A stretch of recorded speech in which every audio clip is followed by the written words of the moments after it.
Hello, chatto. It's Stew Snot.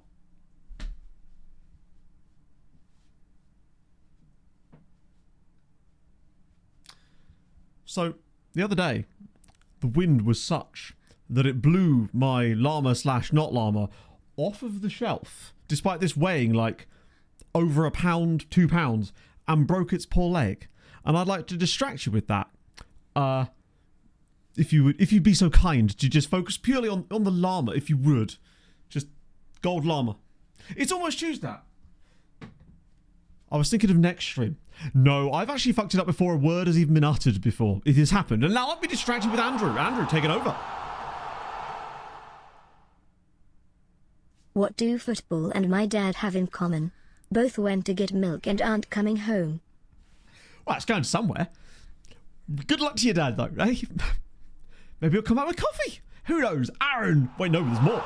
Firstly, Andrew, thank you very much for the 31 months, man. That's very kind of you. I hope you're well this morning. And Vixen, what a great name. Thank you very much for the Prime. That it almost feels like a gothic metal band that I would probably go, hey, they've got some riffs. So thank you for that. I appreciate that. And Aaron, thank you very much for the 68 months.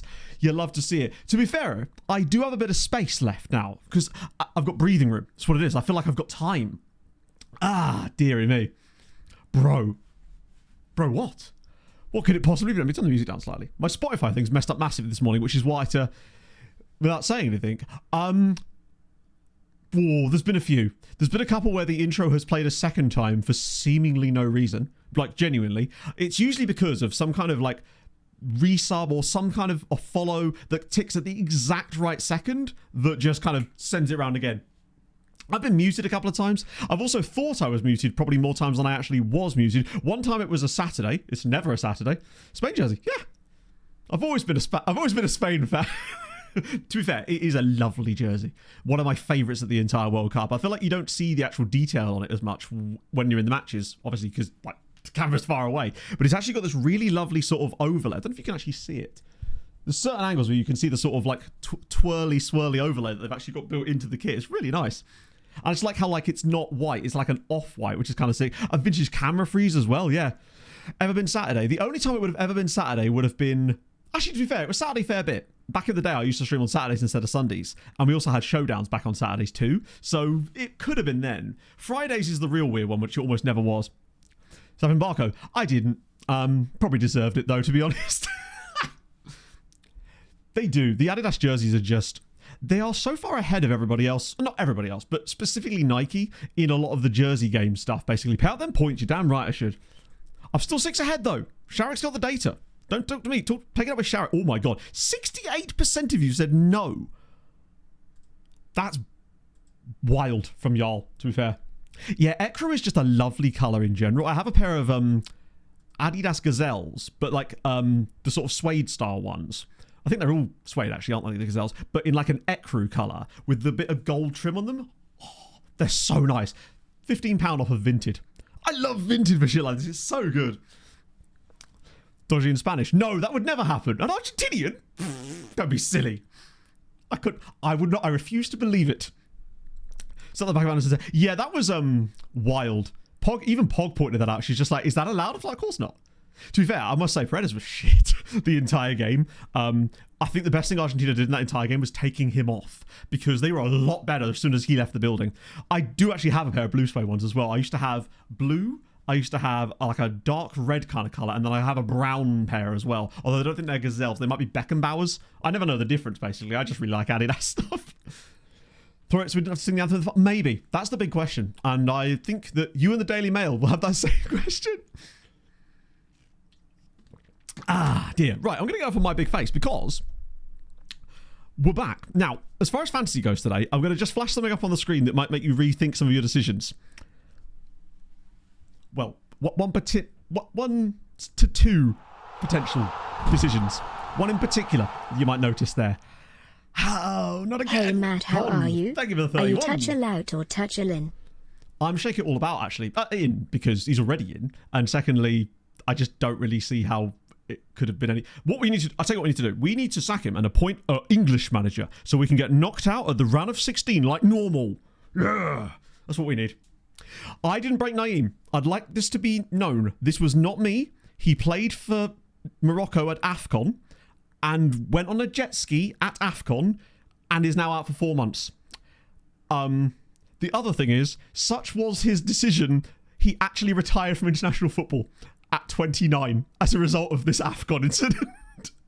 So, God knows what else happened at AFCON with Anwar Naeem, but I'll say he's technically 30 now, but he was 29 when this happened because it was literally 4 days ago that he was 29. Get Rooney in, yes! Being an actual wimp. Good for him. See if I can... Oh, no, it's already muted. Oh, I don't have time to watch 26 seconds of that. I'm sure it was. How do I get this on my screen? There we go. But, yeah, so he's retired from international football. So was Olufemi John, in fairness. Now, fun fact, John went to AFCON. Bear in mind, John hasn't played in 10 months, but Nigeria still decided to take the man to AFCON, which was a great decision. Now, in fairness, I don't think he actually played for Nigeria at AFCON. He was there more as a vibesman. And to be fair, he is a good vibesman. But the best thing is, John is actually eligible for today's game against Celtic. He has not played in 10 months. Yeah, so Coffee might not start our first game either, as he's knackered from international duty. Typically, because obviously he was at AFCON as well. Thank God for AFCON starting a bit earlier these days, so we don't lose so many players like we used to. Alex O'Shea, thank you very much for the follow. And Icarus with the 55 months. Things you love to see. Happy Thursday, Tomato. Hope you are mostly dinging, rather than donging. I'm actually, to be fair, I was in a fantastic mood this morning. I've been very busy today. I went out and did the first of the Ely City runs. Run vlogging is hard. But it's also really quite fun. It's your birthday. Chat, you know what to do. Get me some HHHHHBBBBBs. Dreaming of peppers are too far-fetched. I actually don't know if that would be the best idea anyway. I think people underestimate... Like, Pep, obviously, it'd be stupid to say that he's not a good manager. Obviously, he's a fantastic manager. I just don't know if he'd get enough time with the players at international level to actually implement a system that would work the way he wants. Honestly. You love to see it. And... Don gets free will, and now we get this. What a fantastic use of that free will. Don, thank you very much for the 30 bits. Oh yeah, no, I'm not saying I want to have. I'm happy with the way things are, honestly. Like, shit happens, right? It was just one of those things. As soon as, basically, it was about 70, basically after it was about 65 minutes in, just before the hydration break. And then we made those changes, they made some changes, and I just said to Pog, we've done this too soon. We have no outball. And they're just better than the other teams at breaking down teams when they do this, because they're not Mexico, they're not Norway. They are a better side than that, and we just had nowhere to pass it to. Every time we cleared it, there was nobody up there, and you can't do that consistently. I mean, you can, but you're running a huge risk when you do, especially then if you do concede, you then have nowhere to move from there. There's no, like, tactical... You can't really maneuver yourself very easily back into a way to score more goals at that point. Wouldn't get past the course. I know, it's one of those things, like I was saying last stream, James, where it's like, England are crap. Meanwhile, England have underperformed. It's like, can't it be one of those? You've got to pick one lane, surely. I'm all right with that, honestly. What I would say, though, is...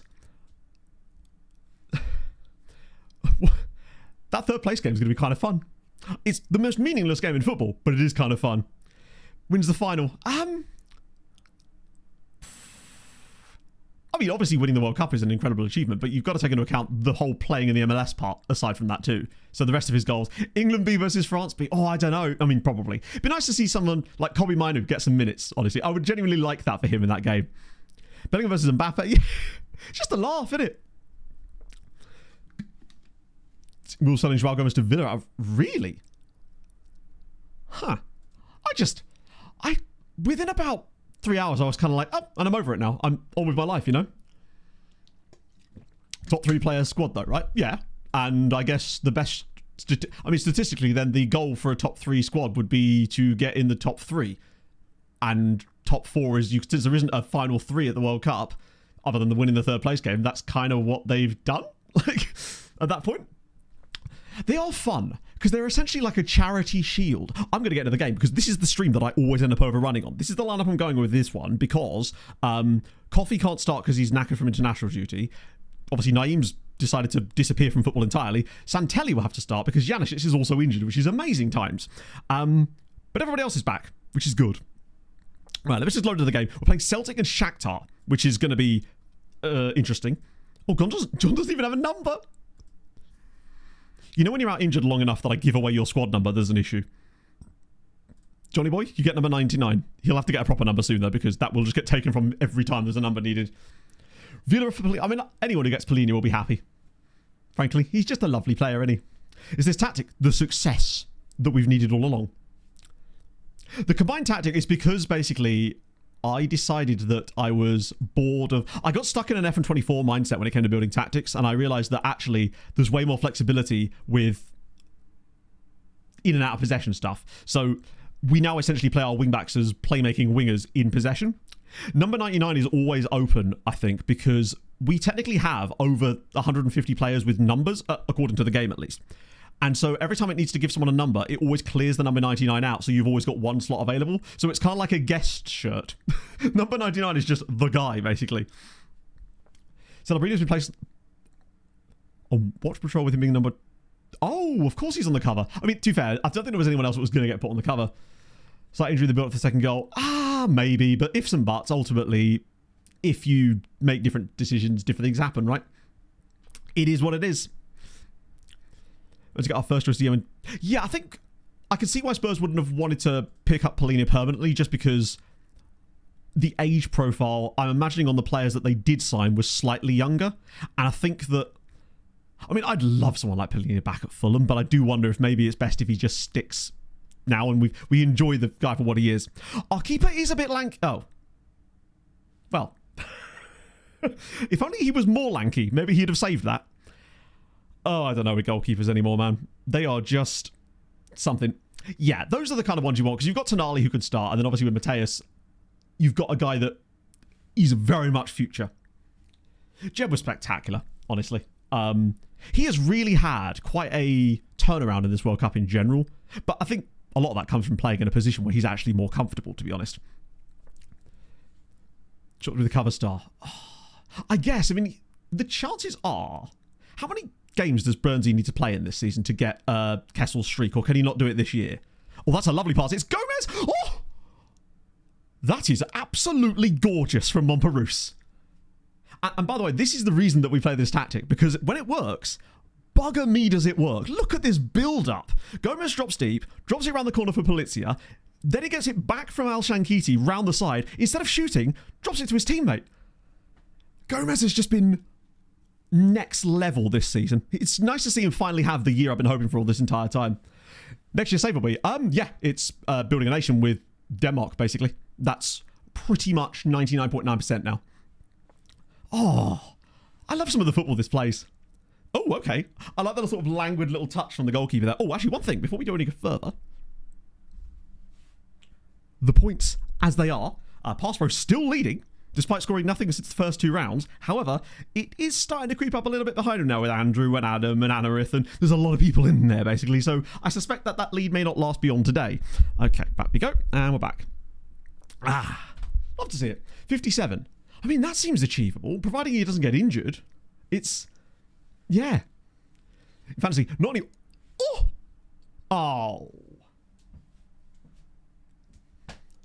Those are from the first two fantasy matches of the month, Pass Pro. We do like an F1 style points table. So at the end of each day, I take the top 10 and I award them F1 points.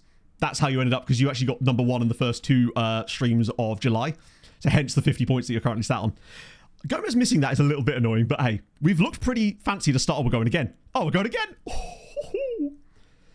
Crumbled a shout. Did they? Shit. I normally have notifications on for the Europa League and Conference League, but sometimes with the earlier rounds, there's so many matches, I'm like, my phone's going to vibrate off the table if I leave it. 5-1. I think them being in front in the first place was quite a surprise, to be fair. So you'd expect Shamrock to do that, unfortunately. I mean, couldn't it have been any other Irish side? Not Scamrock Rovers. God damn it, man. That would have been some finish. Although I could see us totally... The way we're starting this game, Celtic are giving us a load of space in grey areas. We're finding pockets, and the front line appear to... Oh, there we go, again. Oh. No. Oh. I actually thought... We're playing some really cheeky football for some reason. Like, the whole front 4 or 5 players are just... Maybe one pass too many sometimes, but I tell you what, when it works, it is gorgeous to watch. This is fantastic. Oh, yeah, he'll definitely get on the cover for that, maybe. I mean, it depends. what McKenna's like this year, I suppose. But actually, I don't know. Because it wasn't even like it was celebrating his first season. I'm curious to see what kind of contract he gets when he eventually does get one. Cheeky football is more fun, isn't it? That, and I did spend the entire day yesterday watching... Oh, it's another goal from Polizia. I say another, it's only second of the year in the Champions League, actually. I spent most of the yesterday watching Route 1 long ball clodding football in the 9th tier of English football on FM, and let me tell you, it's good to be back in the big leagues. Although, I must admit, I do actually quite like managing in the lower leagues, but I have realised just how difficult it is to sign players this year in FM26. Everybody wants more money than I'm allowed to offer them. And then we'll sign for other teams in my league on way more money when I don't know how they've got that kind of money. It is genuinely a crazy situation down there. But I quite like it because it means that you basically have to make every single marginal gain comes from some kind of tactical tweak or some random loan that you can't actually see properly. Oh, we're peppering them now. This is great. GKS Tiki having a Tycoon Really? 13.5 million? Good God. The AI teams do love signing goalkeepers, in fairness. Just without a doubt. They are absolute goalkeeper merchants. Oh, dear. England, they are just a bit down here. To be fair, they're having a bad year as far as coefficient goes, allegedly, except for the fact that somehow they're not. Like, their teams are performing poorly in Champions League, but yet they still lead the coefficient charts. The only thing I can think of is that it means that they may get less cheaty points when that finally gets allocated, so that could be kind of helpful. Is that on? Oh, he's kept it in. Right, no, he hasn't. Why are we seeing that? I've been fairly impressed with Santelli in this one too. Because they were right down there. Have we got any other Polish sides playing today? Oh yeah, Jagiellonia are away at Barca and Brookbear are away at PSG. I think they've both had it, honestly. I mean, Jagiellonia might be able to make it, but they need something against Stuttgart in their next game. I love you, Matto. Happy to be part of this great community you have built. Thank you, Lavinia. You'll be pleased to know I went for a rather longer run than normal this morning. I won't say the distance because that's actually now weirdly a spoiler, but I'm glad I did it. GT point is what we refer to the bonus points that are awarded at the end of the group stages. And suddenly England go from being like, oh, they're doing okay to, oh, they've doubled their points tally overnight. It's because of usually clustering loads of teams in the top 8, basically, generally speaking. Kitchen light exploded. Christ. We have like an overhead lamp thing in our kitchen, like the big light kind of thing. But we basically never use it because a goalkeeper run. No, I wish it was a goalkeeper run. It very much wasn't a goalkeeper run. Thankfully, it was a player I had substituted run, but that still wasn't too bad. In addition, I kind of screwed myself because I have a rule in it basically, which is that once a year in a cup match, I'm allowed to call my shot before the game and basically say, hey, if say we get into a cup against a massive team, I can once per year say, hey, I know we're going to lose this game. So as long as you call it before the match, it's fine. And then it doesn't count, except I used it in a game and then won. Which was really annoying. So that's fun. Hello, Lord Justin. How are you, my friend? A community of random yes, exactly. That's what I want. I actually have a question about that community stuff later, but I'll save that for later in the stream/VODs. Well, a few weeks back. It's just great, isn't it? I do have the Belgian one and the Curacao one coming, but they have taken a fuckload of time to get here. I've got the Germany one too, which is kind of sick. Brookbet are doing something at the very least. It's annoying, really, because I wish that it was the other way round. Wait. I know this is... Oh, shit, hang on. It's this one, isn't it? Even though this isn't a live league table, technically. It's Jagiellonia as the team that we could do with getting a point here, not Brookbet. Brookbet are absolutely cooked. Even double wins, they're still cooked out. We're on the rest of it. Wait. To be fair, World Cup's finished now because Spain already won it. They won the real final. OPPDA. OPPDA is opposition passes per defensive action. So essentially... Oh, I like how it doesn't show up there. Oh, there. How many passes Celtic are having before we get the ball back off them. So for us, it's 11. Where'd you order the shirts from, man? Oh, you know, places. Sean, places. Places on the... Oh, speaking of ordering shirts... Sorry. I ordered the Fulham shirt that you guys showed me on stream yesterday. On Tuesday. Because I sat down yesterday morning... TikTok paid me and I went, oh, that's not happened in like a year. So I thought, fuck it. For 25 quid, the lime green Fulham shirt with the AEW sponsorship, it just felt right. And honestly, 25 quid for one of those is for a proper one as well. I'm pretty pleased with that. Heroic Argentina. I'm not sure those are two words I'd quite use, to be fair. But Suddenly I've suddenly started feeling very Spanish lately. I don't really know if they play well. I would say fair play to them, but they wouldn't know what that means. Ultimately, they had enough to get it done when it mattered most. Quite simply. But the goose chair, to be fair, I showed Pog the goose chair yesterday night, and she didn't see the price yet. And she looked at it and kind of went, that's actually kind of sick and kind of cute. I'm not against it. And then she saw the price, and then she was, in fact, against it. I'm part of the Spanish scourge now. Either Argentina or Spain will win. True if big. True if big. You should get a bet on that. You could get your odds of 1. Sports Shop in Scotland will start with Argentina tops. Damn. I mean, ultimately, fair play to them. Economics at work. Yeah, Bournemouth kit is not it, is it? I hope they change it.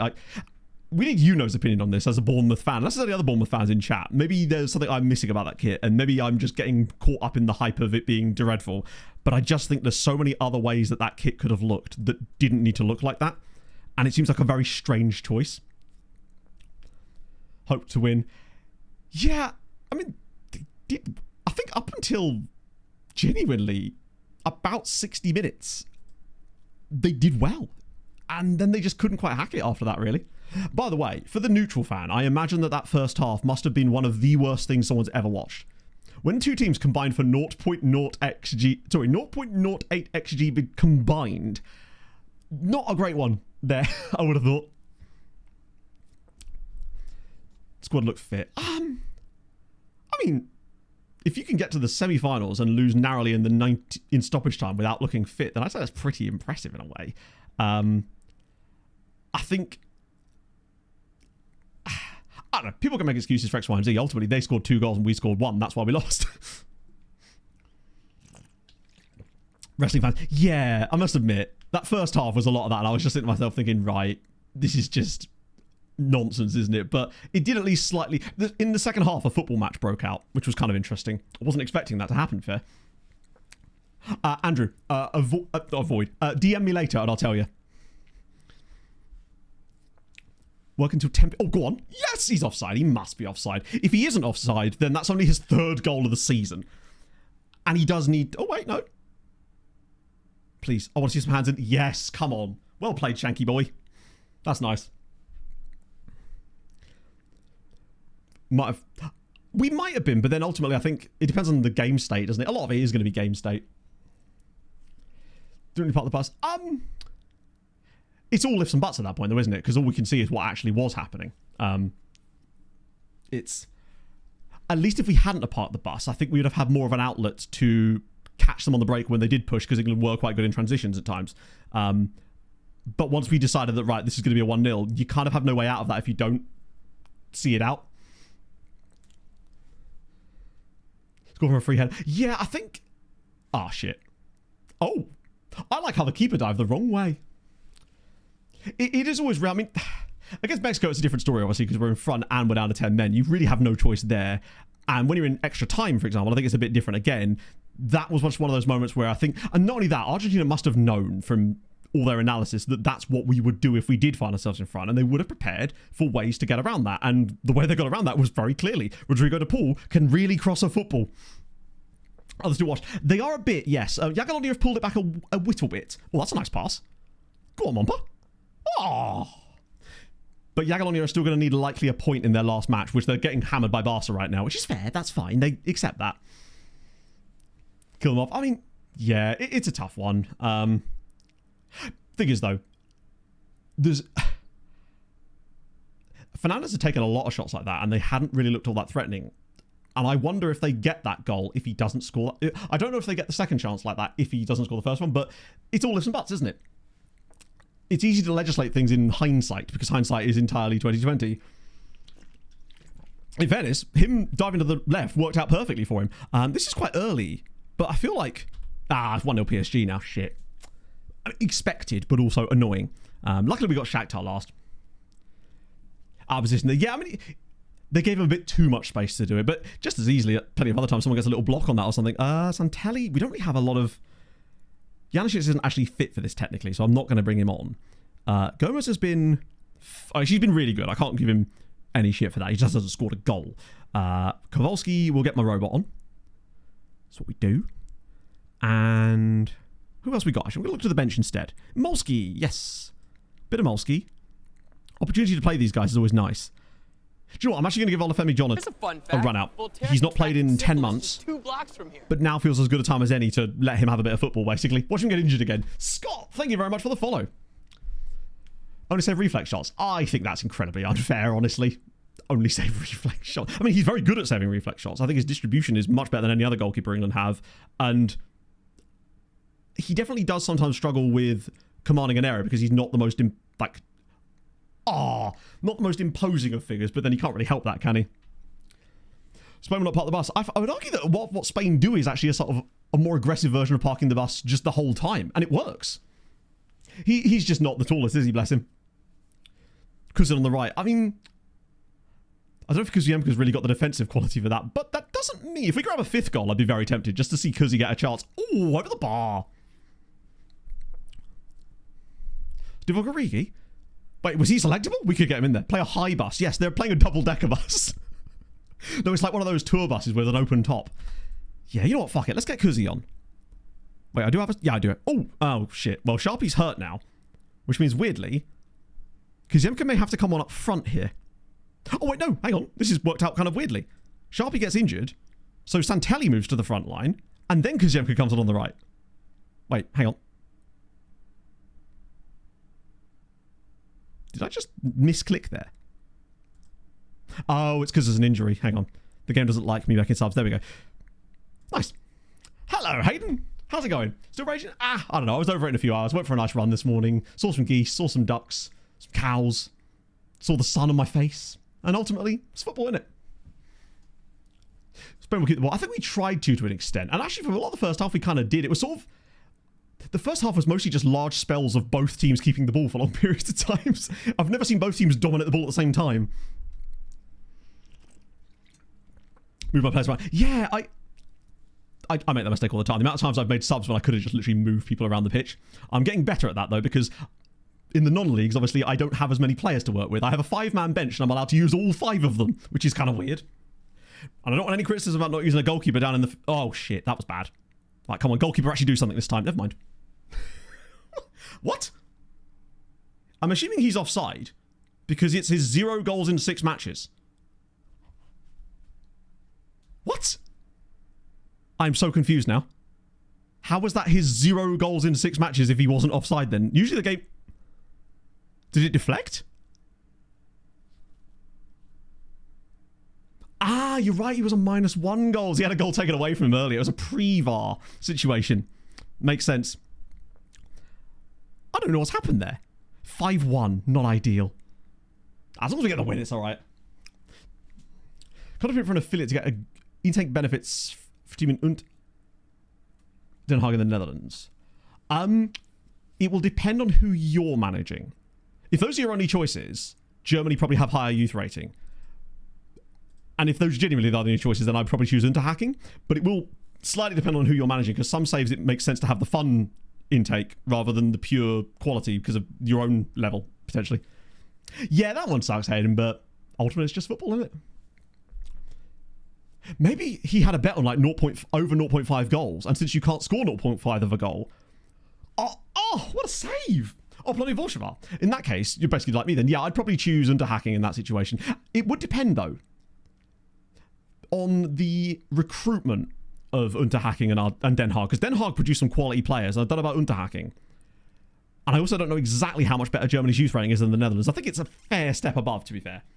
So that's probably what... I think what you're kind of looking for is you kind of want affiliates in Spain, Germany, France, Italy, Netherlands. 2 or 3 of those. And then I would say after that point, go for fun nations. So we've already got our main guys.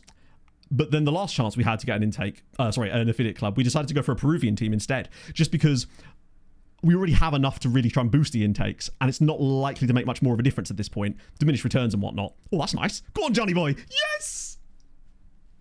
Come on. That's 1-in-1. See, that's an actual goal. Love to see it. Fairly young squad. Yeah. And...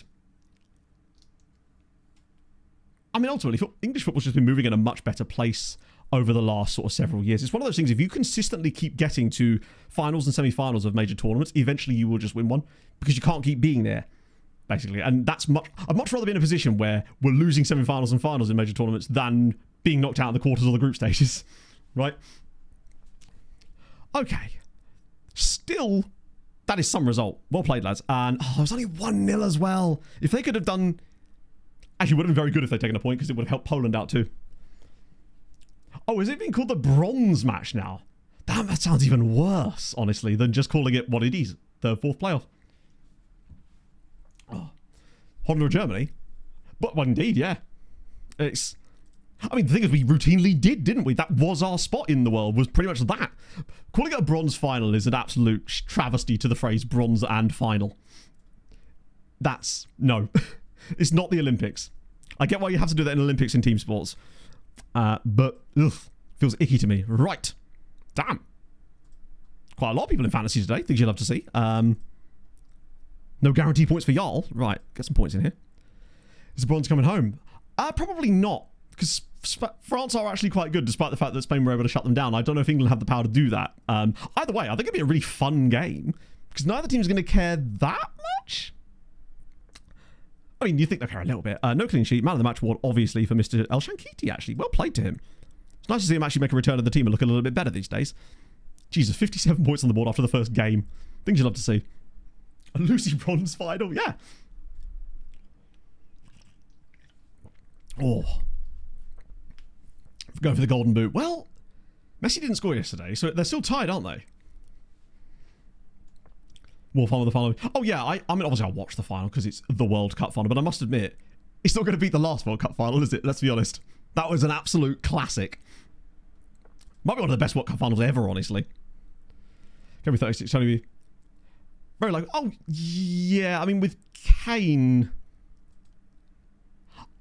One thing I will say about Kane is that I can definitely see him playing at least one more World Cup, probably, just because I don't think what he does relies on pace as much as it does his insane footballing intelligence.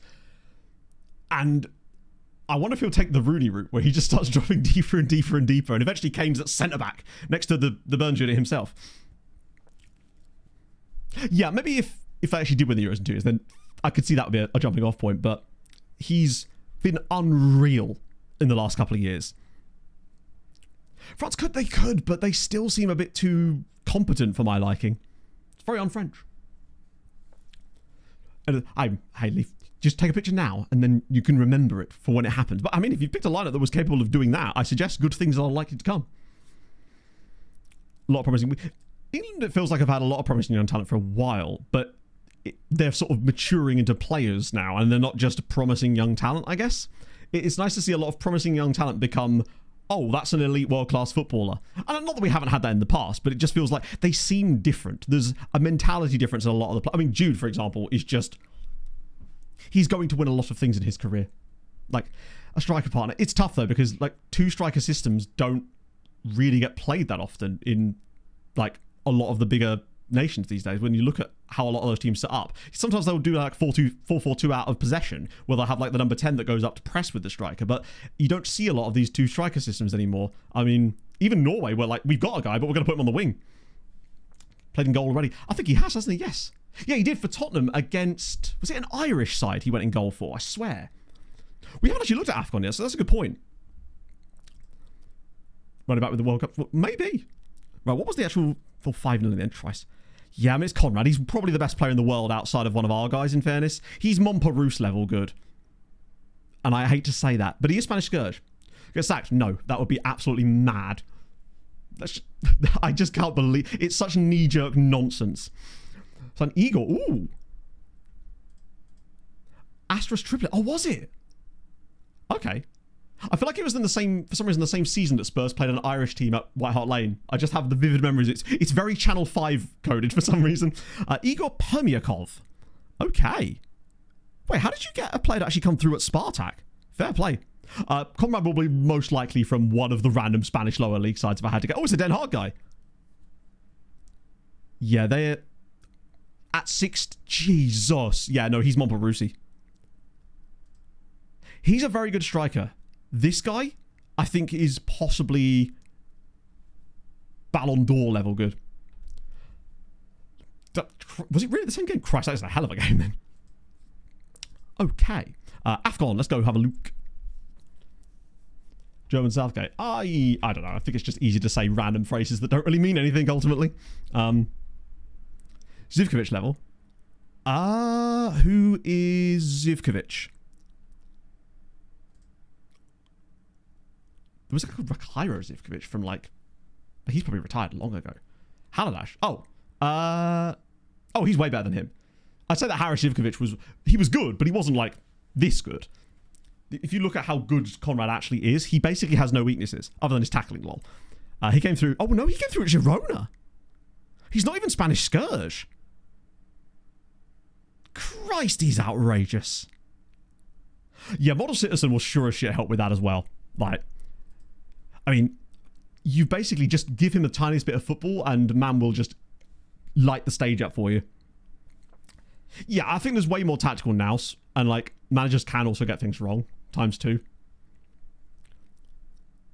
I mean, yeah, it's just like it's a golden era of watching England these days. It's like imagine being sort of like you come into your football awakening right as sort of England start actually being competent, and this is what you've experienced so far. Take me back to the early noughties when England were like missing out on qualifying for Europe's entirely. Just made a mistake. Absolutely, yeah. Offensive orientated coach, but I don't know when has that ever worked for us. I think you need an element of John the Pragmatist ball, as someone named it the other day, to get anywhere. The Slovenian Nuno Espirito Santo is. Wait, where did you read that? Anyway, I was trying to find AFCON, wasn't I? I just didn't. I love how the Women's African Cup of Nations comes up, but not Men's AFCON. If I just type in African Cup of Nations. Okay. How strange. It's actually... Oh, it was Nigeria. John's boys. Oh, right. Sorry, my bad. Yeah. We definitely went about Wilson Phillips and the Beach Boys. Maybe this song was recorded on a beach. I doubt it somehow. Banger, though. Wally with the Robbie. This is definitely more fun than that, yeah. I remember watching that Euros where we didn't even qualify for it and just being like... Just need to work out a defensive style that doesn't concede and just allows you to score. Good God! Who could have thunk it? Chat, have you heard that the secret of winning games is scoring more goals and not conceding goals? I mean, yeah. That is true. You're not wrong. They definitely do need to sort that out. I think that's kind of the whole point of football. If someone had actually really figured that out, we'd be seeing a lot of success from that person right now. Now, was there any new ones in here? Yeah, Spain have kind of done that, actually, in fairness. Just consult with De La Fuente. Is it De La Fuente? If you want to win, you can't lose. Aha! I believe that we will win. Guinea-Bissau getting to the semis is kind of cool. Egypt in there. Equatorial. So both the Guineas up there. Things you'd love to see. Any crazy ones? I'm wondering if like maybe a random qualifier because of like some Spanish Scourge elements of it. Libya in there. Sudan. Ghana come bottom of their group. Good lord. But below Mauritania. That's an oof. Tanzania doing surprisingly poor there as well, actually. Ramble. I think there's a place for that kind of ball. You got to know your place. I think pragmatism has a hell of a lot of place in... No, I agree, James. I think pragmatism is what wins you things, ultimately. England used to be, what was it? Glorious failure. Was qualifying in real life. I suppose. It's weird that, considering... Well, World Cup for a start, but... Right, let me do that. Also, I think it would behoove us to do a transfer room in as well. Just to get one of these up. Because we shouldn't really be getting any Spanish Scourgy boys in it at all now. So in theory, now that our window hasn't even opened yet, actually, this would be a good way to get a head start. I'm just going to hit continue once so it doesn't glitch out. Carly Wilson, the blonde in Wilson Phillips, is the daughter of the late Brian Watts. Is she really? And who is this Phillips? Are they the ones that make those screwdrivers? That'd be a hell of a connection. It's the size of the dog in the fight. It's the size of the size. Defense wins championships and attack wins games. I feel like that's one of those wonderful idioms that doesn't actually really mean a lot. Because if attacks wins games, how else are you winning a championship without winning games? Minuteman time. Ooh, Minuteman time would have just happened, unfortunately, because that has now ticked over. So all the Minutemen players would now be into their new seasons. I think we can have a look, but I'd be willing to bet that they're no longer there.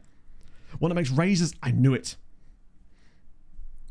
We can check, though, before I do set that up, just in case. But I think the time to do that would have been before the January thing ticks over. Oh, hang on, let me just adjust my views. I forgot that it changes your view from save to save and doesn't switch it back. Oh, hello. Oh, hello, young Serbian man. Jesus, Serbia's been chefing. Miodrag Božić. Oh, why can't you tackle Miodrag? You're dragging me down at this point. Oh, Shamrock guy. Okay, we'll check Minutemen, but I suspect we may run into an issue. Boost strats, there it is. Yeah, literally none. That is unfortunate. I need to set, like, God, if only there were notes available. Daughter of Phillips of the Mum and the Pub. Really? God, nepotism in music. Who'd have thunk it, eh? Next, you'll be telling me that Gracie Abrams has a famous father. I refuse to believe it. In that case, I'll just temporarily set this back to team report scouting. Whoa, what have I done there? Christ. Too much clicking. Baseball and horse racing. Dogfighting expressions in every language. I think it's because there's inherent aggression to it that people sort of are drawn to when regards to sports. There's a lot of, like, war metaphors in sport too, you know? Right, let me just quickly whack on. I've already set this up in advance because I'm a genius. Or I was just prepared for the first time ever. Who knows? Right, we'll just set up a 100 or so transfer in requirements just to sort of see if we can get anything going in January and just kind of go from there, basically. Could not concede a goal and still be eliminated if he scored 10 every game. Yeah, that's... Yeah, I feel like the defense wins championships things perhaps is possibly more true in league-based seasons.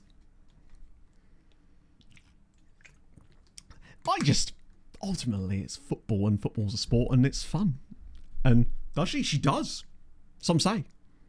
It's that other bloke, isn't it? It's Abram. That's the guy. She's JJ's daughter. Wait, did you not know that she's JJ Abrams' daughter? Morning, yeah, her mother is also just quite a finished reading big The person Art in Hollywood, of Racing in the Rain last night. Thoroughly enjoyed it. Firstly, Gus, thank you very much for the 32 months. My next question, did you cry? Because I sure as shit did.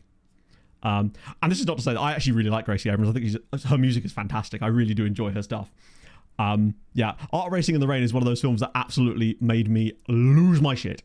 The book is even worse, and by that I mean it's better, but unfortunately because you're reading it and not watching it, it takes longer to get through the bits that make you cry. So I was just in bed like, the whole time. Hog's like, what the hell is wrong with you?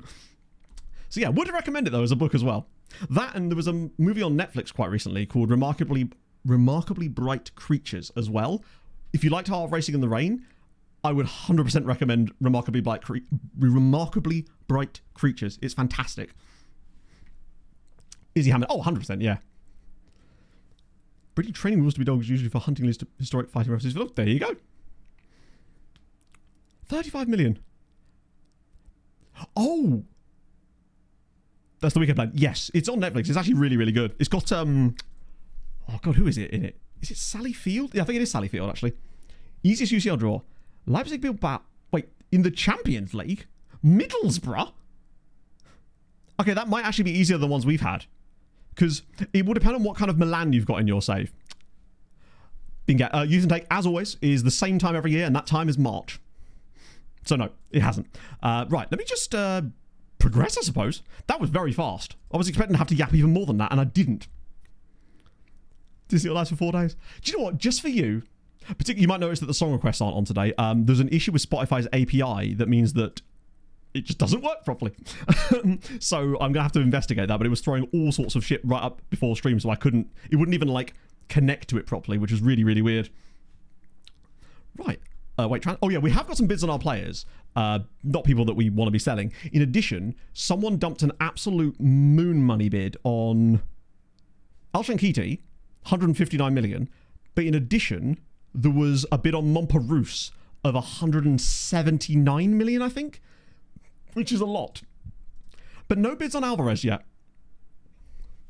Request more Greece. Yeah, I think she's on this playlist. Needs back surgery. Jesus. That's not ideal. Really? Was that in the Spain game? I know that I saw that he either went off injured or looked quite injured at a moment in that game. Oh. Speaking of Montparnasse, hi, it's Chelsea. They want 222 million pounds. It's fine. They're going to pay me over 8 years, though. Obviously, I'm going to not accept it, but I kind of want to see how far they'd go if I was to say, hey, give me 3 million. 3 million? Give me 300 million. Oh, I see. It's not even all up front, cheaters. Imagine. If they'd have said yes, then I still would have said no, but it would have been great that they'd actually managed to accept that. I suspect it's just outside their budget. Thing is, though, that was still a guaranteed like 180 for sure. And that, like, he only 20 league games too. Ever so big mom, but nah. Legendary attacking midfielder, has spent almost his entire career outside of a few youth. I know, to be fair, he was at Caen for a bit. He's won 2 Champions Leagues with us. He's the club captain. He is Wisła Kraków at these points. There's really no reason to sell him. The player I'm interested in selling, most likely, is Alvarez. Should the opportunity arise in this window, I'm thinking we do sell him. And even if not, then the summer... Wait, what? Wait, what? No. Oh, dear. Carroll's going to Leipzig. That's a shame. I can't believe... How did I... That must have been the one that slipped through the net. I did go through and extend loads of loan player contracts, but I guess he just must have slipped through the net. Carroll. Could have been a hero. Only 2 years left in his contract. He could do it, but... I'll probably offer him a new deal in the summer, given that he has got 2 years left.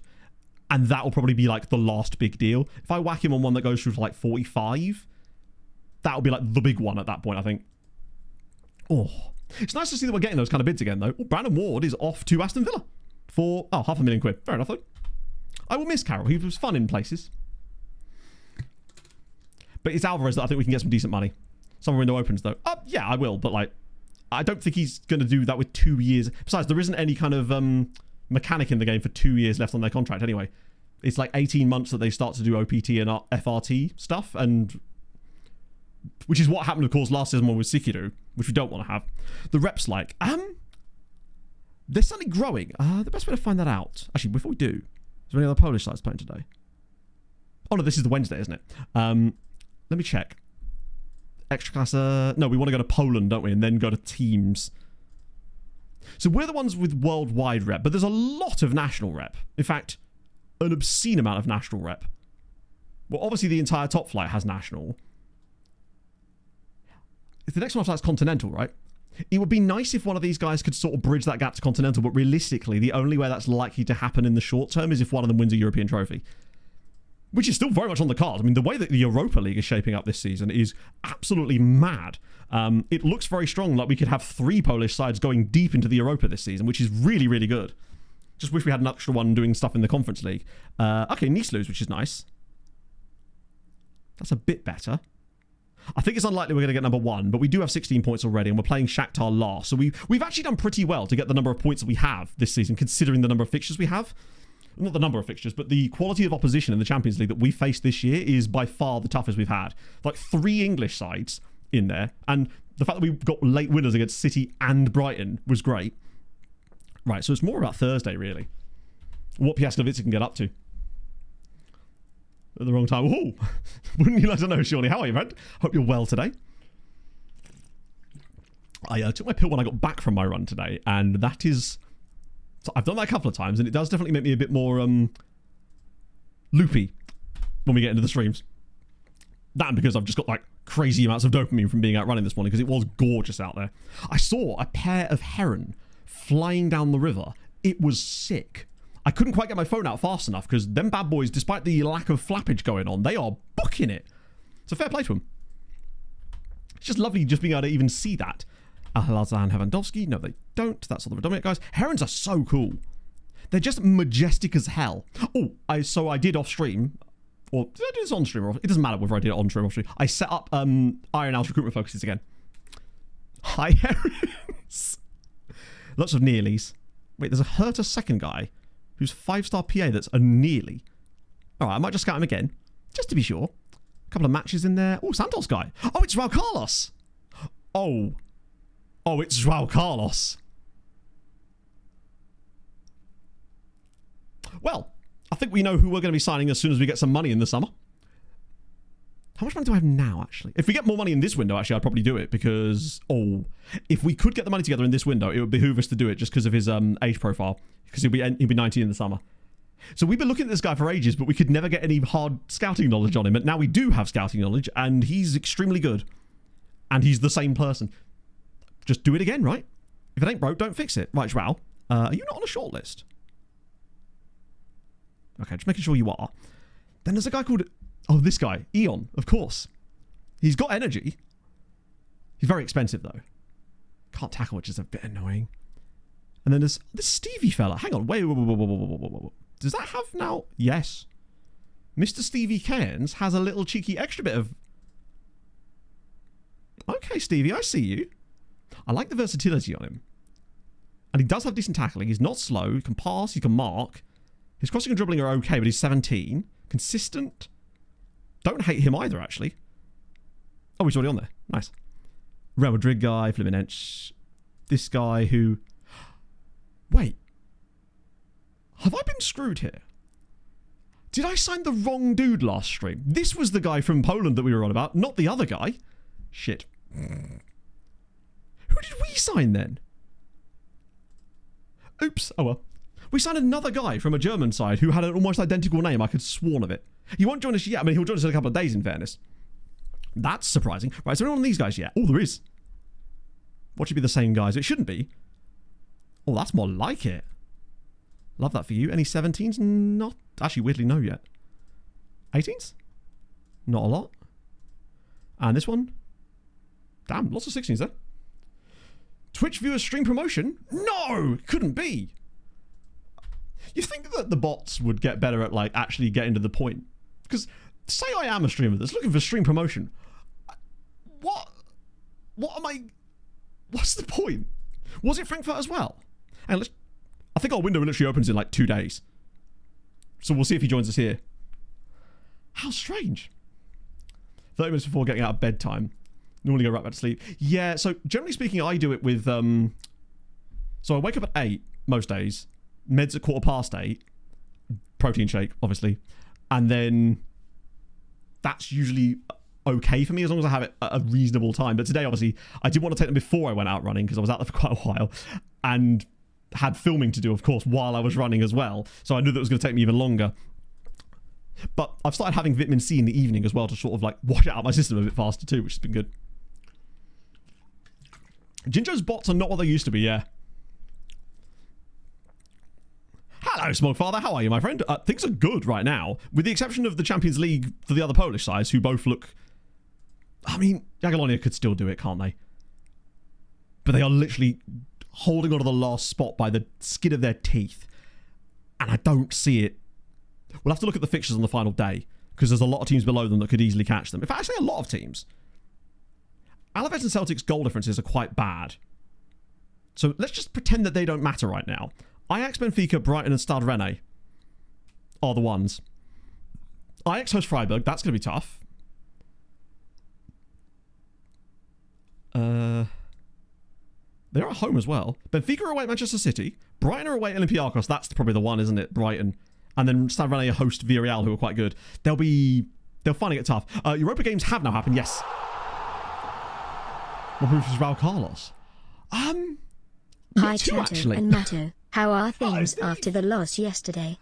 Things are fine. It's football at the end of the day, isn't it? It's like, I get like a little bit like, oh, I'm sad for about an hour, and then I'm like, okay, and then I'm fine now. I'm watching jet lag after that, you know? You can get 22 of them. This is a fair point. Exactly. Wash my face. I think they are slightly different patterns, Hayden, because forgive me as I don't know a lot about where the antidepressants work, but isn't it, and they might vary from drug to drug, that they work by slowly building up in your system over time? That might be wrong, but the way that these ones work for me is that they're a pro-drug, so they work in the same way that a painkiller works, where it goes into your system, lasts for a certain window, and then is out of your system again. That's the theory, at least. So it is a little bit different in terms of timing, I think. Right, this Europa League is where the business is happening. It's so good, isn't it? Amy has been such a good asset to, like, in front of the camera this season as well. She's just got incredible comic timing. Okay, Europa League. I want to see some points. That's good. That's good. I was kind of hoping to see Piast on my screen, and I'm not. Or am I? That doesn't bode well. They can't mess this up. Right, what happened? Unless it was a really... Okay, 1-1 draw away at RZ. RZ are probably the one competent Dutch side that we have, in fairness. Say we have, that they have right now. Oh, there you go, PSV losing. Motor get a draw away at Kairat is actually kind of shit. They've got to be winning that. And Man United drop points against Celia. Piast losing to Estoril is a little shit. Particularly as now... Oh my god, they're out of it. They have to win their final match. They have to. They do have a positive goal difference, which might help, but their last game is absolutely imperative. Lecky are pretty much guaranteed top 8. Motor, maybe with a win, could get top 8. The last fixtures are the crucial ones. So who have they got in the last round of matches? Motor away at Estoril. I mean, they're through already, but I think they're unlikely to win there.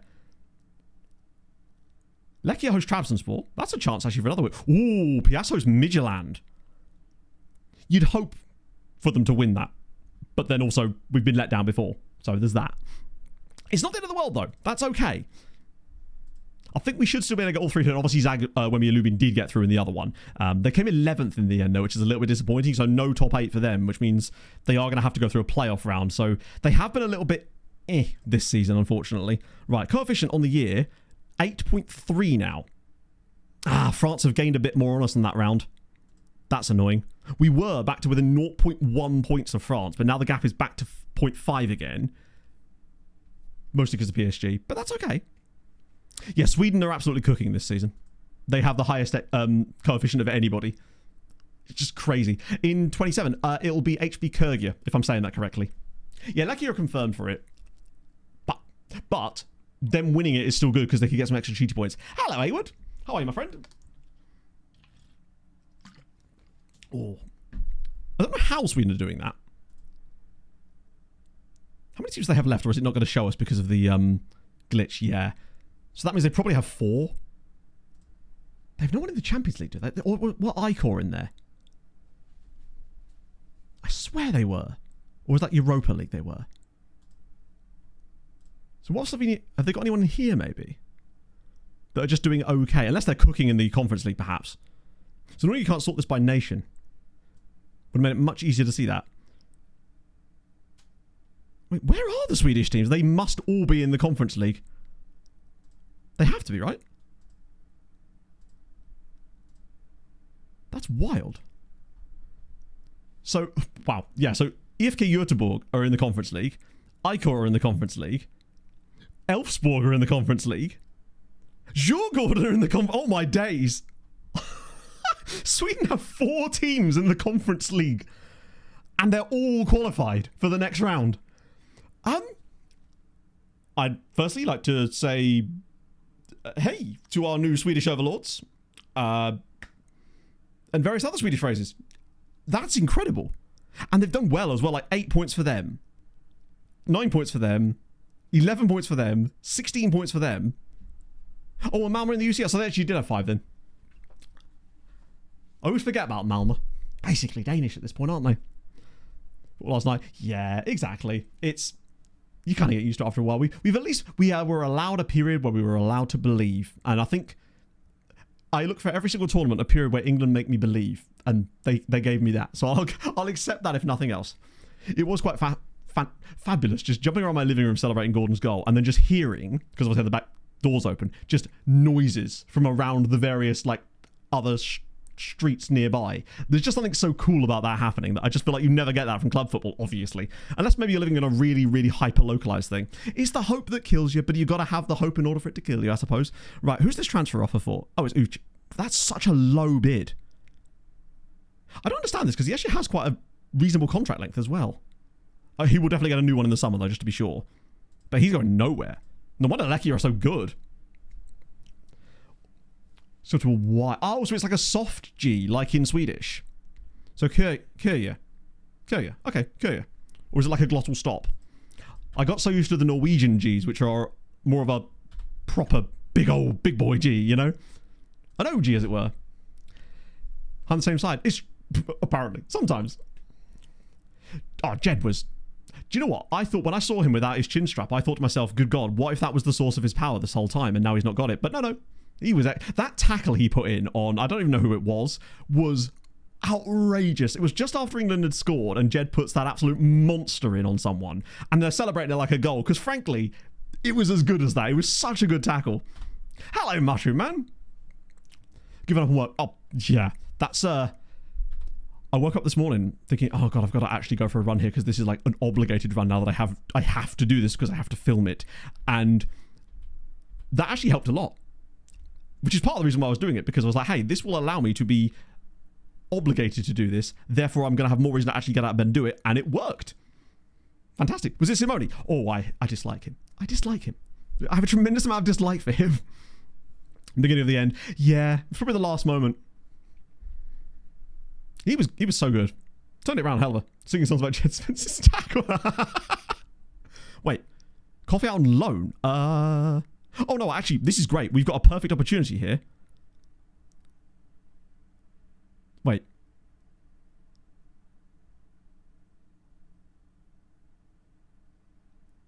No, what? Oh, FM, are you joking? Wait, no, I'm sure I'm misreading this. A loan would be really good for you. It wouldn't. I think your concerns are fair. You aren't playing regularly. I understand your frustrations. I try to report to the team is recognised. That's the one. Right. Phew. Sorry for a second, because I have had situations like this in the past where a player's come to me saying that they want to go out on loan, and I've not had the option to tell the player, no, I'm just going to play you. This happened to me on Outcast to Icons once. It was frustrating as hell because the player was pissed at me for 18 months. This is perfect though, because Coffee will play loads now because of Naeem's injury, unfortunately. I got Miles later in the week. Yeah, but my brain wouldn't even care. That's the problem. Whereas this, I'm like, no, you've got to now because it's for the video. And if you don't do it, then the next one's not going to count. And then it's just a whole mess. And I was like, you promised, Matt. So I don't even feel that hurt, really. It's football's fun, isn't it? He's been fantastic. Oh, where they are now? Which hang on, so what am I actually looking up specifically? Like, I need a name or a team specifically to look up. That's what the database lookups are. I can't look up sort of the vague idea of something. I need something specific, I guess. So what are we doing exactly? I'm getting a nails done at the moment, watching Shrubet probably go for a bike ride. That's cool. Started. The filming for it has started. It'll be a while before anything comes out because it will basically work as far as like, it's not like a season is an episode or XYZ. It's going to be the story itself will carry the vibes on it, I guess. Second half of the message. So Tuchel or Jed Spence. Right, okay, but you could have just picked one. Like, the lookup is like, hey, here's the thing to look up. Not, hey, oh, Jeddy boy. We already knew that, didn't we? Bless him. See, we knew about Jed before it was cool. We were on the Spence train before anybody else. To be fair, I say before anyone else, it was literally last season. But that's not the point. The point is, when Jed Spence is managing Arca Gdania to a Champions League win, we'll look very smart about it. But yeah, it will be... There probably won't be a lot of videos of it, Mushroom Man. There'll just be larger ones that sort of encompass a lot of things, basically, to tell segments of the story, so to speak. My hope is that I can sort out a tactic in the lower leagues quite quickly that will enable me to not lose too much. That's harder than I thought it was going to be, to be fair. I should do that, shouldn't I? Wait, don't I have the option? Oh, there we do. Wait, Jed doesn't even speak Polish yet. I bet he's been learning it off his own back. He seems like the type that would, right? Big Jed. Oh, we'll look up Tuchel as well. Fuck it, why not? Oh, he's gone. Could I interest you in Franz Tuchel? He's like Tuchel, but in no way, in any way. Wow, he's getting a lot of money. I actually read that as John Regensburg then. It's just a bloke. Another bid for Uche, okay. And a bid for Palavarera, good lord. And another bid for El Shankiti. Goodbye. He hasn't kicked off. Rachel Daly, I don't know. To be fair, I did only type in Tuchel, so maybe she has a middle name? I mean, probably does. Another, oh, it's a lower bid. I see. You've come back with a lower one. Oh, Molsky, no. Not another injury, bud. Oh, that's moderate. Crap. 3 months? Okay. That's still quite a lot, actually. Fuck. Yeah, it's... The biggest thing I'm struggling with in the lower leagues, actually, is the fact that I have a wage budget of £200 a week. Most of my players are non-contract, but then the second anyone tries to poach them, I then have to offer them a part-time contract to try to keep them, but I can't do that. In addition, all the players I try to trial will not sign on the wages I'm allowed to offer, which is £20 a week. It has been And the thing is, it's not even a case of like that's the lowest. That's also the highest I can offer. So I only can offer contracts of £20 a week. That's it. And I'm just trying to throw out contracts to anybody. Like, I didn't have a left or a right back when I went into the league season because I had nobody. It was crazy. And yet, the other thing about lower league is that I'm not used to with obviously Wisła is money generation is so difficult, basically. Your Scottish has started a rock band. True. Good. Unlicensed name. I think I used the name fix though before I started this save, so he should have been... Maybe that was him. Maybe his unlicensed name is Franz Tuchel. Who could say? Napoli want Hendowski. I want him to go away. Actually, I shouldn't have done that because it just means I'll come back straight away. More improvements on Mr. Allen. His value's dropped quite a bit, hasn't it, all of a sudden? Ultimately, I'm happy with what we bought. I think he was an expensive outlay. And do I think we've got our money's worth? Probably not yet, but I think we will do, frankly. He's capable of playing the roles. His output this season has been pretty fucking good, really. 6 goals and 10 assists. That's not bad. I think he's our highest assister on the team. So seated or standing. Ooh, now, so this is the thing. Basically, the way it works is I have like a set of frameworks that I use because I had to design this massive thing for it to actually realize I've never done a project like this before. So I was like, you're going to do this correctly.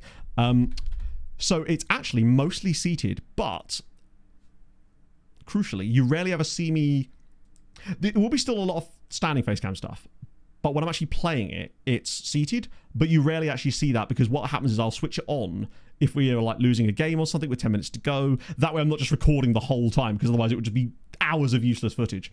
A lot of it will be told through like voiceover in the way that I do recap videos, I suppose, with the but then it sort of cuts to it live if something's going wrong, basically, because that's where the tension is. And then obviously I've got to spin the wheel and all that sort of stuff with secondary camera and lighting setups and all that jazz. I filmed in my hallway earlier. It looked like a toilet.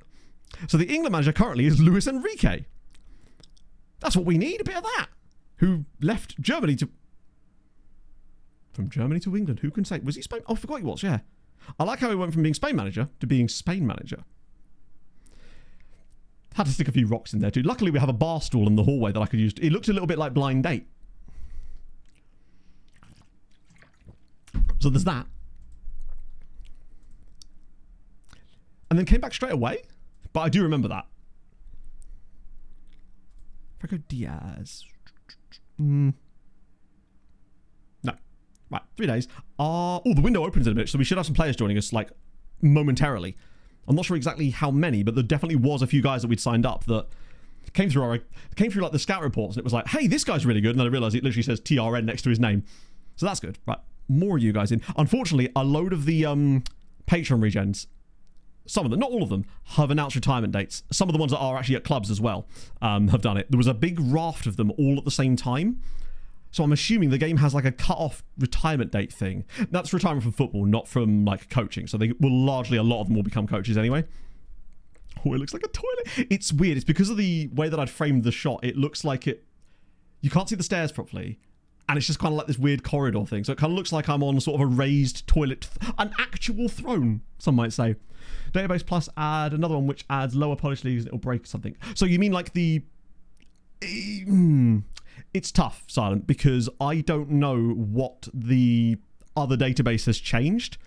So the likelihood of them conflicting is probably quite strong. That's where it does become a little bit more... You could try it, but I suspect that it depends. If the other database is only adding the lower leagues and doesn't touch the other leagues in any way, then it might work. But if it does touch anything with the other ones, then there could likely be some conflictions in there, I would guess. But realistically... There are ways that you could replicate... One thing you could do, if you did want to use that, would be to take the lower league one that you've got and then make some of the more basic changes to it that basically makes it into sort of like an 8 out of 10 version of this one without like some of the deeper changes. Things like the loan stuff, and there is a list of other changes that Hadrian made, but it wasn't anywhere near as deep as it was with, for example, Malta. So Andre is still there. 1 year left, though. I think that's 2, actually, though, because we're only in January. Showing no signs of coming back. Andrew, aren't you a manager in Chaser's version of this save, if I recall correctly, that can never seem to stay in a job for more than about 6 months? Hello, Dan. Missed the morning by 10 minutes today. Ah, dear. I actually, when I was out running on Saturday, said afternoon to someone at 1:30. in the sorry, said morning to someone at 1:30 in the afternoon. Now, you might think, oh, well, that's fine because the run tricked over and I wasn't looking at my watch. No, I went out for a run in the afternoon. I'm just so used to saying that. Ooh. Okay. 1 second. Let me just deal with this. 181 million. Watford want a loan for Dan Hard. No, thank you. Dimitris Terzic. Yeah, go on then. Right, back we go. Just because he's not playing in the top flight. Right, back we come to players that are in. Let's see. Keeps relegating teams. Is that so? The opposite of survival specialist, basically. Better than Uncube. Ooh, is his name Uncube as well? Joel Schedzler. Yeah, he is. But he's a German at Real Madrid, which means he's worse because it's boring. Whereas Uncube was a South African at Le Showinge until he was inevitably sold to, I think, Real Madrid actually, or someone like that. Was it Barca? Yeah, I think he is probably better than Uncube. Oh, the other Georgian is in. Amazing. Okay, that's good. I swear he was not a white dude with a broccoli haircut the last time I looked at him, but sure. This guy here is the one that I was on about. Was it City Uncube went to? I see. I always forget. That was the last save and I've already forgotten it. Always morning somewhere. This is true. Until I come to power, where it will always be whatever time it is where I am. Was it? No, you're right. It was Napoli, wasn't it? Yep. That makes way more sense. Because they signed him and then... Didn't they sign another player off of us as well? Okay. Matteo... So he's a 20-year-old who's free. So that's not really a big story here. But he's in nevertheless and he'll go out on loan maybe one day. Sergio Munoz. 750 grand. I'm sorry. I refuse to believe that. His attributes are exceptional for a 19-year-old big old target man from Mexico. Like... He's going to do a loan farm team a world of good if he can get himself out there, frankly. Big fan of that. And for the price you paid, no-brainer. Right. Georgian fella. Oh my God! Sorry, he did not look as good as this when we signed him, did he? He was good, but he wasn't, like, this good. I guess he's been playing loads. Jesus Christ!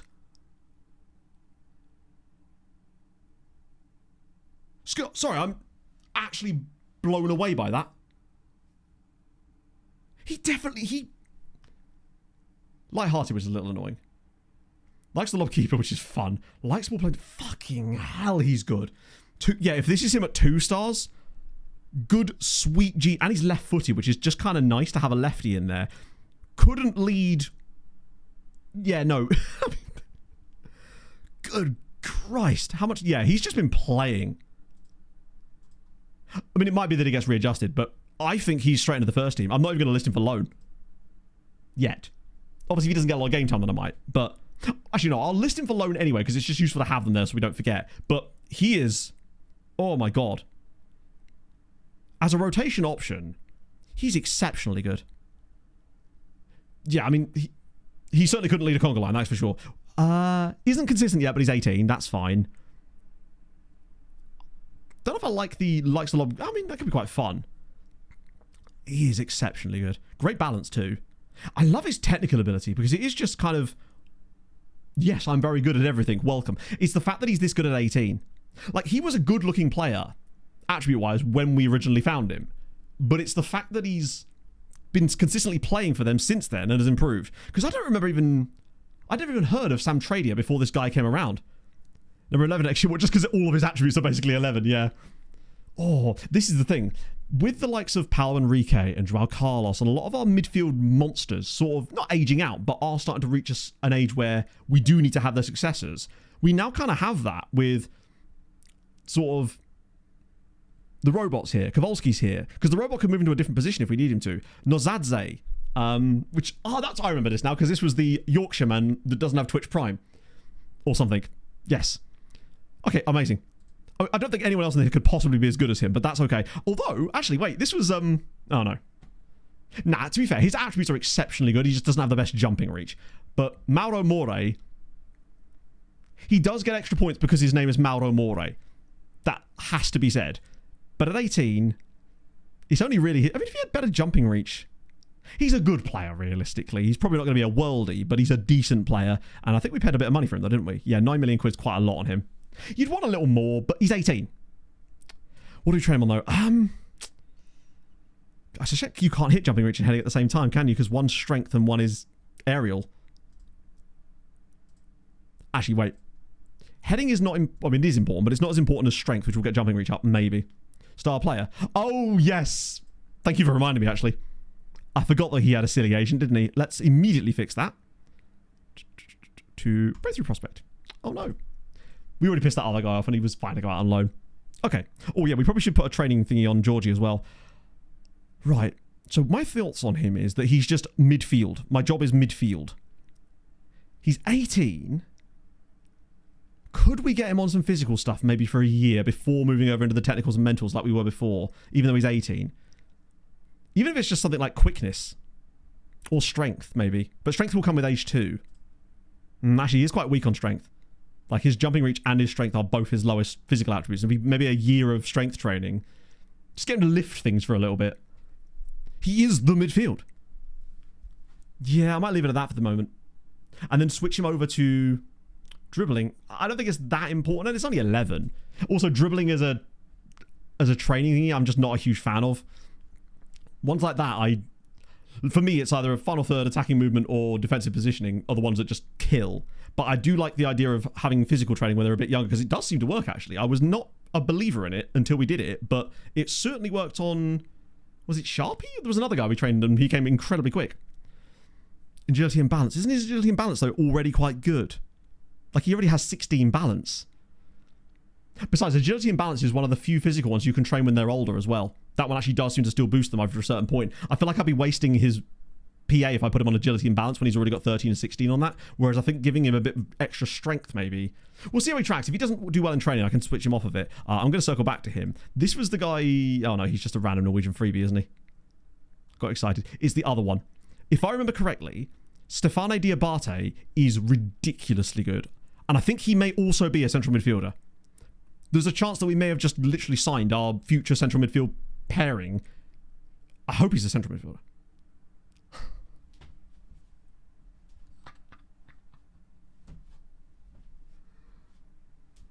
Oh, bro, it's like shooting fish in a barrel, isn't it? Stefane Diabate.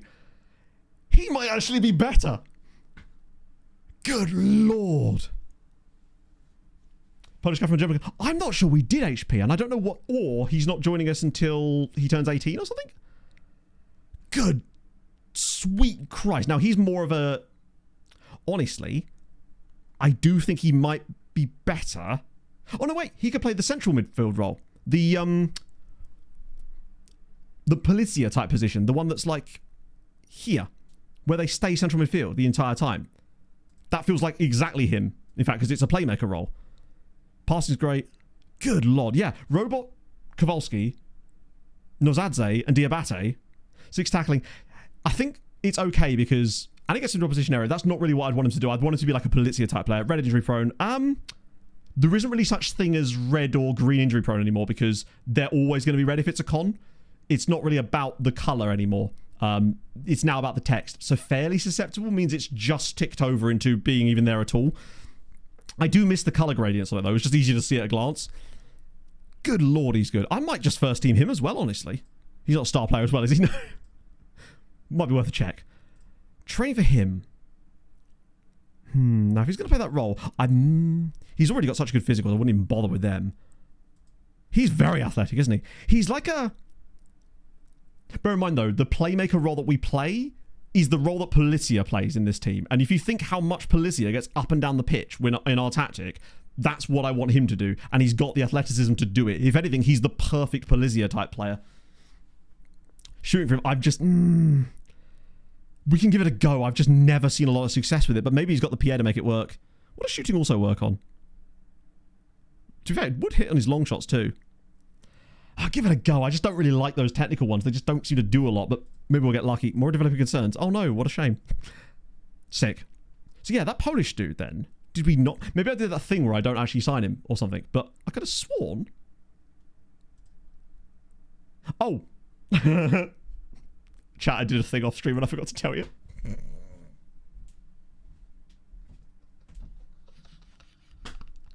Really should have mentioned that up front.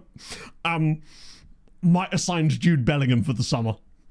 I don't know. I thought we've had his brother already. It would be rude not to experience a year of Jude now, wouldn't it, really? And he's still got it, technically. He's still there. Why not? Just slipped my mind. He's still exceptionally good, technically, in that. He can't run to save his life, but it's Jude. Put him at the base of the midfield. Problem solved. Now we just need to get Amazing Bellingham and we're sorted. How much? Free transfer from Real Madrid. He'll be on like 85 grand a week, I think, which is a lot, but it's also not like stupid amounts of, and it's for one season as well. So it's like, I was happy to pay 85 grand a week to Jude for one season. That puts him as one of our top earners, but it's not like the top earners. And he's still taking a massive pay cut to come here. He heard well of his brother. Dribbling's better than that. I mean, he's 36 years old, so it probably isn't better than that. I suspect that would have been one of the things that would likely fall off a little bit at times, given that he is 36. No, so we didn't sign the Polish guy, apparently. Or he's already joined us, or... Wait, why did you show up both times? How weird. Or we already... I swear we signed him, though.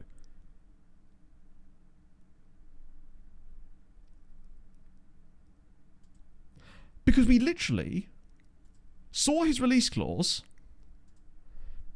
sold all of those clauses, and we had exactly the amount of money to buy him, did we not? Oh, imagine, I've just had a theory. Because he had a release clause, but it had a timeout on it, didn't it? Imagine that the release clause has timed out and it's no longer got a release clause and is now 17 million again. I can't remember the guy's name, but he is on a shortlist, so we can just find him through that. That would be as good as what we've just done with those two midfielders and Jude. That would be the opposite. Santa Baby, this guy here. It was Jakub Kuczynski, wasn't it? Wait, when did he sign the contract? Oh, please don't tell me it was really recent. November 17th. Bro signed another contract. Wait, wasn't that the contract that put the release clause in, though? No, I don't think it was. Wait, is there another one? Is there a second? That was July. Was it? It can't have been July, because we weren't in July last stream. Last stream, we started in, like, October. Because it was the second round of matches for European stuff. Oh, that sucks. Yeah, I can't imagine what that would be like to have to then broadcast straight after that as well. I'm very confused about that. Signed in July. Got new scores we got in November. Yes, correct. Thank you for yelling that at me for some reason. So he signed a contract in July and then signed another contract in November which raised the release clause. Shit. That sucks. That means we didn't actually... God, I did that thing then where we went, we got the money, and then just never actually put the bid in on the player. We would have talked to his agent. We just wouldn't have... Yeah, that is unfortunate. Oh well, you win some, you lose some. I'll cry myself into the two amazing central midfielders we've got. Let's see, Comrade. So I think... Wait, not Comrade. Wait, what is your... Yeah, you're just a coach here. But you are one of the few that are actually appointed out of Wisła currently. So there's that. But at the moment, you already have a Continental C license, actually, which is a bit surprising. I'm hoping you do get poached. But we will see. That is unfortunate to lose out on him. Not that we could... Oh, that's so annoying. Wait, hang on. How much money do we have then? 22 million. Wait. Whoa. We could sign that guy that I was looking at a minute ago then. Not Kuczynski. That guy's already joining us. João Carlos. Wait, was it João Carlos? It was, wasn't it? This guy. Email about him if the email's tracked back. Maybe? You'd like to think that you should get an email about it. But apparently FM has a weird habit of not email. I mean, sometimes you don't even get emails that show you when you're in the next round of a cup. So I guess we're maybe asking for a little much there. Now, he does have a release clause of £14 million, but they're willing to let him go for less than that, clearly, because... We offered them 12.5. Probably could have offered them a bit less than that, actually, but it said that, and if you go too low, they just lock in at the actual release clause itself, but I'll still pay that. If we'd bid on him, the email would have been long gone, unfortunately. And I think what likely happened is that I talked to his agent, but then didn't actually put the bid in because we were so excited about the fact we could even afford him, annoyingly. But hey, you win some, you lose some. Doesn't mean we couldn't go get him later. It just would cost us a whack load more money than it did before. But if we lock down Joao... Well, only 40. Oh, yeah, of course. He's only... Oh, he's 18, actually. But if we got the Georgian, the other dude, and Joao Carlos through in the same window, that would be really, really good bit of business. And we got distracted by the clauses, yeah. That's exactly what must have happened. Whoa, that's not what I wanted. That's Deportivo Maldonado. Munoz, no. More, and that guy as well, which is fair enough. Just want to make sure I don't accidentally decline some of those. It happens.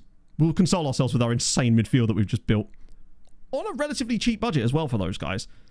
What was because the Ivorian dude was like, what, 200 grand or something? Like Tom Scott, I did, and I imagined you enjoyed it tremendously because of the bell ringing behaviour in it. Right, in that case, yeah, forgets to bid for the guy. That is just, it's like your dream home comes up, you realise you finally have enough money to buy it, and then you just never talk to a mortgage advisor. Just like, oh, so when am I moving in? Oh crap, I forgot. That is the most me thing ever. You can take the mat out of mat, but you can't take the mat out of the mat. It's true. That was fast. Maybe I over-offered him there, but either way, that's sensational. It's a really low bid too. Just getting those three through the door. So a lot of the Patreon regens that have announced their retirement dates are now going to kick off and... Oh, hang on. Oh, yes. Keeps the 5-star PA. He's worth 3 times what we paid for him. A little bit susceptible to injuries as well. Gets into opposition area and comes deep to get ball. 6'4". There's a lot to like about Big Joao. Other Joao, that is. I'll do the same thing as the other two, where I put them in the first team squad and then loan list them anyway. Just in case. You bid for it? I did bid on it. Wait, so what happened then? Oh, maybe he signed a new contract instead of... That might have been what happened. I wonder if he signed a new contract as a response to us bidding on him, perhaps. Because you know, like when one of our release clauses, not that we have any anymore, but what used to happen is that a player would get the release clause triggered. I would then offer the player a new contract, and then they'd either sign the contract or leave because of the release clause. I wonder if he just chose to sign the new deal instead of joining us, perhaps. And maybe the game just didn't notify us. Or it did and I just missed it as it snuck through there, potentially. Bid on 15th of November. And he signed the contract 2 days later. So I'd bid on him before he signed that contract. I wonder if he was in the process of being offered a new contract at the time I bid, perhaps. And that might have like balked it as well, potentially. So what we're saying is it's not entirely my fault. In fact, it's starting to sound a little bit like Carlopi. Yes, when we get to the next game, I will... What I'll do is I'll use the one name they have that isn't Joao Carlos as their new name. Go to the transfer room, info positions, then go to the full list and sort by grades. Never grades, no. I use the star ratings rather than grades, just because I find the grades can be even more vague and useless than stars. But actually, speaking of... And in addition, I actually have the grades set up on my view for this one, because of the skin. There is still a couple of cheeky... There's a 20-year-old Capo Verdean dude called Elisito Lima, who... Oh, wow. I mean, be silly not to sign him, wouldn't it? At that point, I meant to put the no loan thing in there. Shit, oh well, doesn't matter. He's a youngster at 20. I'll absolutely take that. Uruguay Spanish side that leads is kind of fun, but he is also, what was it, £30 million? Oh no, actually a bit less than that. Striker. Esteban Acosta. Ooh. Borderline. Anyway, there's not actually been that many days elapsed yet. This is just the first initial set you get. If you actually look, we've not got more than 4 players for any of these yet, so hopefully, given it a bit more time, it will start to populate a bit more, because the window's only just opened, in fairness. Any new transfer room outs? Ooh, Radomiak. Oh, go on. Oh, there's loads of them in here. There is loads. That's amazing. I might not do this for all of them, but the big boys, look at these. Oh, first, this is amazing. It's always my fault. Generally speaking, it is, though, usually. So, Stoyer is actually still playing for Southampton, if I recall. I actually saw him in a match against one of our guys in Europe when I was capturing the highlights. So, Arca want Nasiru. Lovely. Do you reckon the others will want him to? Why is it defaulting back to loan again? Wait, whoa. Am I on the wrong screen or something? Because I noticed the game seems to be... I am on loan. The game seems to be defaulting back to transfer again on here. And I don't know why. Because I swear that was a bug that they then fixed, but now it seems to have unfixed itself somehow. Loads of Zagwembe and Lubin guys. Oh, and I don't blame them. They're going to need these guys for Europe. That seems a little bit balked there. What if it's because we have active focuses or something? Pitch opportunities. I think it mostly is just them, actually, isn't it? And then Yagaloni with the DM. That's going to be my robot again. Arca want left back, which is... Oh, Altet. Sure, why not? He's quite good. It's no remote. Oh, they all want a bit of him. Okay. That'll make it so much easier as well. Any more? No. God, that was such an inspired suggestion. Has much to be desired right now. Focus on the dangers of it. Yeah, I suppose it's one of those things where, like, I guess anything can have dangers at some point, right? But I still enjoyed it, and it's just cool. I also really liked that there was the link between that and the previous episode, or like the very first episode of the series, where he'd gone to the foundry where they actually made the bells. I just thought it was a really nice little tie-in. Right, Katala. Katala was being linked with Brighton. I did see that. He's still at Real Madrid at the moment, but I'm assuming if he's not... Yeah, I mean, he's playing alright. We definitely sold him at the right point, I think. As good as he is, he's Spanish Scourge and whatnot. To domestic teams, I think they did, yes. I started putting in, at some point when I could remember, £0 or the lowest release scores I could put on players I was signing for the loan farm, just in case someone did want to try and yank one out from underneath us and it was a bit cheaper for them. Oh, Spanish Scurvy has this name. Oh, what's the name? Rock. You'd be surprised. There's a lot of players out there called Rock. But yes, he's very scourgy, isn't he? We actually had a guy called Rock at one stage. I think his name was Rock Curans or something. So Marius Stoyer, 30 years old. He only ever got... Wait, is he back being Moldovan again? I like that. He went from Moldovan to Spanish to back to being Moldovan again and only ended up with 19 caps. He's a very good player, but how on earth is... He must have changed over really, really late. Rumours about Cardiff City. Oh, was it Cardiff now? So we were talking about Jens the other day. Wait, what? Green time. Oh, hang on. This is perfect. I can now say, but alone. Or maybe not. Blitz is good. Loan. Yes. Hopefully that means he'll accept the loan when someone bids on him. Amazing. They move them around too much. There's some crazy names in the Cambodian name pool, but yeah, it was Rangers that we were discussing specifically with them being linked with Big Jens. I do need to check this because there's a couple of players... Nah, Naeem should stay in the squad. John does need to be added to the squad. James... Oh, wait. Do I need James in there anymore? I think I do, don't I? Oh, no, maybe I don't actually. Because we've got that other keeper now. Sorry, James. But also, James kicked off, so he deserves it. Toby's fine. Dan Hard's going to go out on loan. Sharpek's fine and young. Busquets is the other goalkeeper, so I do need to put him in. Or Dummy's the league. We've got Manuel Hansen if we absolutely need a keeper. Diabate. Oh, yeah, these guys do need to be... No, he's too young. He's too young. They're all too young. I think that's okay. No, all the CMs are underage, so they can be playing in the league without having to be registered, thankfully. Is that the full squad? Yeah, so that's okay, actually, then. I feel a bit bad for Kuziemka, but is there anyone else in here that doesn't need to be? Naseru? When he gets taken out of the squad when he goes on loan, I can then bring Kuzi back in at that point, but I don't want to take him out yet in case he kicks off for some reason, because he... Oh, he has future prospect. No, he's breakthrough prospect. I'm going to preemptively put Kuzi in, just because he's fun. My guy. 38 million for... I'm just surprised that Spurs want to... Oh, maybe they don't want to sell him, but he just seems like an odd one. Craig Gordon's finally done it. He's finally retired. Aw, Craig. I was hoping he'd keep going forever. Like, what's the difference at that point between 43 and 44? It's just a year. Right, 181 million for Al Shankiti now. Oh, no. Ballot Valera, that's fine. Boban Stiach, sports hernia. Ooh, oofy for you there, bud. Alvarez is now playing... Oh, Kazuki's... I forgot about Kazuki. It's because the game doesn't consider him a striker a lot of the time, so I just forget about his existence quite commonly. Okay. Kwasiopud, no. Those guys as well. There's bound to be some players in here potentially, but I am not about to be that man that overruns today like he normally does on this exact stream. Except I suspect I somehow will do anyway. Right. Anyone? There's a few older players in there too, wasn't there? Like Chunga. Oh, by the way, I did scout Chunga properly. Doesn't like big matches. May have showed that last stream. Can't remember if I did, but that's probably the reason why we were like, loads of Barcelona guys that are crazy expensive. Why am I being shown them? I guess they were listed for loan at some point, and they've somehow ended up in our like scouting rotation. Because it's just loads of really expensive players at Barca and Stade Rennais and whatnot. King of stalling, true. Right. Does that narrow it down a little bit? Still quite a lot of extensive, in fairness. Wait, oh, that's loads. I'm going to have to be a bit more expedient with this. Watch me go. Let's go. Right. We already know about you. We'll still shortlist him, but he's very expensive. Just curious about you. You're the guy. You're another guy that I wouldn't mind. You're already joining us. You I'm less concerned about. Oh, that's the guy from the intaker. From the... Not sure on old Mio Drag. It's nice to see him there, though. At least he kept a bit of quality. And then Christopher Hansen of Bran. 8 jumping reach. Right. Good tackle on him, but not amazing. Lucas Zver. Oh, Real Madrid. Okay.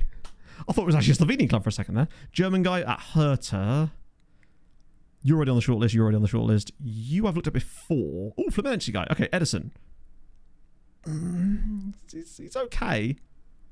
He does sound a bit Irish, doesn't it? Maybe Santa Baby for the time being. Jean-Baptiste. Ooh. Oh, he's at Radomiak. Wait, hang on. They have a Haitian American. Oh, that's cool. Jean-Baptiste Chineas. Also can't jump. Ruan Costa. A Czech Brazilian is fun. Ruan Costa. That is actually his name. Well, last time heard this streamer bad. Yes. Yes, he is. But you should know that. Axel Hernandez? 9 jumping reach. I'm starting to come around to the thing that people are like, there's just no centre-backs with jumping reach. There does seem to be less of them than there were prior, for sure. But the amount of times I'm like excited about a player, I go in there and look at it, he's got 6 jumping reach. Frustrating as hell. Costa's intriguing. He's probably the one guy. Did I have him shortly? Oh, free extra money. I could put that towards that Polish fella, what we are definitely signing for the price. Oh god, that's a lot of offers. None of which appear to be loan offers from people I want loan offers from. They're getting more brazen with their approaches. There we go. Arca Infanacio. That's fantastic. Squad player. Could I maybe interest you in him being a regular starter? Love it. That was a risk. Imagine if they said no. Okay, none of them want him apparently. That's weird. I do love it when they're like, we really need this player, and then just don't actually need the player. Meanwhile, they then show up on here a few days later, still begging for the same exact player, or the same type of player at least. Okay. I don't think the draw would have happened for the next round of the Conference League yet anyway. So, this is big, because we obviously want to try and win, of course. Brookbet, they're cooked, they're done. Jagiellony are the ones that we really care about here. If they get it, if they say they lose by not too much, the one that worries me is Brighton. Benfica, I think, is going to be tough to overtake. Stade Rennais might be able to do it, but they are playing Villarreal, who are quite good, and Ajax are hosting Freiburg. This is tough. Discuss the depth. I guess it was just that, like, with discussing it, it almost kind of... It was one of those things where there wasn't even too much to discuss in it, really. It was just a case of, like, they scored when we... Shut up shop too early. They took their chances and made the right moves at the right time, and... I'm kind of glad in a way that it was something like that and not some absolutely heinous, controversial situation. That was quite refreshing to not have to worry about that for once. Right, let me grab some players on the... I've started doing that more so that way I don't have to keep ticking on and off the available thingy. So it looks like Roman's making it to the bench. Oh, go on, Manuel. You know you want to, buddy. Right, is Coffee back yet? He must be, surely. He's had his little rest. Santelli did okay, though. Right, Coffee Boy in there. Alan, Kowalski. The new guys obviously can't be registered in the Champions League squad yet, so that is absolutely fine. And yeah, nice. Love to see it. Let's go. But yeah, I think it's one of those things where you run out of things to say about it quite quickly, I guess. Oh, good. Ah. Yeah. I did think about putting an app, but then by the time I'd loaded up the app and I was just like, I can be asked to like try and find my password at this point. And then I realized, hey, you're healing. You no longer have a compulsion to gamble anymore. And I was like, that's proud of me for that. Right, match we should be winning. Why am I yelling them straight off the bat? But I'm going to anyway because they deserve it, the bastards. He is an emotional man, shall we say. That's the sort of diplomatic way of describing it, I suppose. This is an emotional man who wears his heart on his sleeves, which is ironic because they're usually short sleeves too, so there's even less space for his emotions. Maybe that's the problem. More long sleeves for him, this wouldn't be an issue. Never bet. Yeah. Filthy casuals notice? Yeah. But then they're going to come along with their filthy casual opinions, and then all of a sudden it changes. You find yourself backing him more and more and more after that.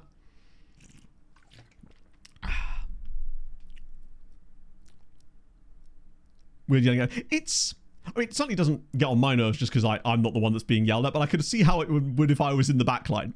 And like really basic things, like someone has a shot from 30 yards and he's yelling. It's like, no, Jordan, that's what we want. For the most part, statistically, that's a really good thing. Let them keep doing that, buddy. And we already lead. Polizia inside 6 minutes.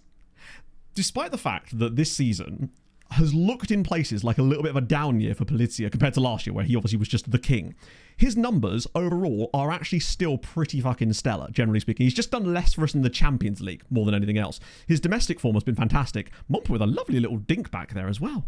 Little headed finish, we take that. But that isn't really the big deal here. The big deal is the live league table, which I'm going to try to avoid. There we go. Get that right above my head so we can keep an eye on that, because that's where the real business is going on. It's whether Jagiellonia can survive in the top 24, basically. Both hydration breaks. Yeah. To be fair, I don't really see what the point of that was. Like, the ref's not going to suddenly go, oh, shit. I assume they probably have an alarm or something on the ref's watch that tells them, because obviously not going to be always watching if the play's going on, when the hydration breaks are going to be happening.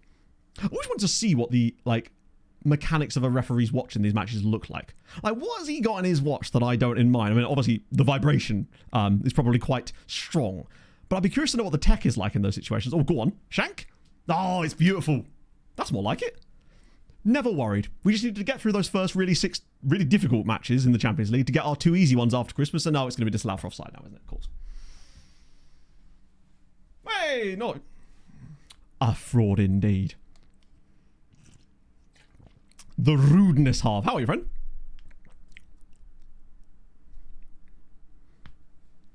For 10 seconds of him accepting a new contract without noticing. Right.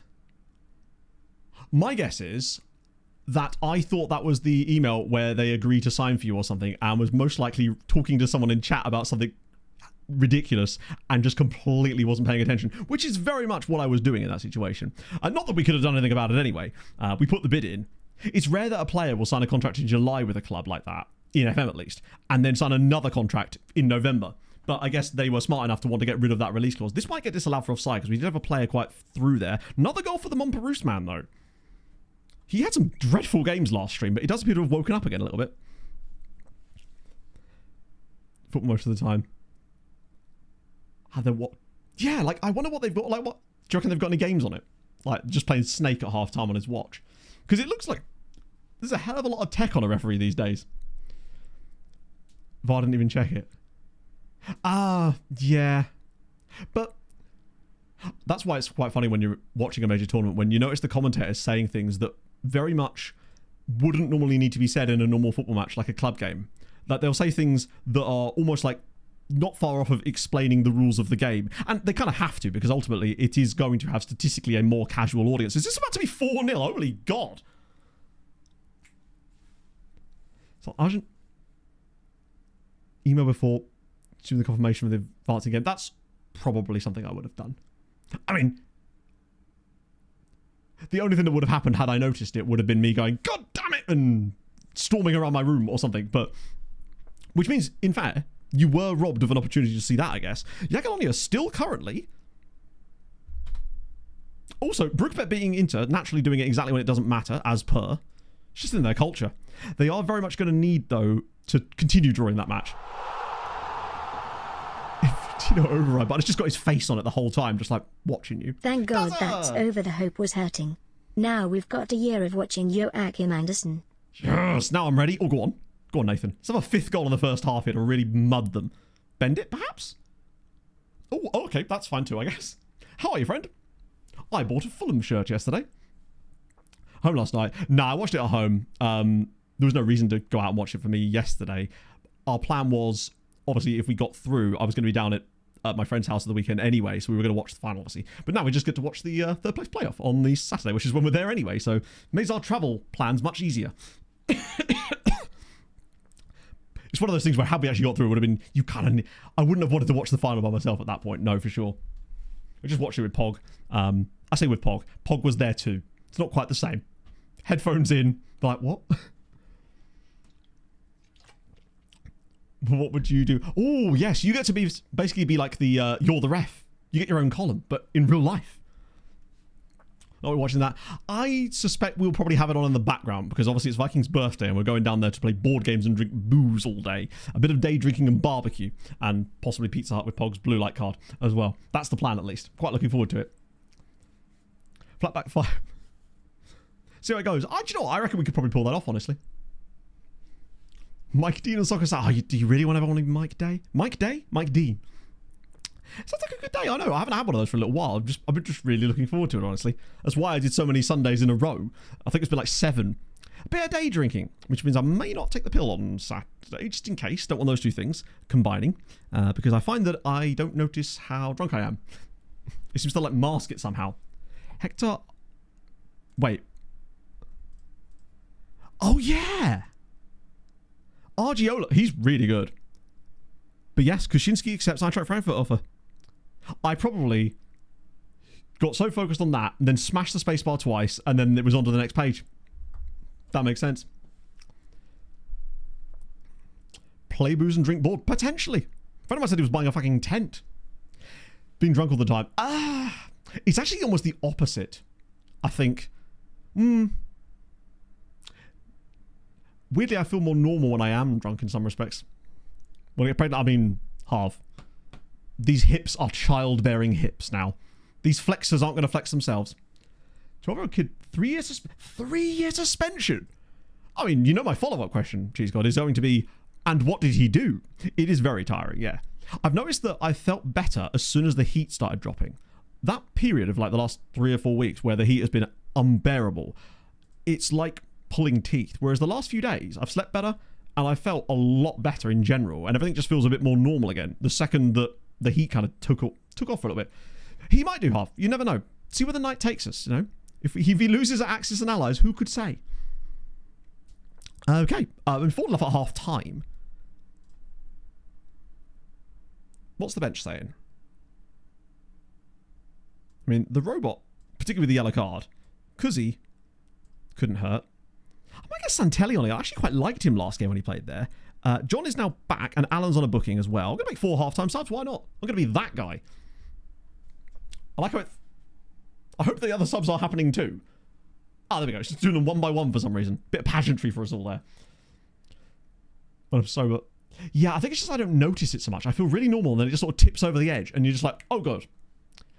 But that's why I feel like I can't really drink beer anymore. I think I just always feel so hungover whenever I drink beer, whereas if I have even spirits that are mixed with, like, lemonade, like loads of gin, basically, I feel usually absolutely fine. Kuzemka! Oh, imagine if Kuzemka had scored in the Champions League for us. Did he ever get a goal in the Champions League? I don't think he was here by then, was he? Moved flat 2 weeks ago. This new one feels much better than the heat. You don't have a kitchen. Is that because it's like a studio flat, or have you just not found the door yet? Because both of those options are still on the table. Not the kitchen table, notably. But I've either John, Manor, Steinbergen, Shanker's the lone striker. I think that would get away with it, honestly, James. There's too much quality in there to not get through. Although Van Kemsiker is sort of being a bit of a whiny baby because Man United want him and he wants to go, and I'm saying, well, not right now. Not with the way our centre-back setup is, as we still find ourselves... I feel like we're never not short of centre-backs for some reason. Hello, Rick. How are you, man? Oh, yeah, I never mix drinks. I'm way past the days of mixing drinks. But I'm usually okay if I stick to one. But whenever that thing I stick to is beer and I have even if it's like 4 or 5, I just feel awful the next day, and I'm so likely to feel hungover and sick.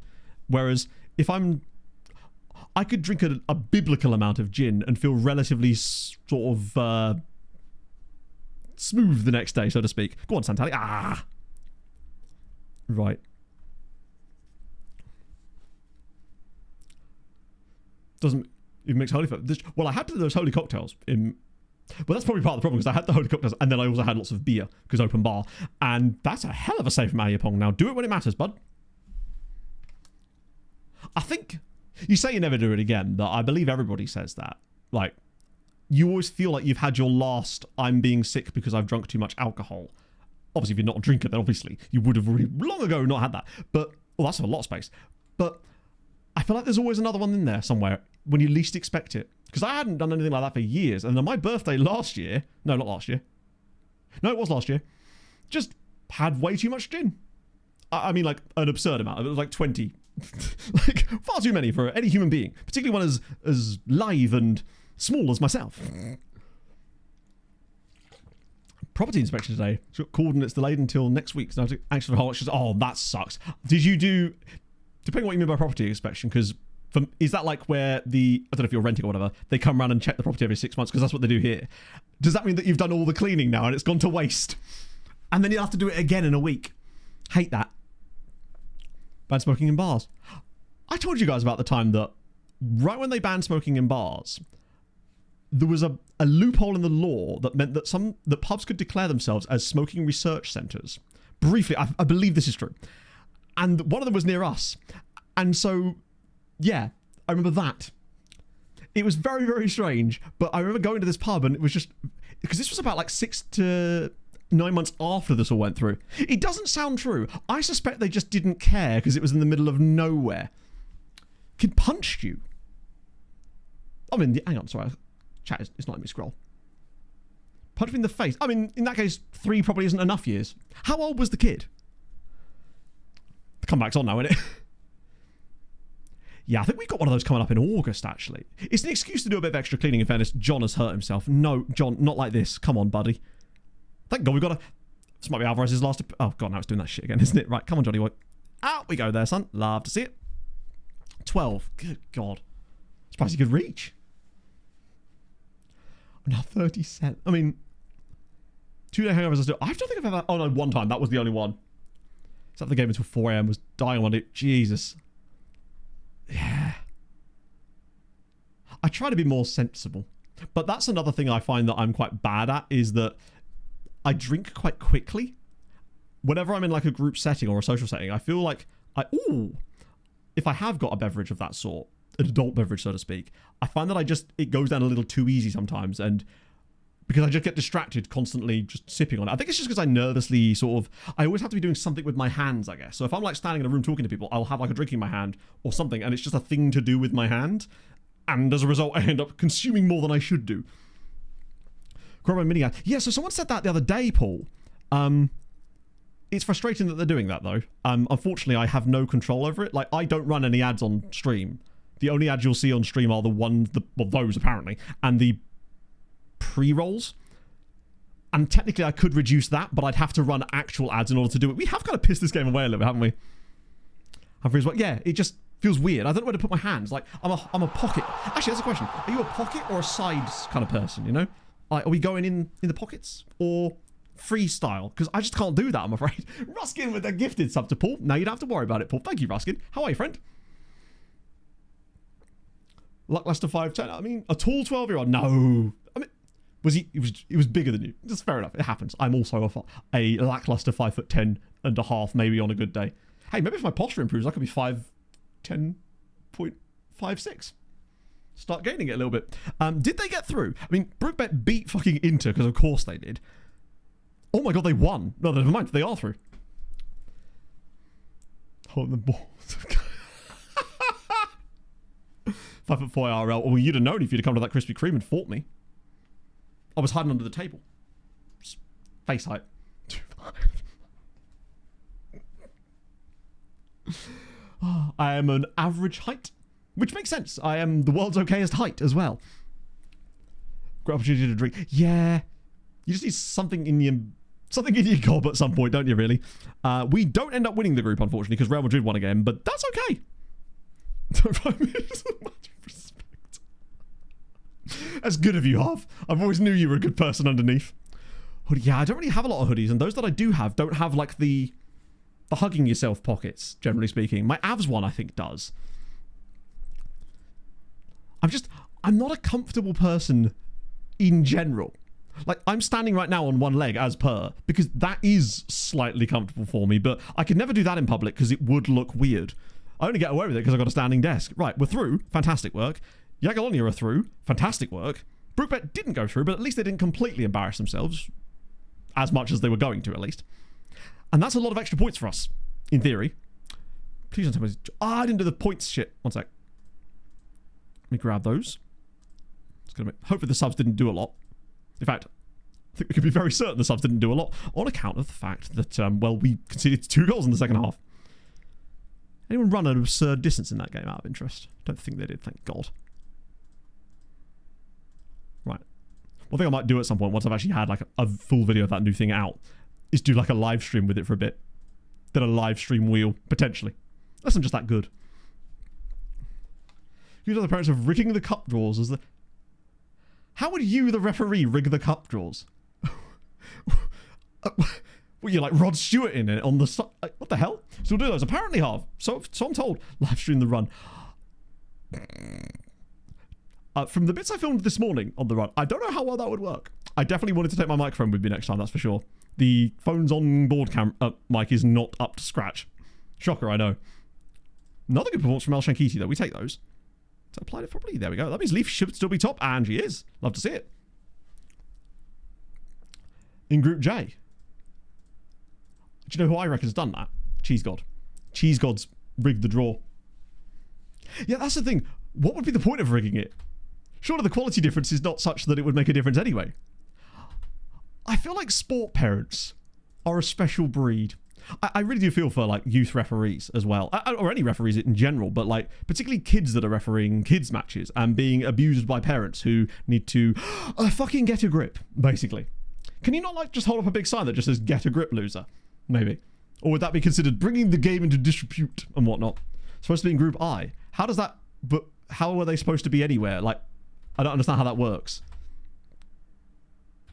I mean, ultimately, who cares, right? They won the game.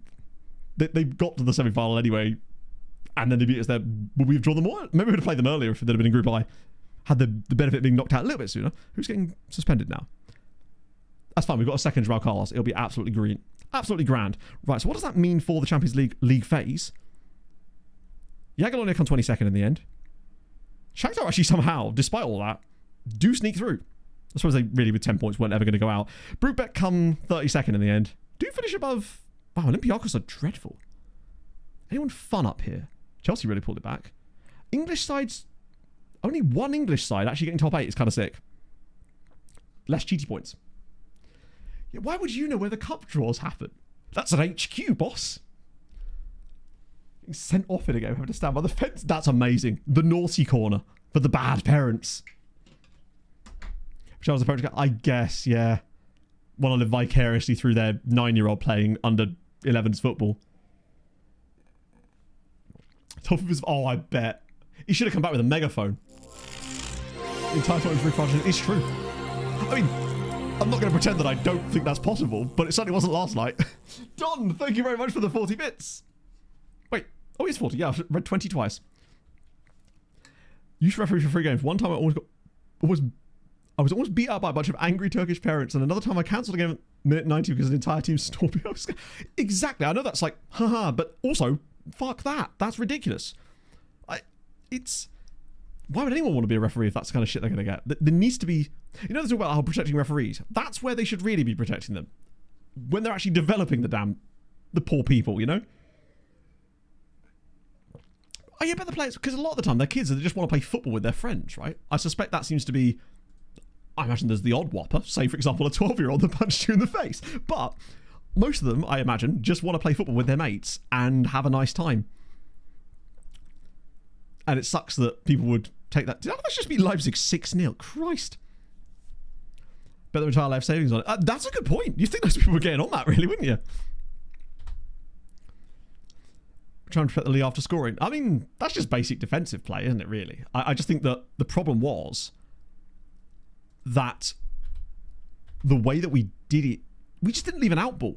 I think we could have set up defensively after that and still left some kind of out ball, but it just seemed that we dropped too deep and every time we cleared the ball, there was just no one up there to receive it. So it was just coming back at you over time. There was just too much of it. It was 7 years up. What did the 7-year-old do to get sent off? Did he punch you in the face by any chance? It's a very tall 7-year-old. It's 5'11".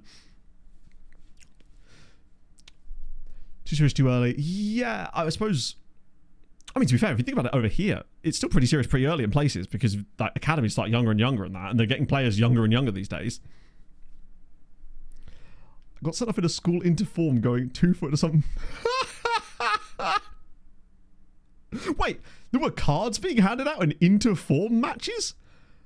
Back when I was at school, it was literally, like, the word literally meaning actually literally in this case, jumpers for goalposts type beat. Like, if it didn't come in with grass stains all over you, that was kind of how it worked. And occasionally PE, after a while, PE was just like, do you want to just play football? I was like, yeah, cool. PE teacher had completely had enough at that point. For basically most of my years 10 and 11, like, normal PE was just go play football on the AstroTurf for an hour, which we were more than happy to do. Meanwhile, GCSE PE was very different. I actually quite enjoyed GCSE PE, to be fair, even though I was a fat fuck. But you could still learn things. There was theory involved and whatnot. I already scouted those guys, didn't I? I just wanted to see if there was any new boys. No, he's from bloody Real Madrid. You're free kick instead of a penalty. The idea of a 7-year-old saying that to you is incredible. Like, where's he hearing that?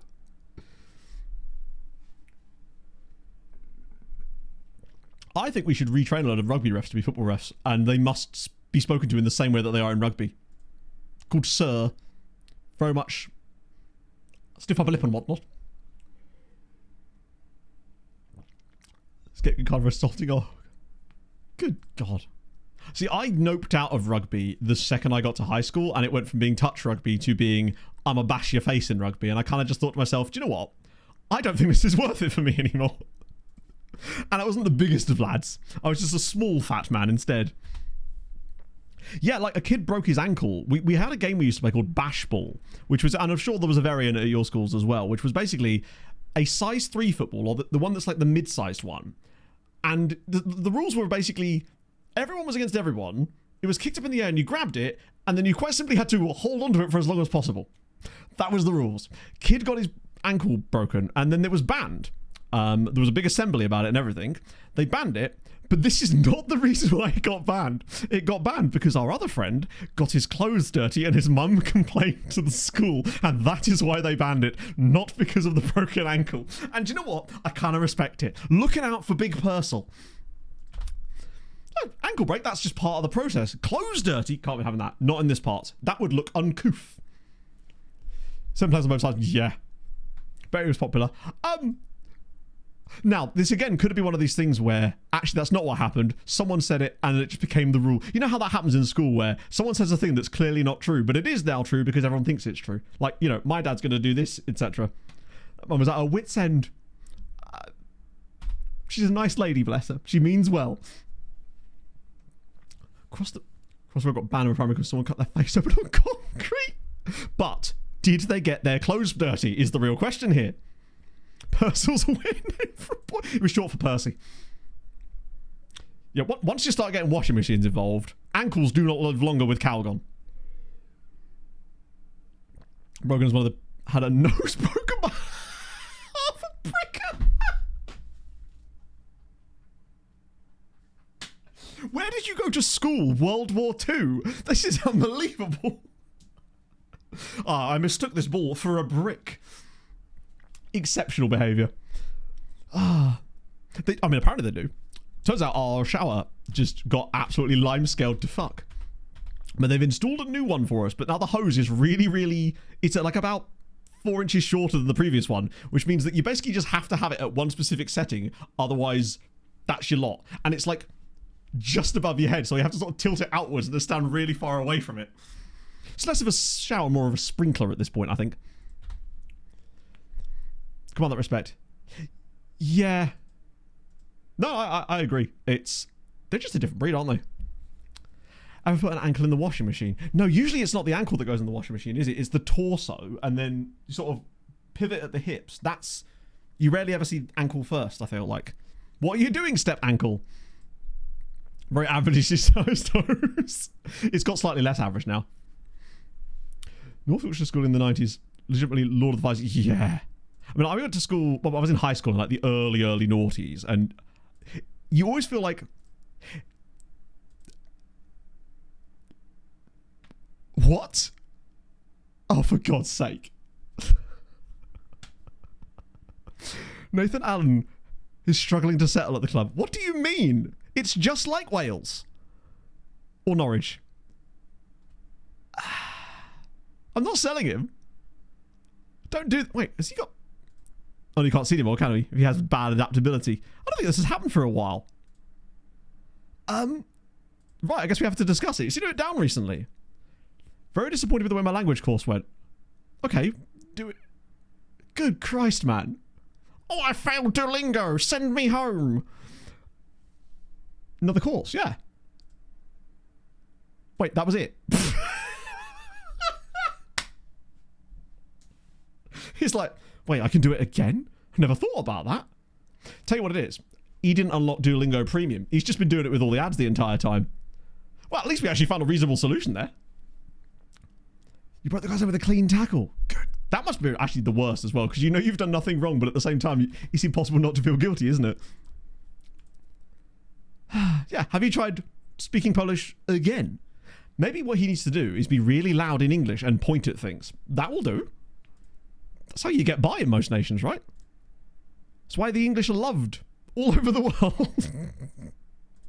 I'll get you there too. Is that the same fella? Sure, why not? And Piaskowicz. I mean, they'll never go for him because he's not very good. But anyone else further down? Wait. No, I thought there was for a second. Yeah, when he fails the course the second time, I wonder if I can just keep sending him repeated courses. What type of school? Oh, I like a long story. Training for inter-school soccer. A group of girls were training for basketball. One of their balls ended up in the oval. On the oval. They kicked the ball back to them, bit high up, landed right on top of the girl's head. Yeah, basketball's landing on people's head. You think, oh, it's just a ball, but those are heavy bastards. He's legitimately Ralph. Yeah.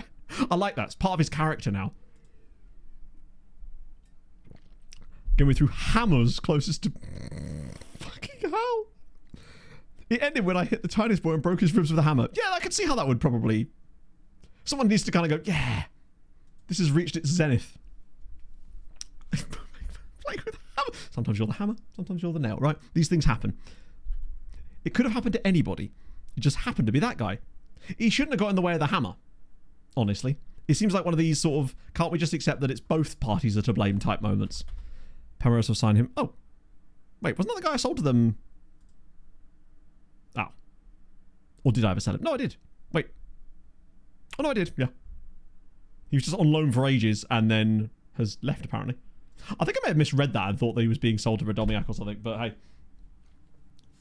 1 upper sentence. To be fair, that is also why I stopped doing Duolingo, because I got sick of it and how much it just tried to force everything into paying to the point where it was just like not worth it anymore. I tried Frankfurt, want Kota Arbe. No. I mean, you could give me your Polish lad and maybe I'd consider it. I mean, I wouldn't, because he's quite a good footballer. I don't know if you noticed. Well, I'm going to spam some spacebar now. A couple of years earlier, broke a kid's nose with a cricket ball in sports. Get the runs. Jesus Christ. Some people are just accident prone as well. It's not their fault. They can't stop it. Right. Since he's now no longer... He just wants to be able to talk to his teammates, you know? Right up until now, he's only been talking to Gareth Arnold. And I could see why that would affect any man, you know? Right. Clear unavailable. Shows me some benchy boys. Those guys are nearly back, but... Oh, wait, they might have to play, actually. Is that... Who's that? Oh, it's Nozadze. And... Who's... Where the others gone? I haven't learned their names properly yet. There's quite a few options here, actually. Did I put Schwab in the first time? I swear I did. Oh, there's Gareth Arnold. You do need to get him back in there. You're right, Europa League draws. Of course, I'm a moron. Sorry, yeah, I knew there was something I was supposed to do. That's the important one. Europa League. Let's go. Lechia do get top 20. Motor as well. And so do Piaskowicz. That is a big day for Poland. Piaskowicz 19th, do get 10 points in the end. Motor... Wait, weren't they playing someone really good? Either way, Motor do sneak into the top 8 as well. Lechia come 4th with 20 points. They're kind of chefing. That is a big amount of points for Poland. Just the sheer amount, like 20 points there. Like 6 wins and 2 draws is an exceptional return. 5 wins and a draw there for them. And even Piaskowicz with 3 wins and a draw is not bad. But who the hell did they play? I could have sworn they had a ridiculously tough tie.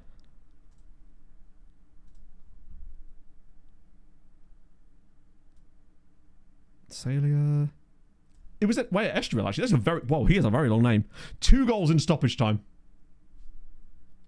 Things you'll have to see. Great work from the long name Massive. PSV Eindhoven losing again. Lechia casually beating Trabzonspor, and then Waterford sadly losing Man United. And where was Piaskowicz? Oh, 3-0 over Midtjylland. Espes. Easy as you like. And Piaskowicz are playing Dino Kiev in the next round. Is that good or bad? Actually, probably one of the better. I mean, like Feyenoord and Genk are there, but I feel like that should still be winnable for them. They're a good team. What are they just drowned? Good God. There was always those strange stories you hear, like our form tutor allegedly buggered off to Cyprus with a load of money that had been stored up for a school trip or something. I mean, to be fair, she was totally fine and then just literally didn't turn up for school one day and was never seen again. So whether the embezzlement part is true or not, I don't know, but she did just simply stop turning up one day and was never seen again. So I suspect that there was a lot of extrapolation going from there nevertheless, but either way, let's get some points. Where are we at now? This should be a big step up for us. France have 13. We should be around that as well. 15! Okay, France. Swig on that. That's tremendous. 15.2 points. I mean, sensational. Which means we now have gapped, well, not gapped France. We are now above France just by... Wait, are we above France? No, we're still somehow not above France. Somehow we are still just about behind them, but we're getting there. And France have lost 2 teams. We've only lost 1. So they've got less teams to work with as well. And we've got 3 in the Europa League, which is dope. Deliberate leak to hide the real result. Maybe. And there was always the stand. There was like a set of standard rumours that was at every school. It was like, did you hear about that teacher that slept with a sixth former? That seems to be like a common one. I think nary a day went by, or a school went by, where that wasn't a theory. Yeah, England are kind of just doing England things again, aren't they?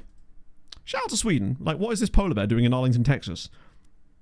They need to kind of continue to cook, although I think they have lost a couple, actually. Actually happened to score. Well, that's the thing. Everyone thinks it actually happened. Maybe it did. I don't know. With the principle. Oh, in that case, it probably did happen then, yeah. Good hell. So the next couple of years will be lower, because bear in mind, the year we're putting up this season is not being replaced, is not replacing this one. It's replacing a different year, which was around about... So if we're at that now, which means it's actually an even worse year, the year we're replacing is like 15.1. Yeah.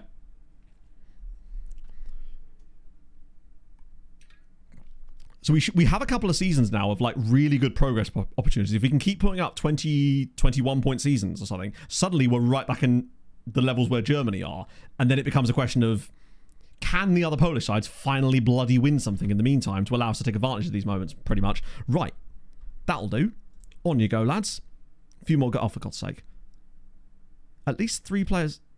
Oh, someone's aged out, haven't they? Is it Kowalski? This is why we need another youth intake of goodness. Sharpek technically is one of them, so I'll just dump him on the bench instead of Manuel.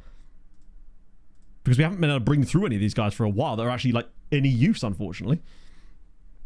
Actually still together. What, he waited... Oh, Molsky as well, but I think Molsky's probably too old now as well. To go for that roughly.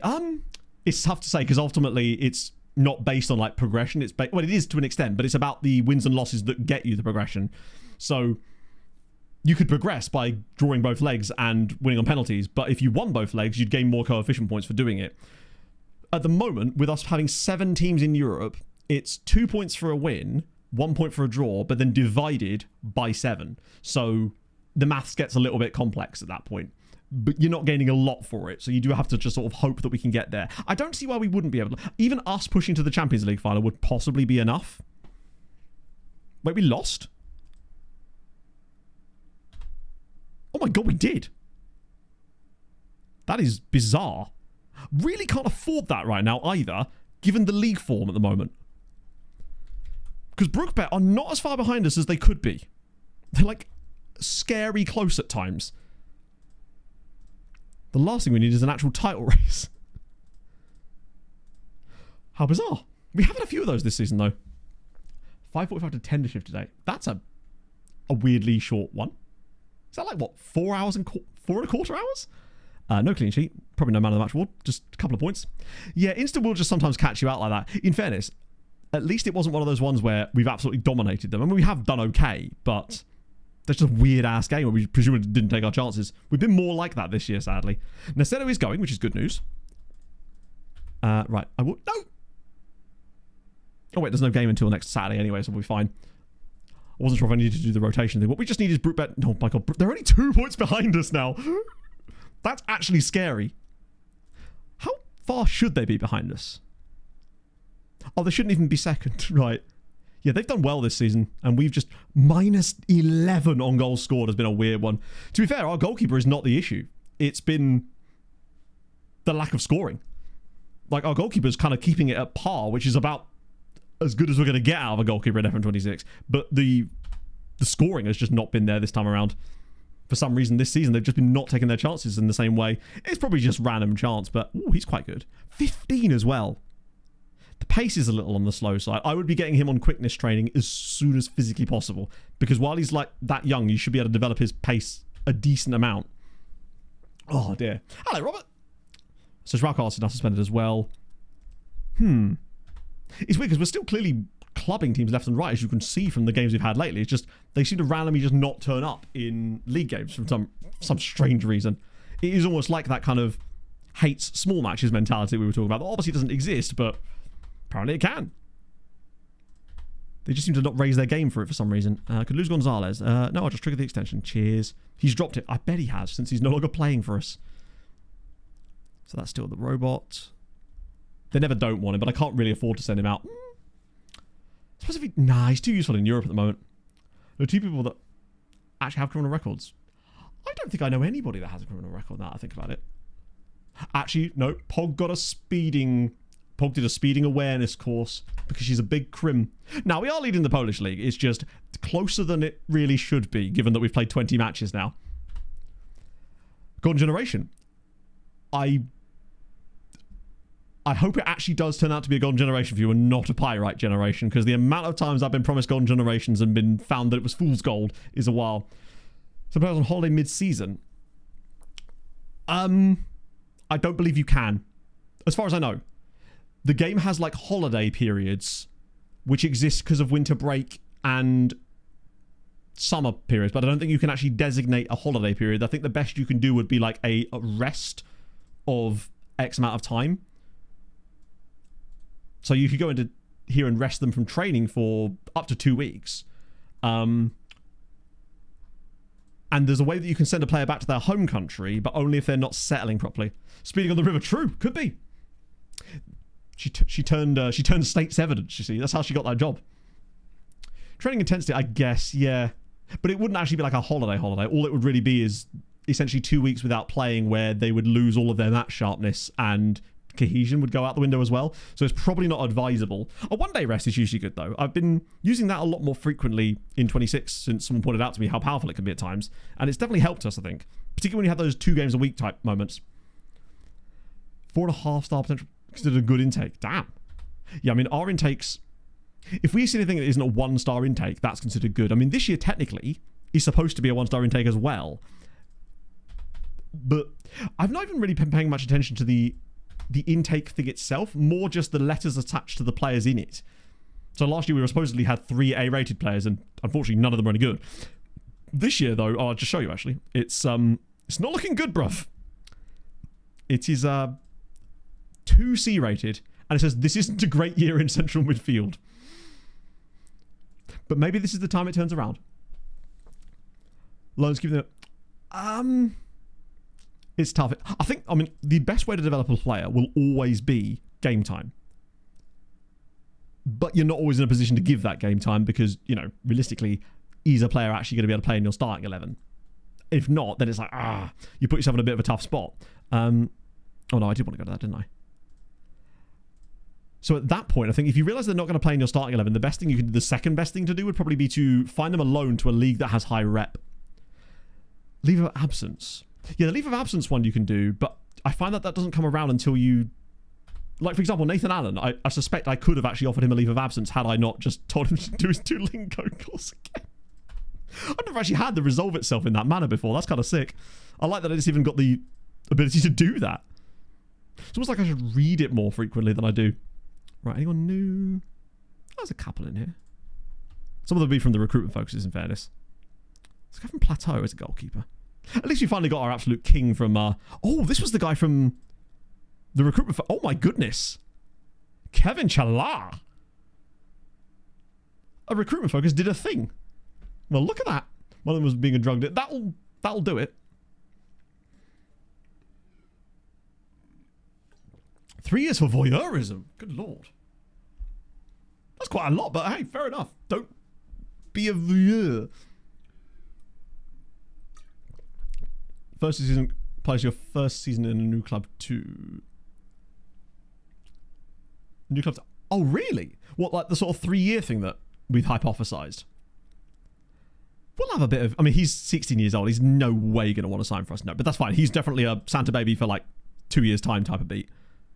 Because I really like the technique that he's got. He is another number 10, but you can never have enough of those. Franci Fetai. Great name. Oh, wow. He's a very strange player. He's a very good player, but he's very passy and would cost £36 million. Not that I'm above £36 million, as you know. Fuck it. Does Francie make the list as well? He may do. For when I get way too much money for my own good. Jan Inge Hansen of Bodø. Ooh. Oh, he's very young. Wow, look at his mentals. He's a very strange player.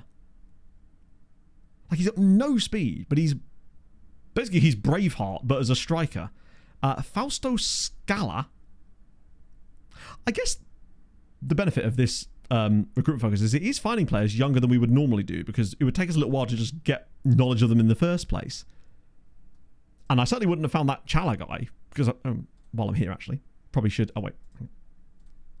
Probably should add them to the team report. Oh, I was scouting their under... San Antonio Football Club String 2. Watch out. I presume that's their second string. Don't ask me how I know it. Doctors hate him. Pride by Youth Intake. Oh. Yeah, he's like... Actually, he's like Steinbergen good. But actually, he kind of like... Steinbergen doesn't have the aerial presence, but he is better on the floor. That's great, though. And at 17. Insane. I like how he's only just realised this. Not happy. Oh, no, I'm sorry about that. Oh, well. Yes, Mauro. My guy. Star player? What star player? We don't do those here. Amazing. That's superb. Yanchuk. Who's Yanchuk? Oh, he was that young Ukrainian fella we'd found. He does have good physicals, but it seems like the ceiling might not be there, unfortunately. Consistency. Tackling's okay. Jumping reach is terrible, so he's very much a wing-back. He's very fast, though. What's the personality? Very ambitious. He wouldn't sign for us anyway, though, would he? No. Fair enough. Yeah, I mean, we can't really complain too much, because we did have that spell, that 3-year run of... Oh, we need to get a bit of money in. That 3-year run of genuinely goated youth intakes with Molsky, Kowalski, and Steinbergen back-to-back seasons. I mean, if you think that's bad, imagine... Oh, this could get us some cash. That's an optional fee, though. Give me 10 mil optional. Because ultimately it's just... Did they even change the number?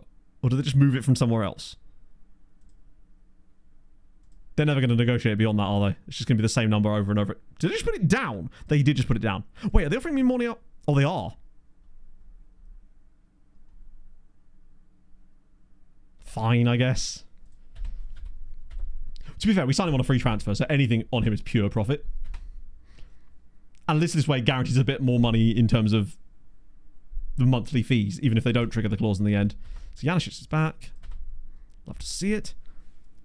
Because whenever we do finally get our next Champions League match, it's not going to be... Well, we know when it normally is. It's usually right before the youth intake, which is the 17th this year, as it always is, isn't it? So that will be... Oh, we're not that far away. Be there after the Cracovia game.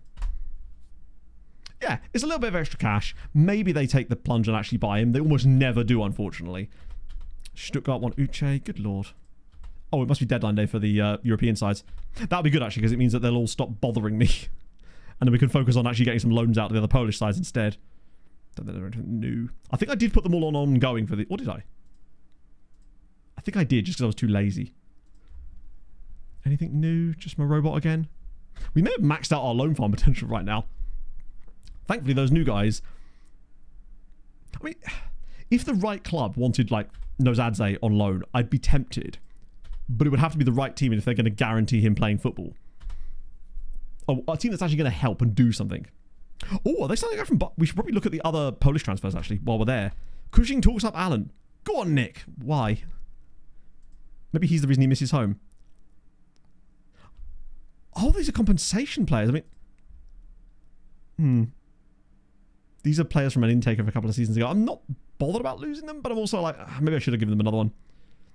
It has been a little bit of time, but I just don't know if we're going to find out much in there. The value? Wait, what value? Oh, shit, yeah. I'm going to have a choice. Oh, hang on. Yeah, you're right. His value is absurd. Why is his value so high? Hopefully he will sign for us now. Christ, that is... Thank you for spotting that. I would have just... I mean, his attributes are okay, but that is a ludicrous amount of money that he's suddenly worth. Rather than to lose him for pennies on the dollar, essentially. Ooh, what am I doing? I'll offer him a bigger base wage too. Just to sort of creep this up a bit more towards that. In the hope that it will sign it instantly. And so, Leipzig... This is what Hadrian told me. They have a specific like club culture thing, which means they go after young players. That's baked into them, which is why we almost always see Leipzig going after every target that we want or our own players. You'll see Cassiopeia have it as well. Did he just sign it immediately? I think he did just sign it immediately, didn't he? Hopefully. I'm checking. They're still after him. Are they putting in less and less money each time now? I feel like these bids are getting smaller, not larger. Scooby-Doo, thank you for the follow. That sounds like a carbon copy of our backroom staff back push. You'd love to see it.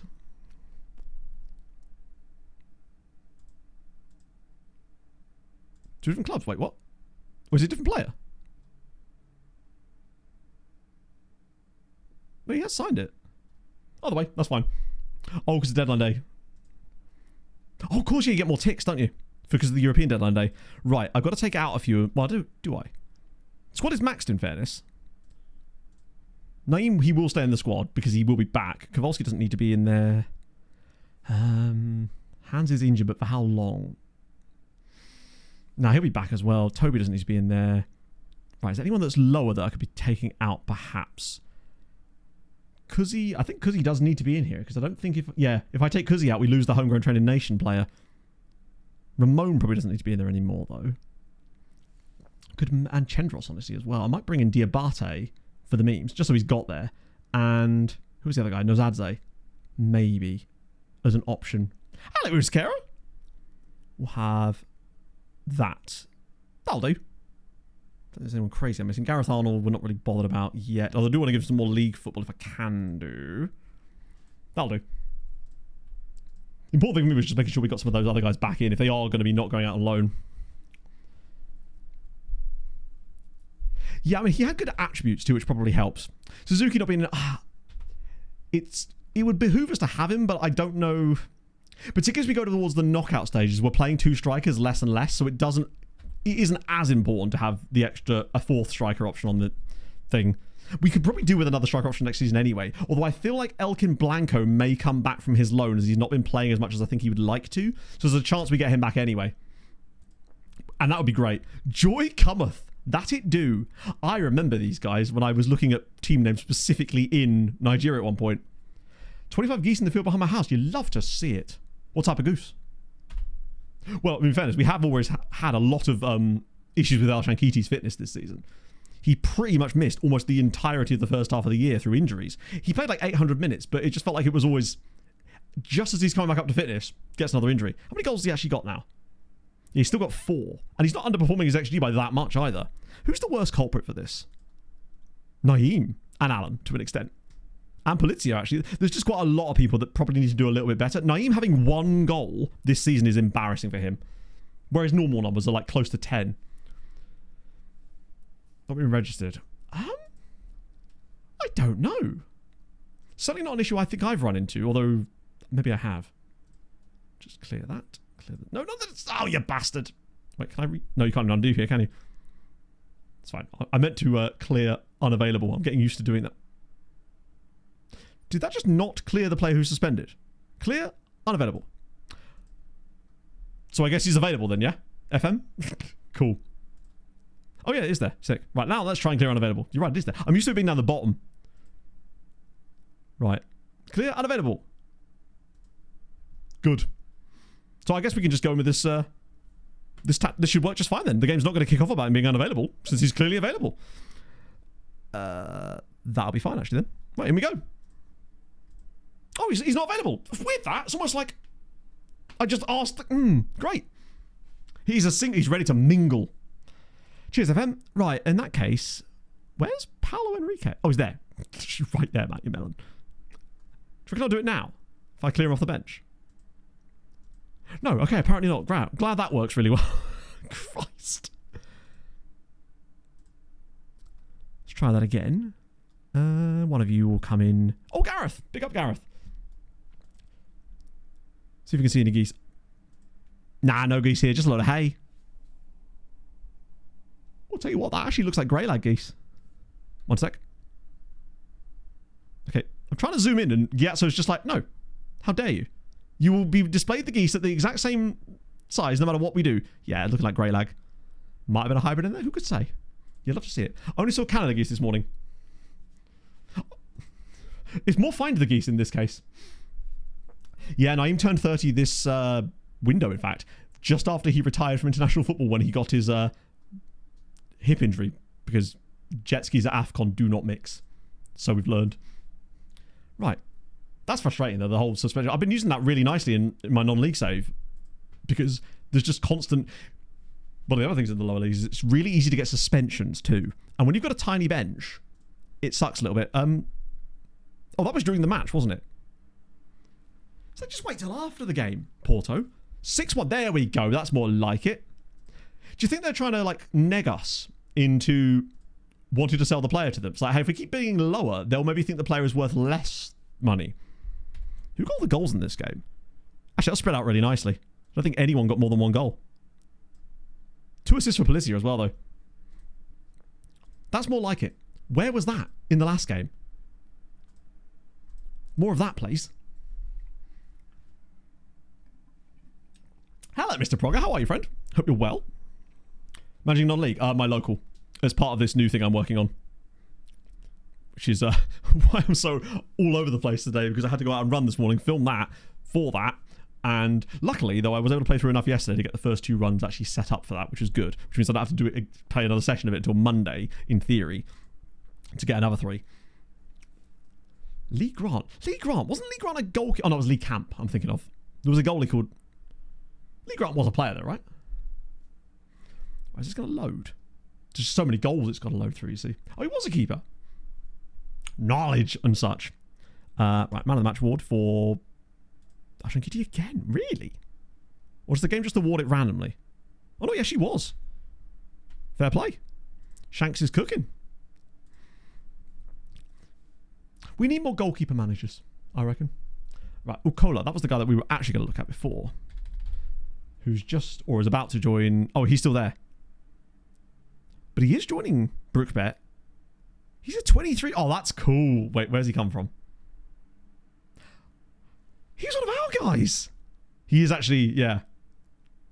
He's Spanish Scourge, technically. He's one of the ones we signed ages ago. But he's gone all the way through Bayern and Holstein Kiel, and now all the way back. We're still only 23, though. All the way to... He's a very good player, actually. Well done, Radomiak, though, for picking that one up. Let me just check that as well. Nah, you'll be pleased to know, Oscar. I'm going cloddy ball. Non-league, lumping it long, passing the space. I've got the biggest pitch that it will literally allow me as well, because that works out really nicely as well, apparently. Some of my players are genuinely appallingly bad, but I have no choice but to use them because no one else will sign for me. I actually quite like the constraints of it. They always sort of come back, don't they? Right. What I want to look at is the... Ooh, don't want to look at that, because it shows that we're bad. I want to look at the ins and outs.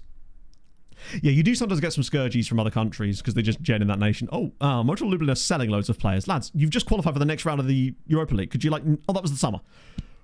Whew. Bad. Still bad, but less bad. Right, what's happening here? Anything fun? Oh, Lekia just sold a guy to buy him for 43 million. Scared of jet skis. That's the plan, at least. Yeah. You don't tend to get a lot of jet skis down here on the fens. The rivers aren't wide enough. Actually, I say that. Pog actually received a report the other day. I'm lying to you. Pog received a report the other day of someone literally riding a jet ski on the River Rouge. So I take back everything I just said. That is definitely a thing. There was also someone complaining about unlicensed paddle boarders. I'm like, really? Really? For 50 million? That was Lekia as well in the summer, I believe. That was us buying someone. Then we sold a guy. They sold a guy. They bought a guy for 5.5 mil. 9 million there as well, using some of that money, I suspect. Bit more money there as well. 6 million as well there for Jagiellonia. But yes, the big one was Sangare to Freiburg for stupid money. August 29th, the charity match. I have started training, technically. I mean, as a side issue, I am training for that. It'll come in two. I'll have to find a way to convert that into part of the video somehow. I'll just take my camera with me, it'd be fun. Apparently you do, yeah.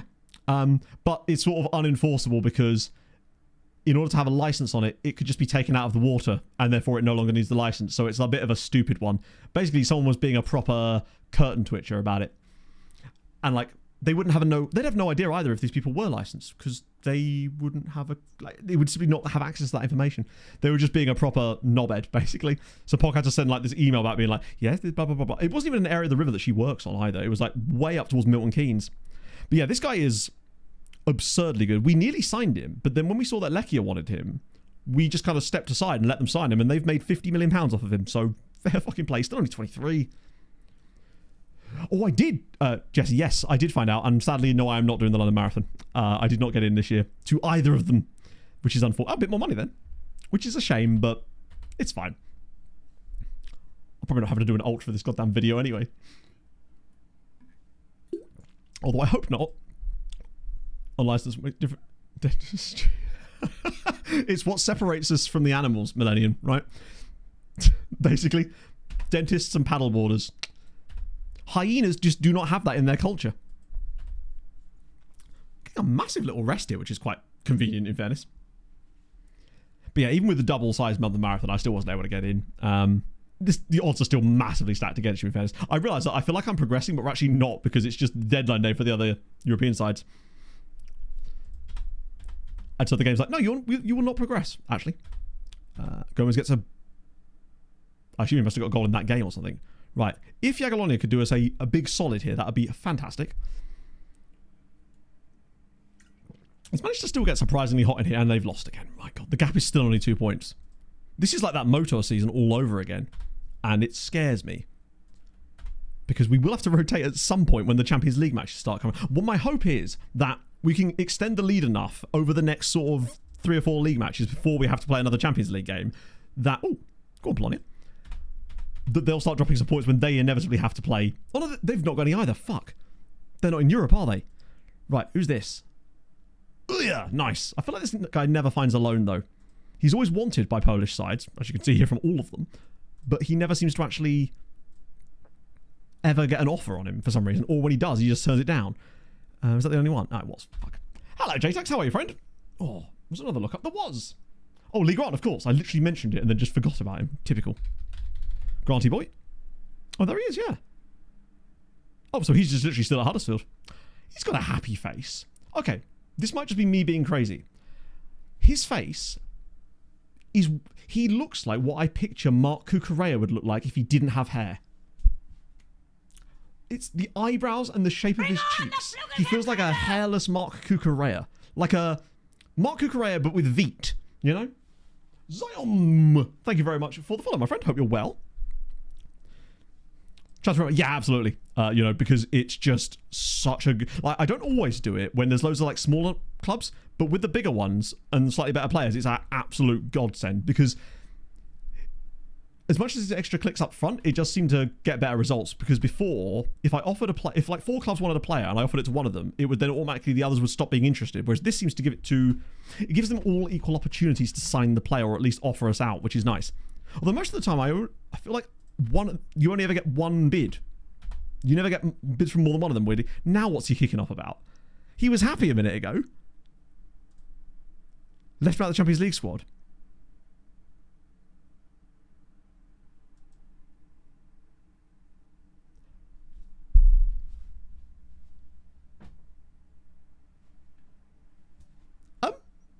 Forgive me if I'm wrong about this, but I'm pretty certain we not only changed him to being a breakthrough prospect, and then he complained, and then I said, actually, mate, can I get over it? And then he was like, fine. How is he now a star player again? Is he magic? Back you go, old chap. He's got hacks. Are there hacks in FM? He's got them. Highly specific thing. Yeah, sometimes you just see it. He has chosen his squad role, and who am I to tell him that he can't? Bloody Infantino. Yeah, exactly. TDF started at Magnicore. I'm afraid I don't know who TDF is. Is that like Aaron's cousin? It could be. He just wants more minutes. And that's what we did, HP. We talked to him and used the convince option, and then he was fine. But somehow it then put his squad status back up to being star player again. Unless I somehow agreed to something that had the text that was looking like one thing and then actually did something else, because that does happen sometimes as well, where the game will say something really specific, but then you click it and it does a thing that really it shouldn't do based on the things in it. Very glee. That was kind of the whole idea about it also. I wanted a previously command that would catch people up, give them the lowdown, but it can only be 500 characters because that's the limit in one single Twitch message. And that's what you missed on Matt. Wait till the song and dance section starts. That's when we really begin to pop off. Right. Oh, not these guys. They're all just from bloody Barca and stuff, aren't they? 48 million, 32 million. A little bit cheaper, but still really expensive. I think we looked at him before. As good as he is. Why is everybody susceptible to injuries lately? That keeper we're okay with. No, that's really annoying. Those are probably guys from the recruitment focuses, in fairness. He's expensive. Oh, he's a goalie. Wait. Oh, no. Yeah, he's bad. Tour de France. I see. That's the pedally thing, right? No, I joke. Of course I know what the Tour de France is. A Magnicore. That's kind of cool. I've never really been... Like, cycling as I enjoy as far as, like, when I'm on a bike and I'm on like a cycle path, like a proper, you know, in the country or something, that's kind of fun. But I think that's about as far as it goes. Mostly just because I get a sore ass. To be honest, my ass is so bony these days. It's just not great. Read out like a Glee episode. Oh, hell yeah. I mean, that would take some doing. Do I have to do it in like an a cappella style, potentially? Couple of Kaksha.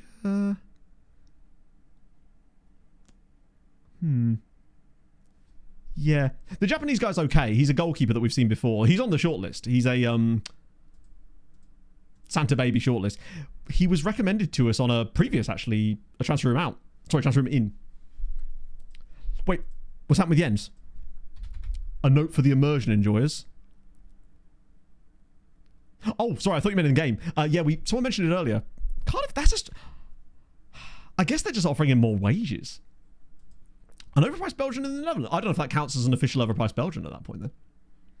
I can't help but feel like that seems like a cheat. So look, no offers for Oya. This guy, for some reason, every time teams want him, and he's actually good, they just refuse to actually bid on him for some reason. They always like want him for a split second. It's like they get post not bid clarity on him or something. They go, actually, you know what? He's not as pretty as I thought he was. 5.5 million. Because Cardiff are going back into the Championship this season, right? Overspiced Belgian. Ooh. Speaking of that, I mean, not really a spice, but I suppose it is. Pog and I made paprika chicken the other night. We made a different version of it slightly, and it was so fucking fire. It's just a delicious flavour. 6.8. I can see why Tromsø would want to hold on for that, to be honest. If Jens is as good as everyone thinks he could potentially be, then... wait, where are they playing? Not again. As if it's happened again. Jagiellonia versus Marseille in the playoff knockout round. Again. I'm pretty certain that Marseille have played a Polish side in this round in 3 seasons in a row now. How does this always happen? Yeah, last year, they lost to Jagiellonia. It was literally last season. And the year before that, they knocked out Piaskowicza. Anyhow, while we're here, before they did anything crazy? No, that was the last one. So yeah, 3 years in a row. This is brilliant. Although it looks like it could be redemption arc for Marseille, though, because unfortunately, they beat them on penalties last time. Right. We've got with Metz. Guys, wait, well, Metz in the Champions League? Or is this somewhere else? Sorry, forgive me. Context. A friend of mine has just bought a tent purely for the purpose of having somewhere to sleep on Saturday because apparently our friend's living room is not good enough. Marseille. Speaking of Marseille, are they cooking again? Nah, they lost 3 games. Wait, whoa. Oh, imagine Marseille run PSG to the wire every single season, and then the one time that PSG fall off, Nice go and steal the title. Metz in France. No, I'm aware of where Metz is. I was unsure of what the forgive me, Jake. Sorry, I didn't see the first message. God, like Chinese DM in your intake. That's kind of dope. Do you have a Chinese affiliate by any chance? If not, that's really sick. Forgive me, I didn't see the first message. I don't think I've had a Chinese player in a youth intake for maybe even ever, honestly. Unless your manager's Chinese, maybe, or you have Chinese coaching staff, but that's still pretty sick. Cristiani's resuming. Cool. Bit of that, bit of that. Don't inform me again. How dare you inform me of things? Building a nation where players take short to get nationality. Isn't it that there basically isn't a way to have that anymore, where it's kind of locked to a certain 5 years pretty much all the time? Wait, yeah, I want to just drop... See if it works. Actually, no, I want to see who they bought first. Not that they can register him, but... Wait, did they spend that? Or do they sell someone for that kind of money? I'm not seeing it. Unless I've once again misread things. Or maybe not signed yet, in fairness. Dropping on loan. I like that for Villa. I like that for Joao. Predictable, but ultimately probably the case. Record spent for Jack. Maybe it hasn't just gone through yet. Because they do have a bit of cash. Because they sold a guy to Lechia, which was really weird. I mean, he's really good, but just even an odd move. Nishan Mohammed. Wait, Nishan Mohammed? I swear he was already playing for them. Hang on, I spelled his name wrong. He's a fullback. 1.6 million. They've got a guy from 1.6 million. But I don't think that could be him. Who is this? Oh, this is the goalie. Oh, wait, shit. Is he worth less now than he was before? I swear his... Oh, no, hang on. Let me just ask his agent again. Ah, fuck. Oh, well, that's on me. That was an oof. I thought... I think the reason we didn't sign him back in the time is because that was when he'd run out of money entirely. A bruised thigh? How dare you?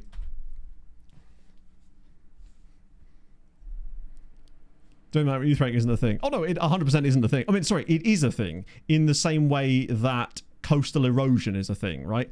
If you sit by the cliff, you're probably not going to see it erode that much in the 20 minutes you're there.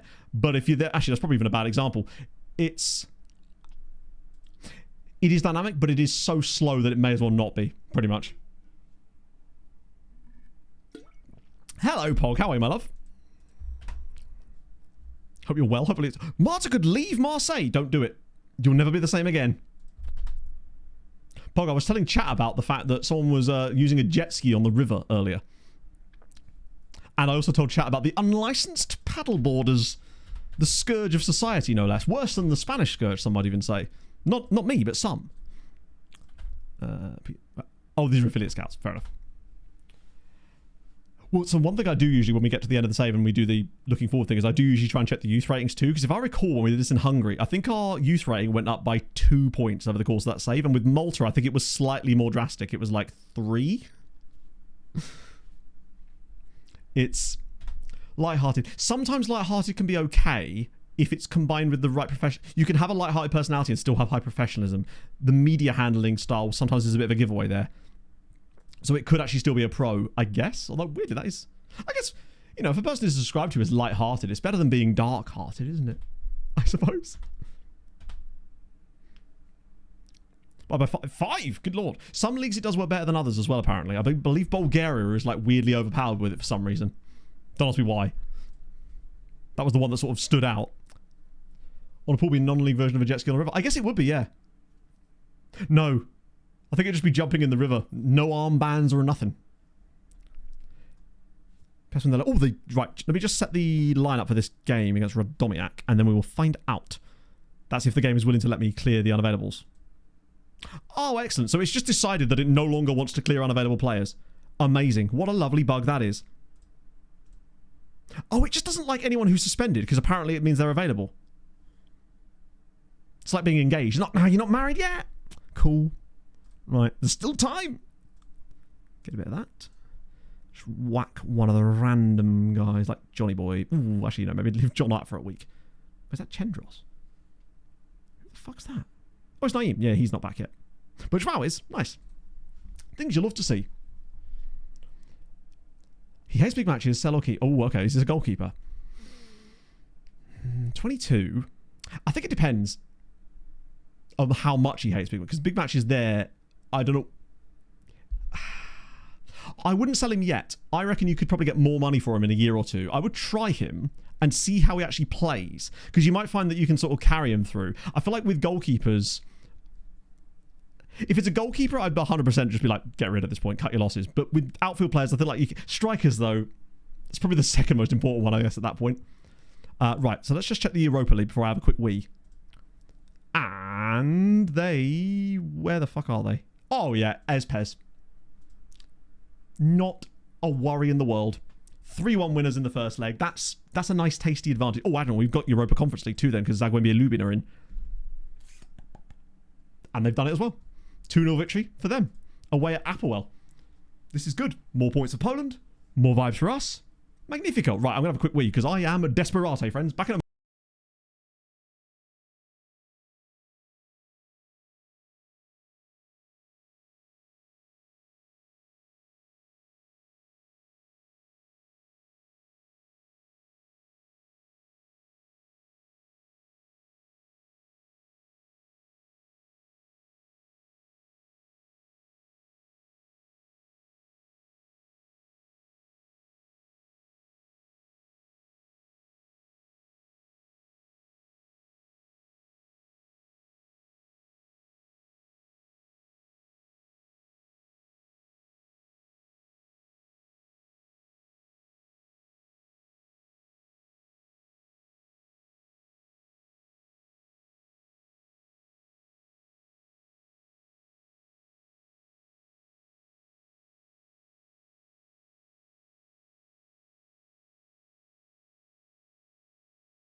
Chat, I'm suitably impressed. Not only the Spotify break, but 10 might be a new record for you in the same one, potentially. And this is the last round, so let's just see. How did it go? Oh, I think he's done it. Unless there'll be another whiz. There could be another whiz quiz, potentially. 6 points clear, though. I think you might have to declare him the winner at that point, my friends. To be honest, I don't see you catching him. Maybe, though. Maybe. If I need another wee, we'll see. I'll reset it properly for next Tuesday. Oh. 3 first names, let's give it to someone else. You hate to see it. It's got to be faster. Right. What was was there a nutty one? Actually, no, there can't have been a crazy tough one in there. Otherwise, you wouldn't have managed to get 10 of them, would you? Oh. Fastest. Sounds like you weren't. Sounds like it was... So the numbers would say otherwise. Ultimately, it's just running the way that it works is that the code runs any chat message that comes through Twitch's API through it. So it might just be that other people's ones were first on the Twitch side. And that's why it did it. Like...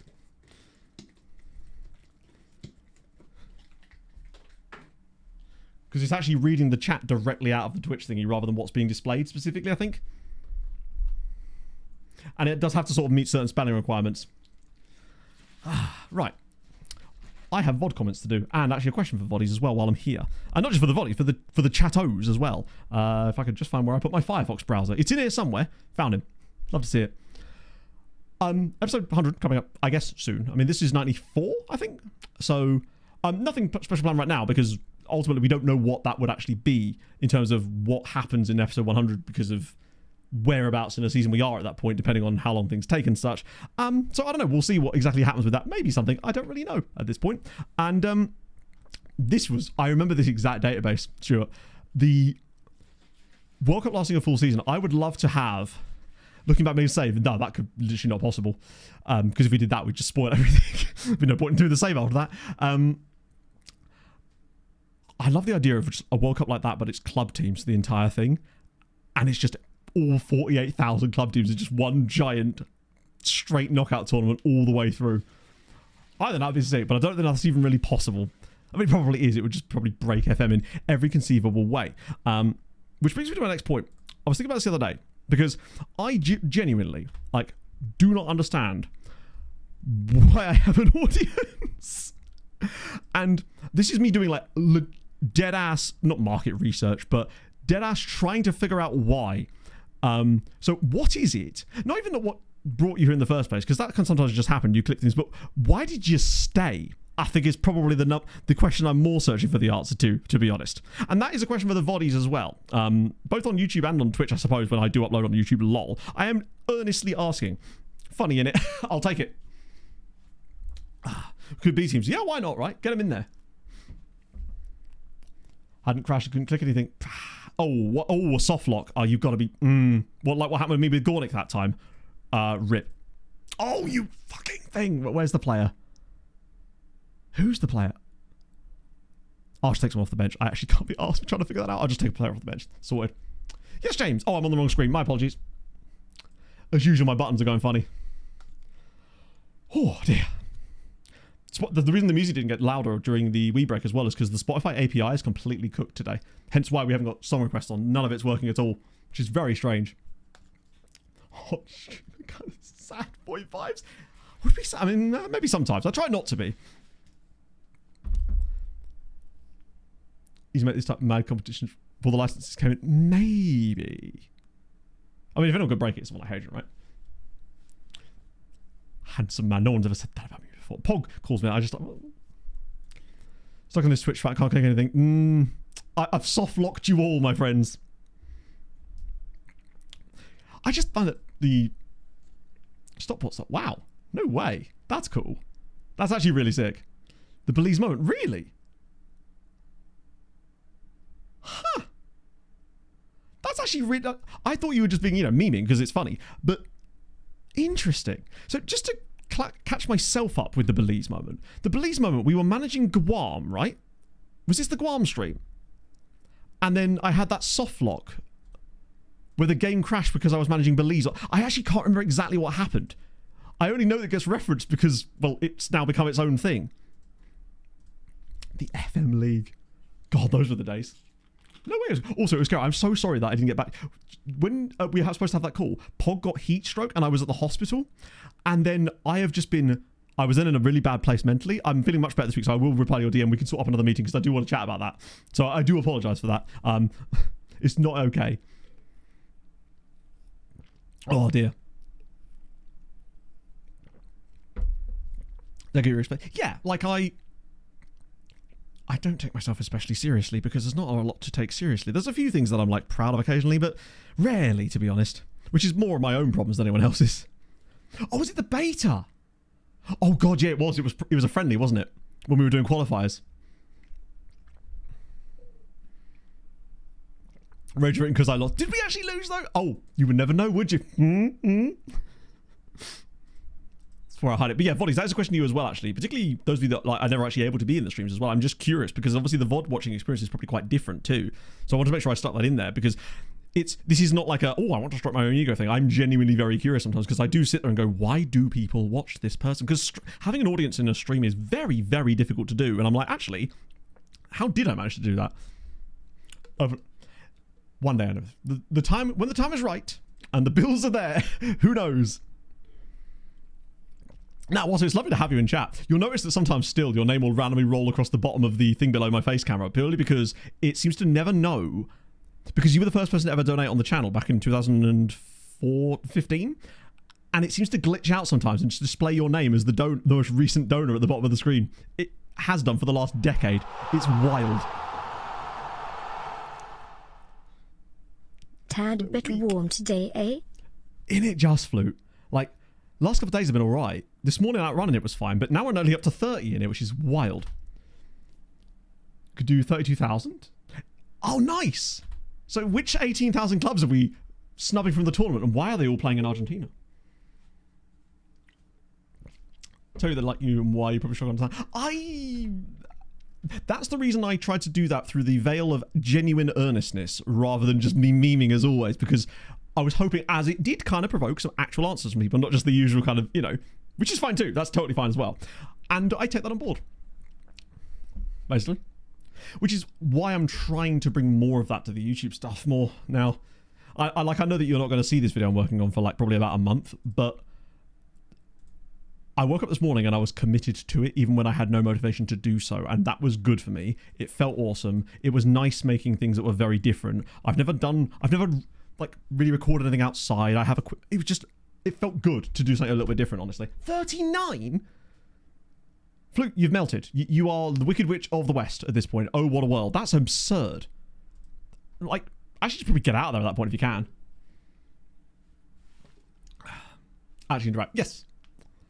I wouldn't want Twitch chat to be so movable that I couldn't... I know I do miss messages sometimes, because it is just difficult. Because obviously if I'm in a point where I have to look through a lot of scout reports and suddenly a lot of people talk at the same time, I do sometimes miss stuff. Hopefully, when I can buy that other monitor and have you guys portrait on that, it will probably help. About 2 years ago, really? Huh. Persevered? I love that. To be fair, that makes a lot of sense, persevering.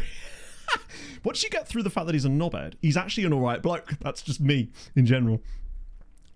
Something athletic. I don't. I used to, but it was one of the things I had to cut back when I was just looking through subscriptions and realizing that, as you probably know, James, as you probably do this yourself, we tend to accumulate as subscriptions over time. And I decided I was going to try and prune a few of them.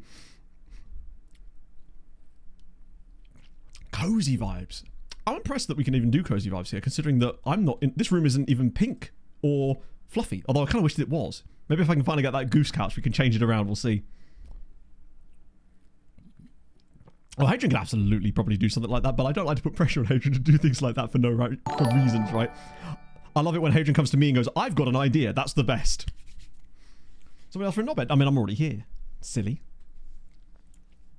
It's like quarantining of the bed sheets. Oh, is there actually anyone worth looking at here, or should I just do what I should be doing and actually press continue? Oh, most of these guys aren't fully scouted yet. The Dream, Spanish, Mulder. It's not doing it for me. It has made it difficult, but this is the thing. I probably wouldn't have gone for a run today if it wasn't for that I had no choice but to, because if I didn't do it, I would not be able to continue the video. And that's... Hey, look, chat, it's that boomerang that won't go away. So, Mauro Moore is back again. Fourth time's the charm, eh, Mauro?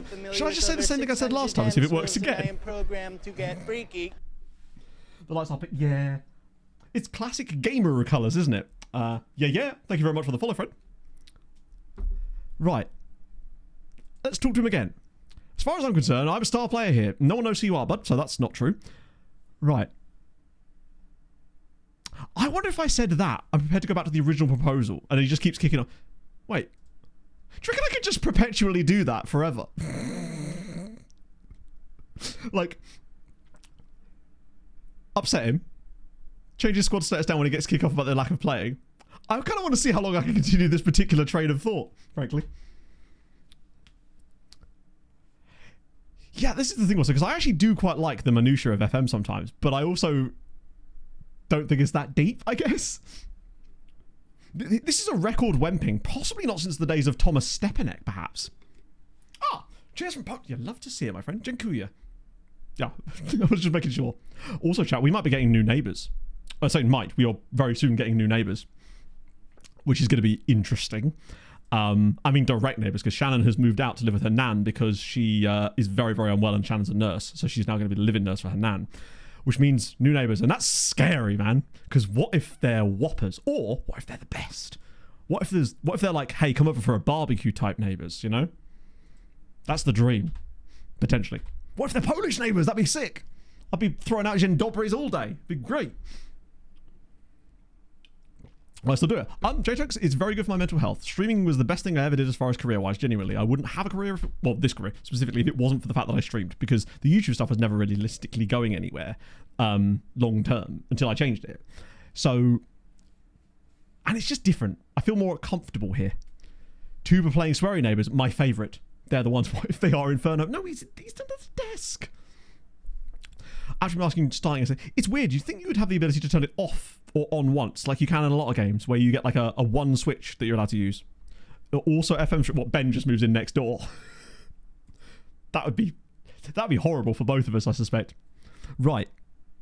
So, Jagiellonian are out, but they did get a point, which is like barely any points, but it's something. We take those. A Polish husband and a Danish missus. That's very specific. Please elaborate. Gold Cup, you're being released 3-0 in your PC Blues. Yeah, that was... Obviously, that was ages ago. That would have been during the era of that PC Blue screening quite a lot because it was a massive piece of shit. Nah, I mean, it did okay for the price I paid for it and it got us through. But I'm very much glad that we're now stuck with Mr. Mazda here, who does definitely need a clean, but then so does everything in this room except for me because I'm a clean boy. Friendly match between GKS, hang on, Wikielec and Antigua. Really? I love the lesser spotted national team versus club team friendlies. Those are the ones. Arsenal, maybe Arsenal weren't expected to win, just another suspect. Did you consider that? Maybe Arsenal are just gash. What the hell? James and Kathy just bought me a 12-month sub to The Athletic and just DM'd me the code on Steam. I'm assuming that's what's happened. James, that's very, very kind of you. I do get their emails all the time and then I go, oh, that's interesting. And, oh, sorry, it's not James, it's you. Sorry. It's because your name on Steam, obviously I'm not going to tell you tell chat what your name is on Steam, but the second part of your name makes me think of James's Twitch thing. The amount of times I've done that, James, thank you very much for that. That's very, very kind of you, sir. I very much appreciate that. I will, actually, I'll just, oh, fuck, how do I, I'm going to make a note because I don't want to forget that that's there and I won't shut the window because otherwise I literally will forget. Use Athletic code from James because otherwise I will literally just accidentally close the window. Okay, right. Thank you so much for that. That's very, very kind. That's probably the strangest gift I've ever received on stream. Open twice. The double viewership. That doesn't actually work, unfortunately. Or does it? Shout out to all Jameses everywhere. There's a reason it's my middle name. I didn't choose it. Wait, what? Oh, not again. Actually, 2 years left on his deal now. He's only on $9 a week. He's an absolute goat. Would he? I think he had 11 before. Or has that gone down? I think it's probably about time he does get a new Conti. Antonio of the... Oh, that's perfect. That's not even that much. That's fine. Yeah, go on then. Important player, that's not happening. I mean, it might do, but not because you told me to, because I want to. Oh, yeah. 26 grand a week. Do you know what? I'll just let... Literally, bro, you can just have that. That's fine. Yeah, I think I did get a really cheap version of it.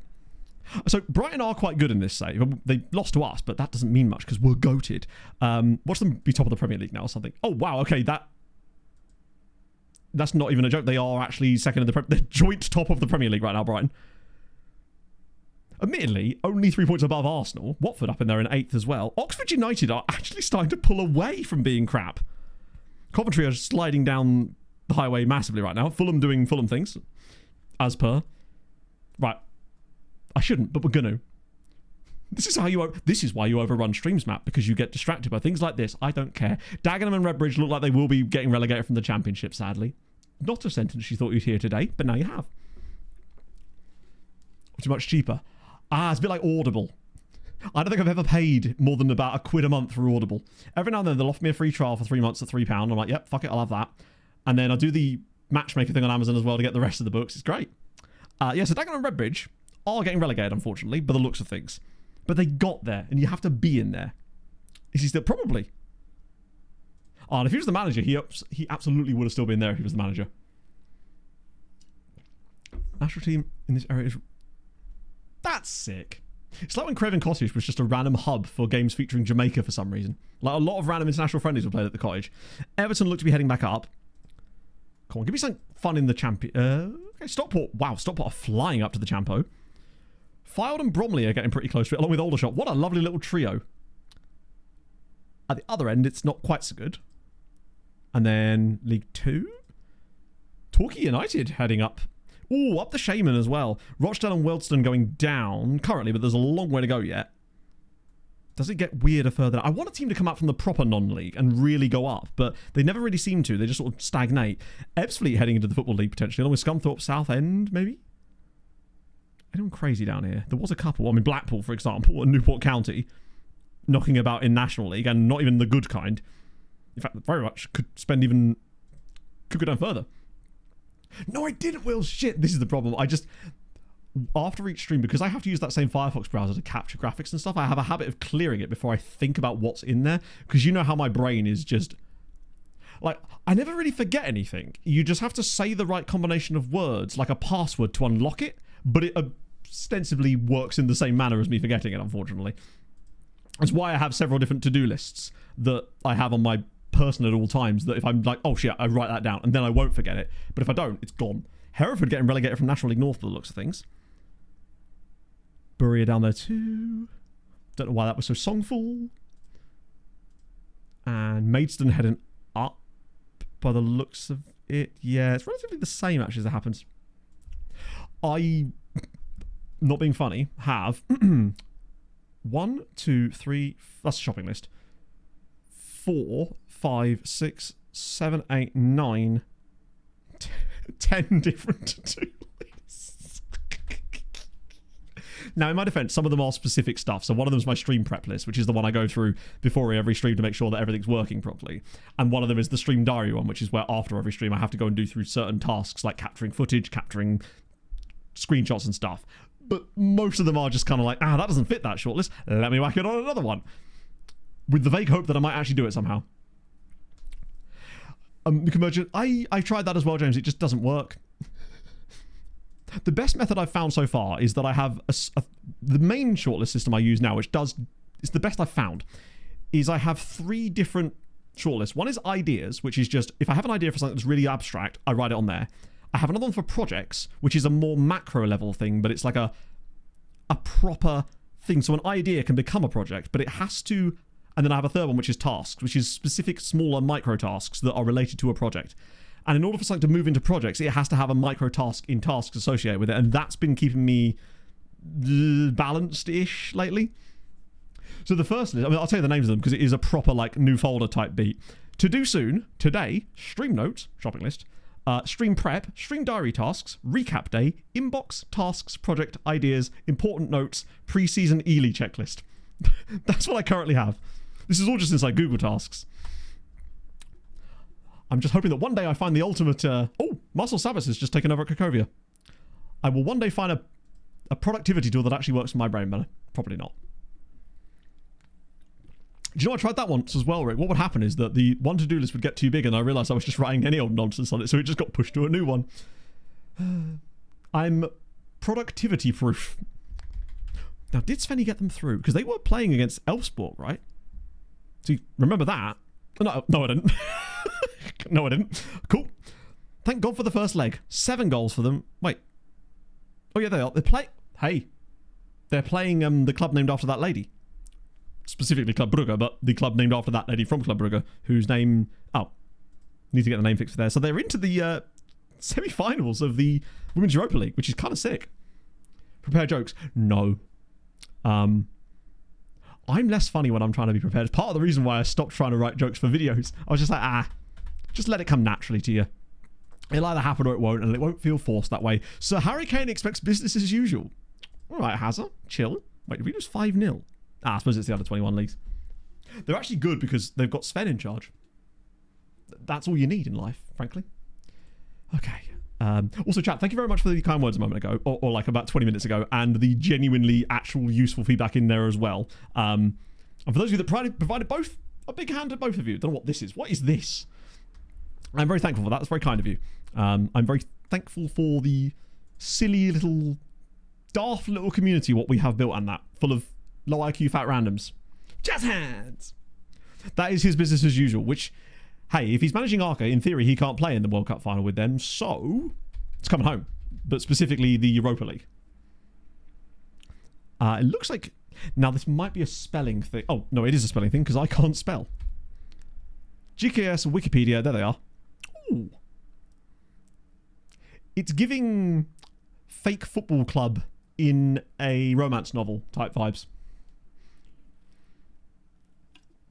Oh dear. Kind of works. It does. It's crazy. It does. Basically, I was just asking chat like earnestly, not so much why they found my content, but why they stuck around, like dead ass. Because I was talking to Pog about this the other day, and I couldn't understand it myself.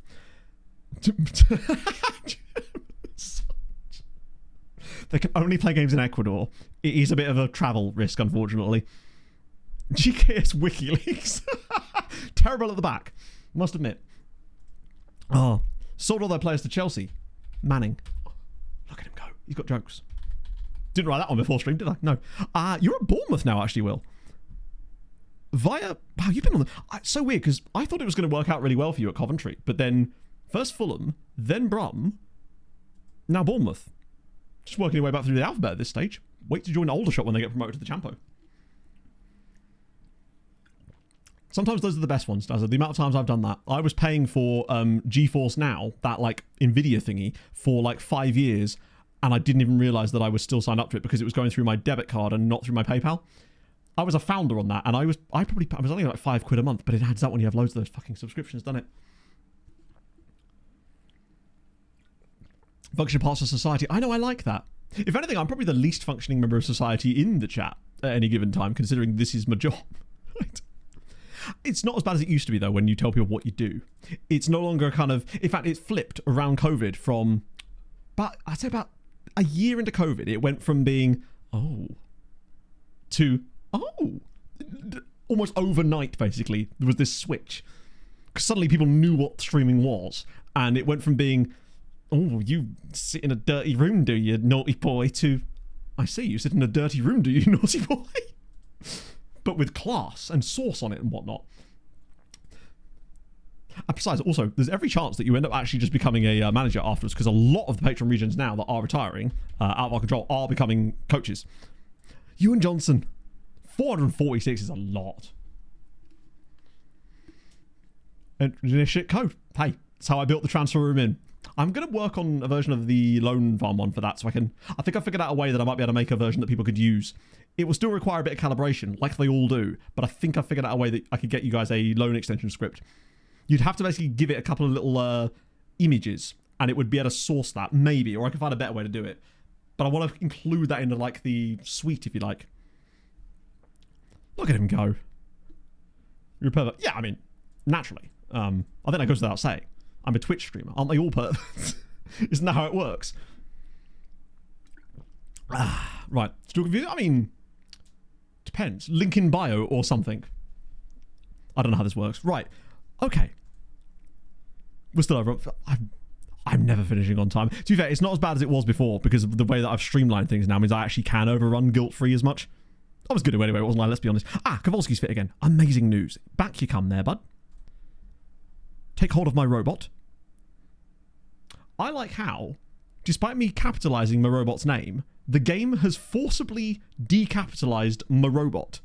So now he's just robot.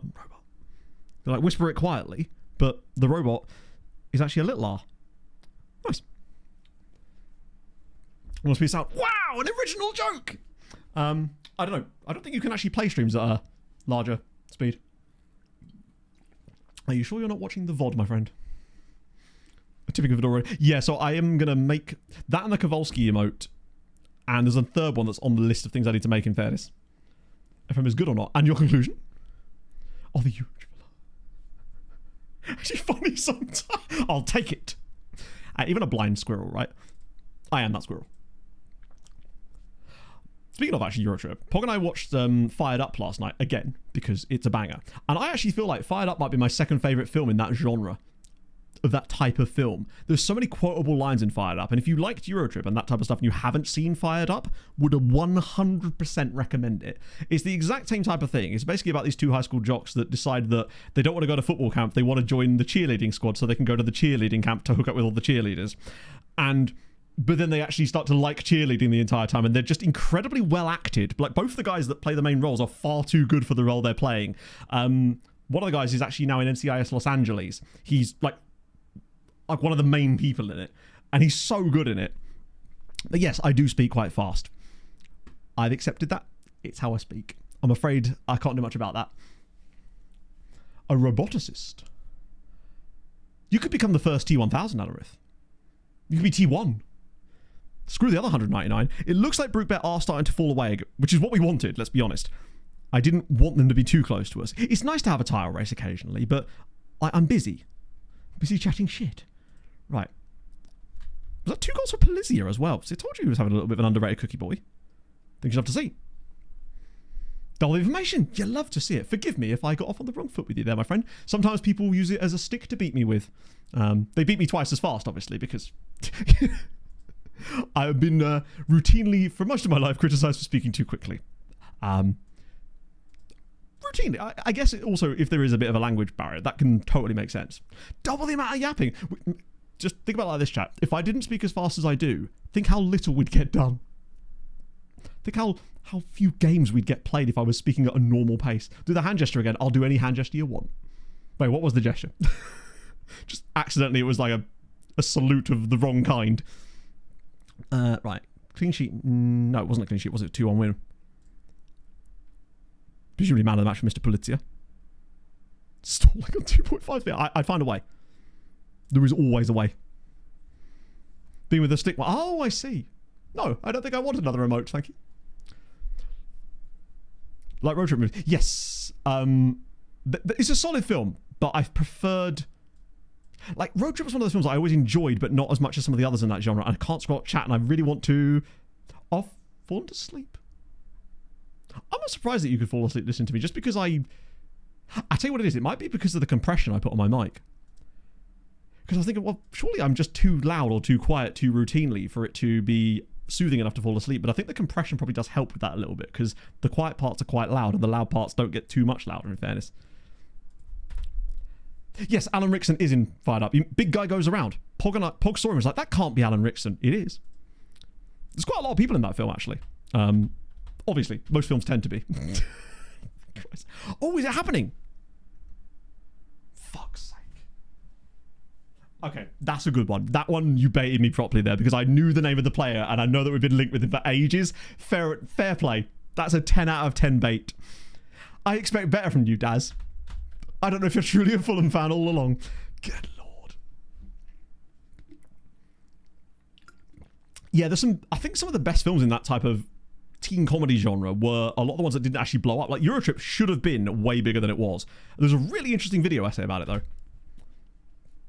But I know we are being linked with that exact dude from Trabzonspor, which would be lovely, but yeah. Stay for the Williams. I don't know what to say anymore. Hello, Timber. Willy ban. I would never Willy ban. How dare you? I just became Greta Thunberg there for absolutely no reason. How dare you? There was a lot of unnecessary timbre. Not timbre, timbre. It's hot. That is all I can say. Other than all the other words I've already said. Spanish, both Andorran. That guy we looked at already. That guy. I do like this Stevie guy. I think in the summer I'd be tempted on Big Steve. Sorry, Stevie. He's also a grown man called Stevie. And I think I kind of respect it. Excited. I actually am Icarus, just because it's different. Like, it could all go terribly wrong. Oh, shit. I don't know if I can remember the name, Carpathia. It's... Oh, fuck. Someone in chat might know the name. Basically, it's a video essay that's about why Eurotrip should have been more successful than it was because of loads of weird stuff to do with the studio and things. I feel like the guy who wrote... This is a really weird deep cut, but this is how I'm unlocking the password in my head, as we discovered. The guy that did the video and the name of his channel is a 2-word name and it's a guy's name. I'm pretty certain the second name is not Vosterek, like Jan Vosterek from before, but it's similar enough that it makes me think of Jan Vosterek when I think of his channel. And when we eventually find out what the name of that channel is, you're going to be like, oh, what was the name of the channel called, Patty? I want to see if my silly brain actually was onto something. Am I spot on? No way. Am I actually?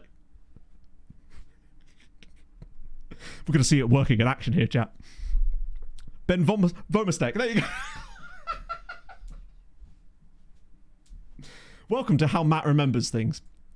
You've seen it in real time now. Eventually, I just kind of get there. Last YouTube video on 3x speed. No. I reckon... Yeah, 0.8 is probably about right to put me on the same speed as everybody else. I do sometimes try to slow down a bit more than... You can always tell. It's when I'm reading off a script, I'm a bit slower. Because otherwise I'd just be stumbling over my words constantly, wouldn't I? Much like when I'm speaking normally. Cool. This one. And let me just check. Yes. Yeah, oh yeah, 500,000 views. 100%. It's a really, really good video. I do find that sort of... I find that with video essays and YouTube stuff, it can be a bit trite. And I often find that a lot of them are just pure nonsense now. But that was very good. The current tactic, I think it's just called Absolute Mess version 3. Which is a little... It's like, haha, but also, maybe it's earned the right to be better than that now, I think. We just offer this guy to every single human being that owns a football team alive. God, that's everybody. This is going to go off into another monitor in a minute if it's not careful. Right, last one. Whew. Some great UI design there from FM, to be fair. I rate that from them. Santelli. Ooh. Bold. But if it worked, that would be fabulous. Because we do have a lot of right wing backs. Oh my days. Look at this. Okay. Buckle up, friends. I'm about to do some loaning, it would appear. That's just everybody. Why do they always wait till the last moment? Who are they? Fulham? Hans Geisler. I mean, that's who he used to play for anyway. So if they take him, they take him. 8x speed, at that point, I think your furniture would literally be floating if I was speaking at 8x speed. Or I was just doing Rap God and you'd have no idea. But it would be flawless. Of that, I can assure you. Katowice. God, there's almost so many options here. And the thing is, it doesn't seem to reduce the other options. They just seem to go, hey, fair enough, we'll have more of those. Zagłębie Lubin as well, they could do with the help. Although it might be too late. Oh my days. With some of these players, I might start... Jesus Christ. This is absurd. It feels like it's just not going down. The filter. So the filter thing doesn't really do a lot. I don't know why you'd ever want to filter it by these things on the transfer room out screen. Maybe for the transfers, but not for loans. It's a weird one. Yeah, I think 27, I think, is just going to bring a lot of people back to the game, especially if they announce things for it that are, like, intriguing enough, along with, like, promises of a lot of things changing under the hood. I could definitely see it being a big year. I guess you could... Yeah, I wish you could filter by, like, club the league plays in or something like that, right? Just anything vaguely relevant to the situation I'd settle for. Make it easier. Oh, or like you could mass offer out or anything like that. Because it's still saying... Notice how I keep offering players out, but it isn't actually reducing the number of offers. It's like you do one and then 3 more pop up. While that's good, it's... Okay, so that actually got rid of 4 of them. Oh, the band save finishes. There's very little... I mean, you never know, right? But I would say there's a very, very slim chance of us actually being able to achieve the goal. You never know. But I don't actually know what I would do, honestly. I've really had to think about it. Because, like, we're in season 15 now. And right now we're currently 5th, heading towards 4th in the coefficient chart. But we would need minimum another 5 seasons. Probably. And that is us with us absolutely cooking it and having Polish sides with multiple European trophies in that period. I think the likelihood is very... I think basically what it was is that the early stages of the save, because of everyone getting used to the new FM, meant that the progress slowed not slow, but started off quite slow, and it's taken us a while to sort of catch up. So realistically, I don't think there's a very small chance of us actually having to have another save in this game cycle. But I don't know what I would do. I mean, usually I would pivot towards journeyman type stuff, but then you'd need a bit of time for that as well. So I actually have no idea what I would do. Maybe I'd finally use that opportunity to manage in the MLS. I joke, of course. There's more of them. This is absurd. I might just do it like that this time around. Make it a little bit easier for myself, because otherwise we're going to be here all day. But that's the problem when you start getting stuff like that. And it just drifts away. Oh, Gift Tao. I do like him. He's a good player. Yeah, a based-in filter, just some kind of filter. Because what they've clearly done is they've copied over the filters that they use on the transfer room in, where you would actually want filters like that. But it's the same exact filter either way. Yeah, these are not players I want to loan out anymore, I don't think. No, that's fine. That was a stupid amount of them. Let me just check transfer room in case there is anyone crazy in there. Turkey save. I could see ways that might not work out especially well. Which is a shame, because I would like to... Actually, maybe that'll be my final opportunity to do Batman Petrol Sport or A-Up Sport, in fairness. Strasbourg, Leonardo at Santos. Okay, at least there's no Scourge players in here. Which does mean the quality has been vastly reduced. Load of freebies, though. What am I... Oh, you can't multi-select on the screen, can you? Fucking hell. Just little things like that. Not being able to multi-select players on this screen is just such a weird thing. Imagine how much better it would be if you could just select loads of them. Survival Specialist. The problem with Survival Specialist... Well, I suppose I could do it... Survival Specialist works better in a save that's more lived in with loads of different leagues. Because I'd have to turn... I suppose I could turn them all to playable and then do Survival Specialist. But there may not be as much movement as we'd like. Old school rebuilding save. There simply wouldn't be time. Because rebuilding saves, you do need several seasons. I'm fully expecting to have to port the Ely City thing to... Well, I literally am. To FM27, because I've literally set myself a target of the end of the year for that. So that's going to be on 27 as well. Live red zone. Well, then we'd finally have an answer as to why people watch. They don't. Another Polish team? I guess we... That would be quite a fun little... I don't know. Yeah, I don't hate that idea, actually. Did all the Patreon regions just reject me there? I think they're all just bidding it off. Poland done? No, Poland's not done. In any way. Someone was just asking the question of what I would do if the save finished, essentially. So I was just sort of hypothesizing upon the options there. Regan Booty, but that's true. I could fix Booty's mess. Just want to just check again on your red cards. Life after Booty. When the BBLs go bad.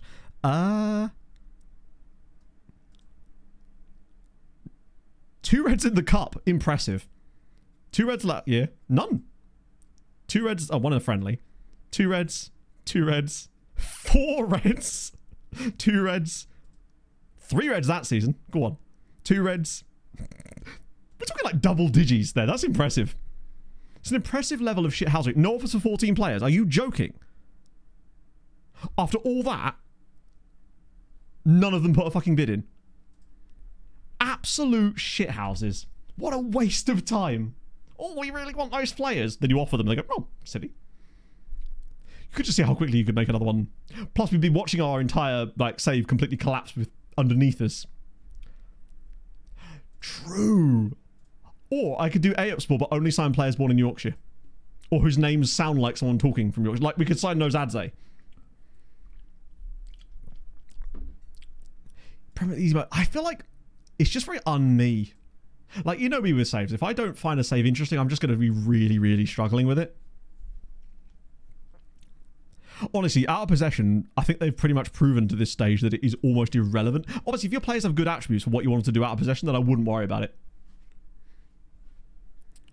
Is there? Oh, was that Robin de Jong? Because I have looked in before, I think. Oh, I hate this screen so much. It is literally the worst. Leicester, that's the guy we already knew about. Maritimo guy, but he's very expensive. Axel we already know about. He's on the shortlist. Guy at Benfica. Roma.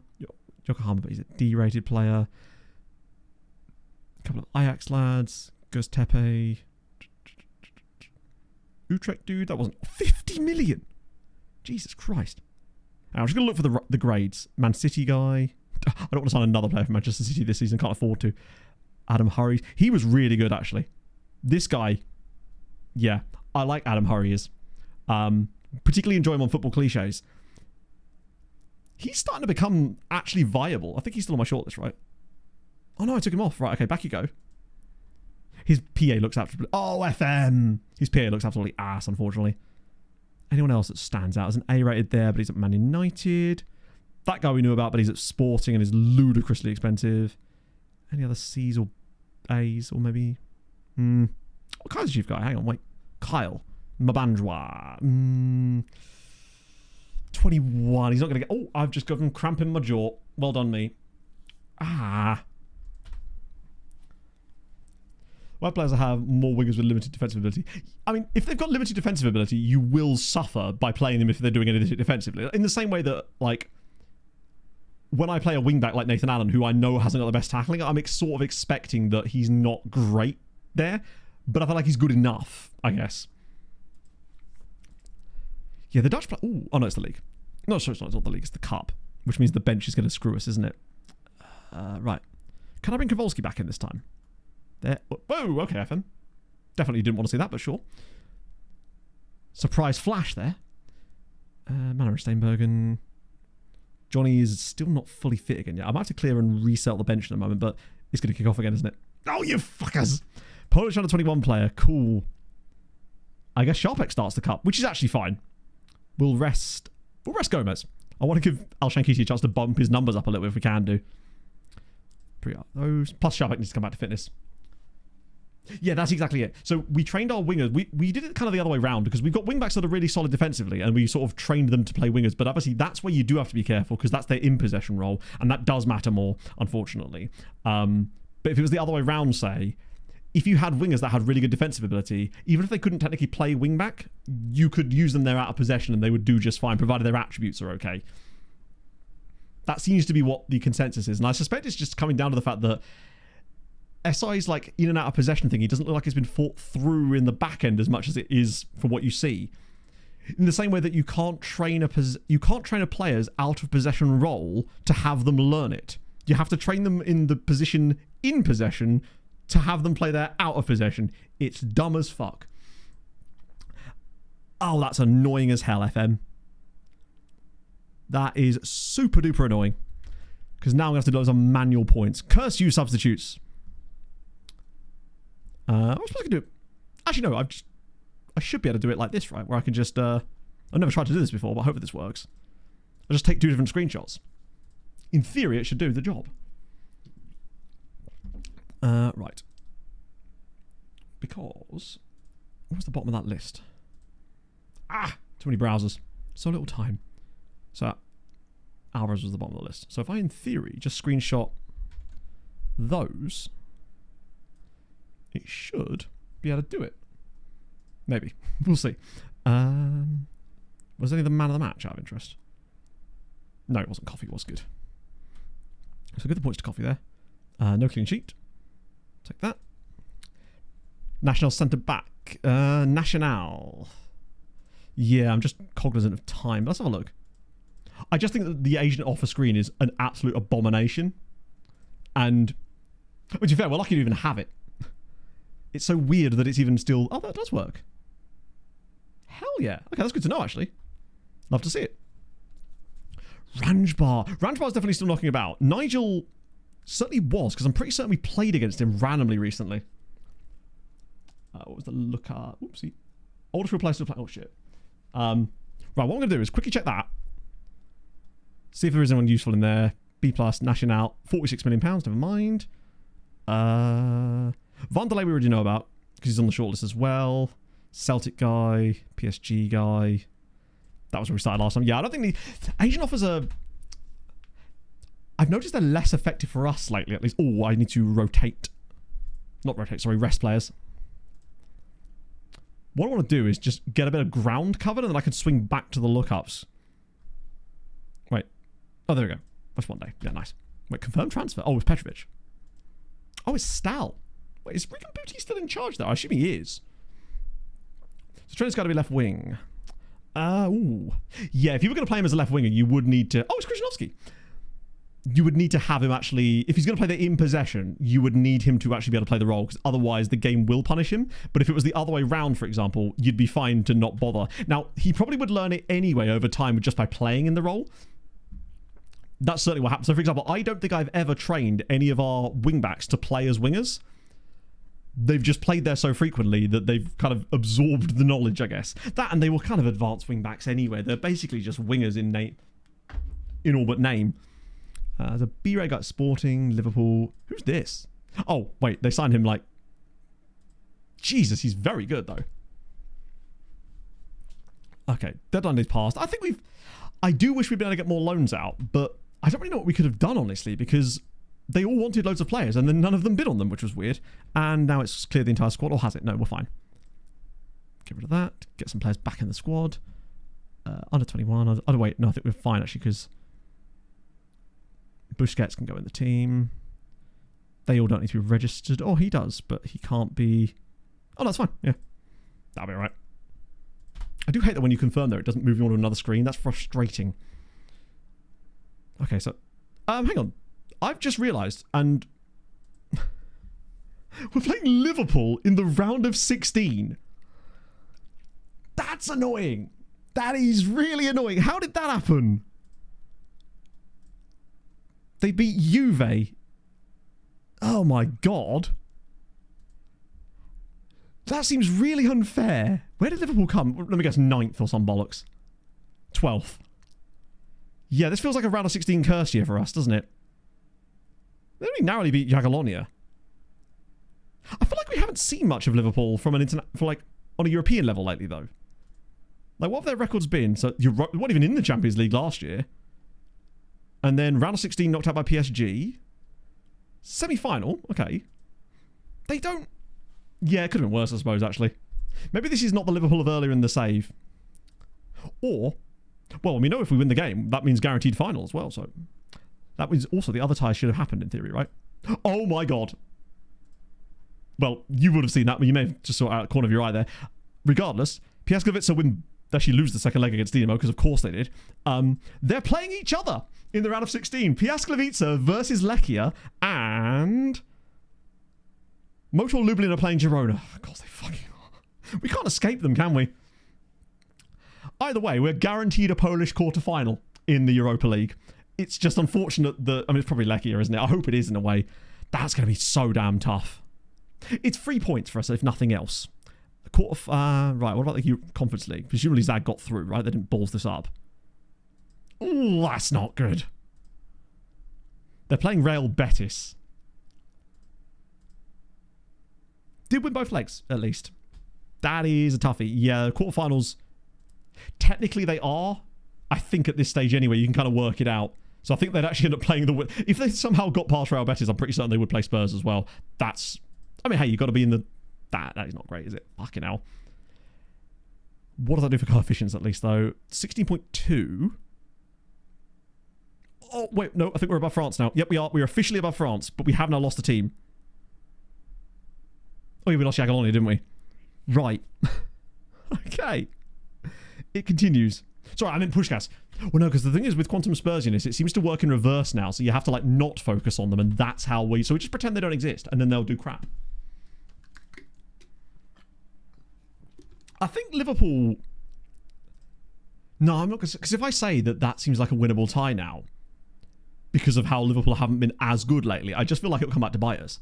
We'll obviously play the other tactic against them, because I think we've reached that stage now. Who the fuck are they? Whoever they are, apparently I can't click on them. Why am I scouting a team from St. Martin? Professional or good model citizen. If it's like straight up professional. Wait, why would he have a promise that's not kept? Okay, let's go. Let's see.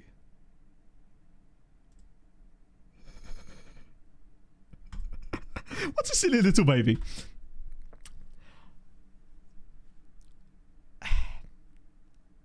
Yeah, I think like model citizen obviously is really important, but what you're looking for is professionalism. So if you can get a guy who's really good and has what you would consider to be reasonably high professionalism, it might behoove you to have him. But you, generally speaking, at this stage, can usually find a model citizen who's reasonably good if you look hard enough. But even if you can't find a model citizen, you could also get maybe a model professional or maybe a resolute. But even just professional can be good. It depends on what the difference is. Like if he's ass and a model citizen, then maybe there is something to say about that. But I feel like we haven't had any model citizen youth players anyway, even though our Hoyd technically is model citizen. It just seems like they don't count. Actually, how big is the loan farm these days? I think we're actually under 300 now consistently, unless the loans have increased. Yeah, 266 is actually down by about a good amount. And Brute Bet lose again. Thank you. Okay. I was getting a bit worried about the league for a moment there, but it does appear that we've resumed normality, thank Christ. Right. I am actually going to rotate the entire lineup for the let game rather than doing the resty thing afterwards, just to ensure that we don't get any injuries in the game, potentially. We're playing Lekia in the Cup as well. Right. Bagai. What I'll do is I'll get to the game and then I'll do the lookups before that. Way later in the same. That's still really good numbers. Like we got up, I think, to the highest was about 330, but a lot of that was with kind of not spammy ones, but just players that weren't really benefiting us. They were just sort of there to make up the numbers. Right, let me clear squad. Oh, that cleared him at least. Right, we want full rotation. Sharpex and Telly, Yanishitz, Carlos. Which one though? Oh, it is the other one. Okay, cool. Robot Diabate. Where's Nozadze? Can I bring him in as well? Is that him there? Yeah, I'll have him as well. Bring him in instead of Gonzalez. Got all the new boys in there. Love to see it. And then just John as well. God, Van Kemsika's actually pretty good. Probably just go with that. This is where the game kicks off. Nice. Next match. Oh, it's fine. I'll bring them back in next time around anyway. We'll probably have no doubt about 6 injuries and players that are ineligible for the next game anyway. So it'll require me to dick about with it.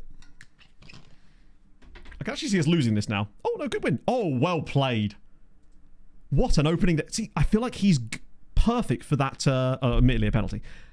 I feel like he's perfect for that Polizia role. And I think he's sort of proving that already. Although actually, I think he wasn't even playing that Polizia role in this game, but I think he's going to be a player to remember in the latter stages of this save. That trio of new guys that we picked up just today alone, I think are going to be super meaningful in our success long term. Because the other guys are not going to quite have the legs, I don't think, to go the whole way. The amateurs in the early stages are super useful. Oh, Init Serpent. It's so frustrating that you can't click on it, because I swear at one point in the cycle you actually could click on it and it did work. But I feel like they changed something in one of the updates, maybe even in the World Cup update, that just stopped it from working. It's even weirder when I'm trying to click on other results from like other competitions, because if you go into the thingy and then come back into it, it does let you then click it from what appears to be basically the same menu. It's really frustrating. Especially in Europe, I notice it. Right. Oh, good. Now I've broken the keyboard. Amazing. Just what I wanted. While I'm here, even though we technically don't need to, but just in case anyone came off the bench in that game, because sometimes the assistants do have a habit of doing that, I'll make sure they get an extra day's rest, just in case. Because I don't know who actually came off in that one, potentially. Liverpool away. And obviously we're playing the other tactics, so it'd be better if I build it from scratch, lineup-wise, in the next match anyway, because it's likely to be very different. Cool. I don't think they would have played a game on that Thursday, and if they did, I think we would have already seen that, right? It feels like, have we actually had a Poland versus Poland knockout tie in any competition? Yeah, I don't think. I mean, if it was going to happen, it was going to be in the Europa, but I'm glad it has, but maybe a round later would have been nice, so we could have guaranteed a semi-final there, but we'll take it. Cracovia are finally getting what they deserve. They might actually finally take the plunge this year. It would be lovely to see. Radomiak are going to miss Europe again, aren't they? Fuck's sake.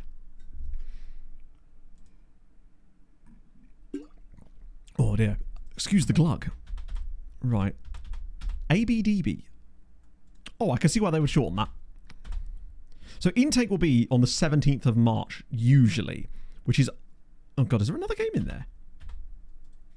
What I need is a nice little 1-0 win at Anfield with one highlight, and it's us scoring a penalty. That's the dream.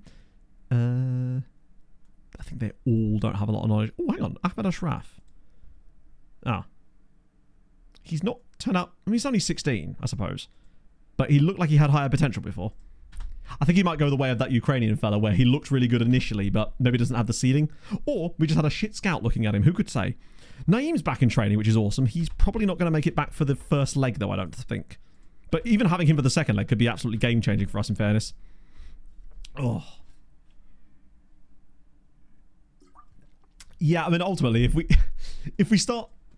get a game like that, then we just, lordy lord, then we know that it was just not meant to be. Right, back we go to this one.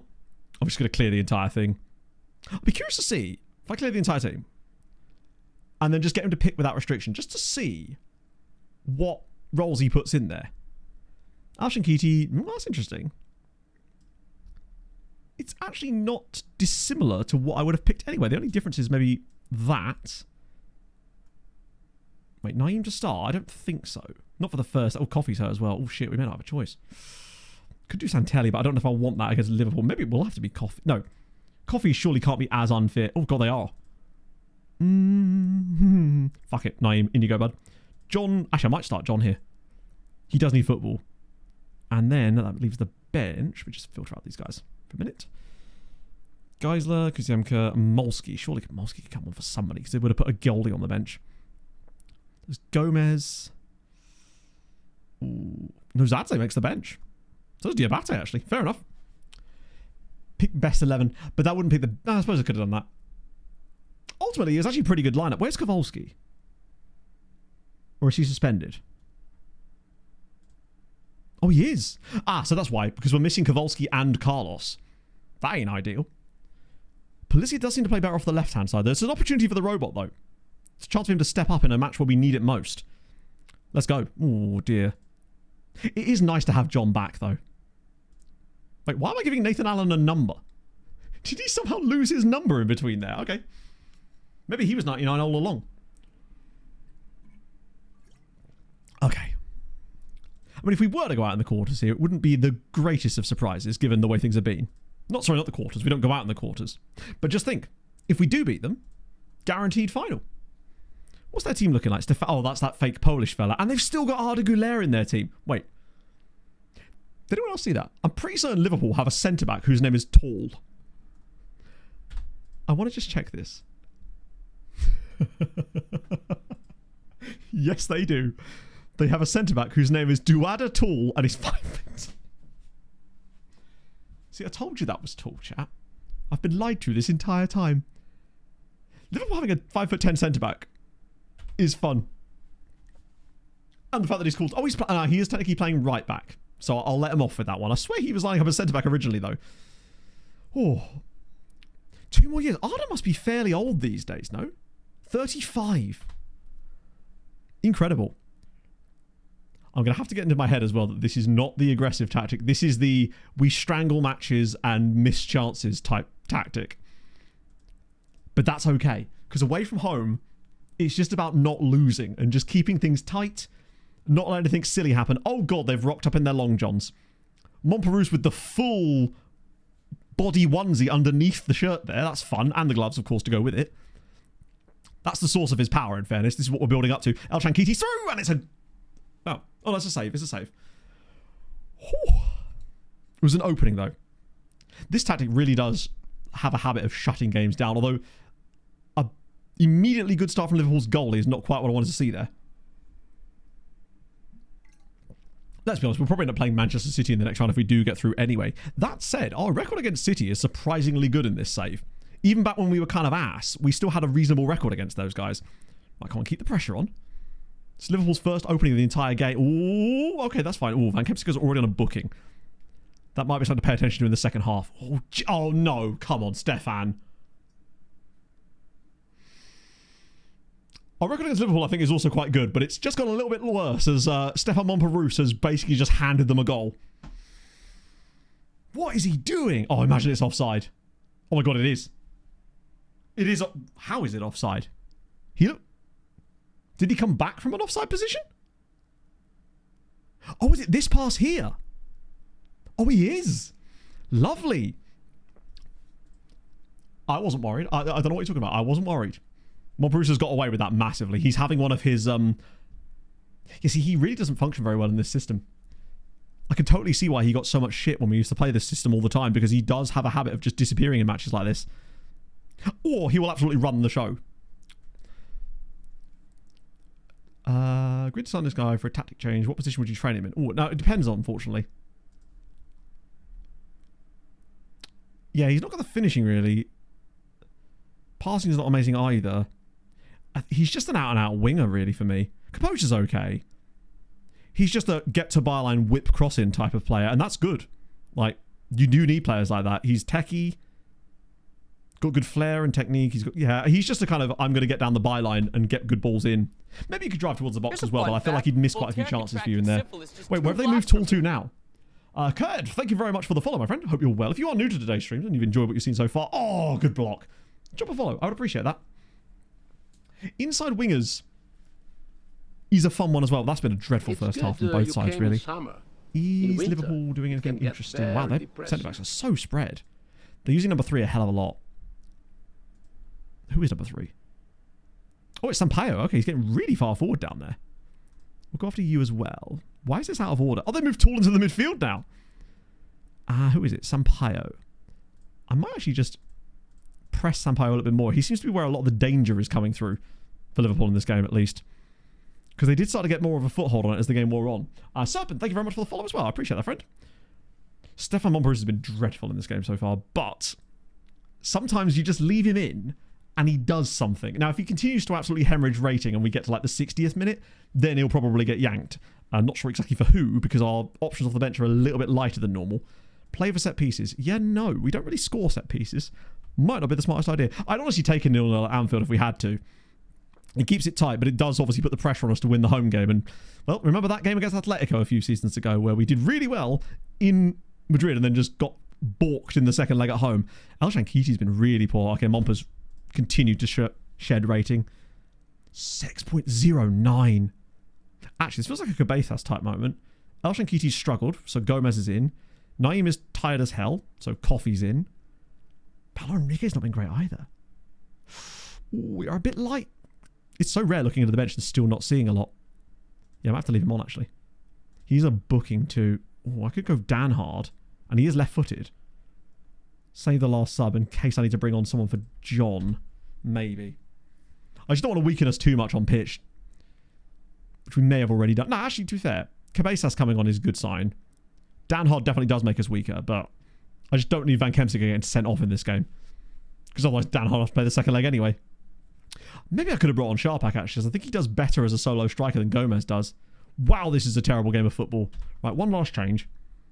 John is very tired now. Do I risk Nathan Allen? I'm gonna do it. I'm gonna risk Nathan Allen. I feel like he could maybe be our hero, and he could. Well, I say he yell in Polish, but obviously he can't speak Polish as we've established. So just be yelling in, I guess, Welsh. What if he's a fluent Welsh speaker? Oh, what on earth? That is not a good touch. And I have a horrible feeling this might be about to be Liverpool's winning goal in a game that's had basically no chances for either side. But this feels very open all of a sudden. Oh, good block. Although I feel like this highlight may not be done yet. Go on, Policia. Oh, wait, hang on. We're actually still going. Go on, Nathan. Oh. He may have overrun the ball a touch there. This has been such a tight game. A 0-0 draw is probably about right if we do get away with it. They've dominated a bit more of the chances, but I don't know. I feel like we're just better at home. Oh, wait a minute. This is an actual chance. Fuck. Minute 15 to go here at Anfield. We have scored late winners against both Brighton and Manchester City in stoppage time this season away from home. It would be very poetic if we were to grab a third stoppage time winner in England this season. Paulo Enrique's got a bit of space. He's just going to drill this, isn't he? Ah, man. I don't think he had a lot of options on there, but I would have liked to have seen him just not just twat it. Oh, that's just it. That'll do. Norwegian Alter. We're only signing Norwegian, Northern Swedes, and Northern Finnish players. Then I suspect you're going to struggle massively. One, because you can't do loan farm stuff in Norway because they've adopted rules from FIFA. And secondly, if you're only signing from those nations, you'll find it nigh on impossible to actually build the nation up. It will be very, very difficult. Pretty much, I would say, impossible at that stage. But fair play. If you like the challenge, you like the challenge, right? Let's see. Bit of that. But yeah, Norway implemented FIFA's hard cap loan rules domestically, I believe. And it's kind of ruled out Norway being useful for any of these saves, sadly, now. Get those points in. Did we get a man of the match for that game? Or was that just a random Liverpool player, probably? Their goalie. Yes, their goalie. Typical. It almost always is in one of these. Clean sheet, though. We take that. Adds a few extra points in there, I suppose. Plus, you've got a little bonus for that. We like that. Okay, cool. That was fine, I guess. Best way to describe it. It was okay. But it is going to make the second leg even more heartbreaking when it inevitably all goes wrong for us, isn't it? I probably will just rotate the entire team for the GKS Katowice game now, because we've kind of won enough time. Sorry, we've won enough of a lead in the league that we can get away with a full rotation rather than the usual one.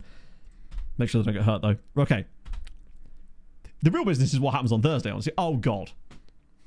Did all that to protect Van Kemsika, and it turns out that Steenbergen's going to be missing from the second leg anyway. Amazing. Oh, he's worth a lot of money now. 100 mil. I suppose the new contract's probably doing a bit of the heavy lifting on that one, I think. Nice. Thursday is where the fun actually begins, though. We're guaranteed a Polish side in the quarters. New Bodeglimt. Even more northern. Oh, yeah, Ultra's... I reckon that we used to play friendlies against Ultra quite a lot back in the Tromsø days because of the sort of general kind of ish proximity. I mean, the challenge will be crazy. I just don't think it's really an achievable goal because I don't see how you can build up the league with only signing players from the surrounding nations and specifically Norway. Because if you're signing players from Norway, how are the other teams going to get any better? I know you're only signing Northern Swedes and Finnish players too, but like, is that really going to be enough to do a lot? Occasionally you will get some good players, but I just don't know if there's any real longevity to that. I did in the end, Felix. Yeah, basically he got to the point where he was happy for a while, but he came back again.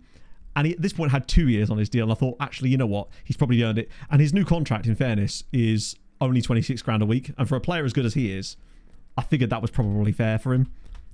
He'd earned it at that point. I just resented the idea of giving him a new contract when he had 5 years left on his current deal.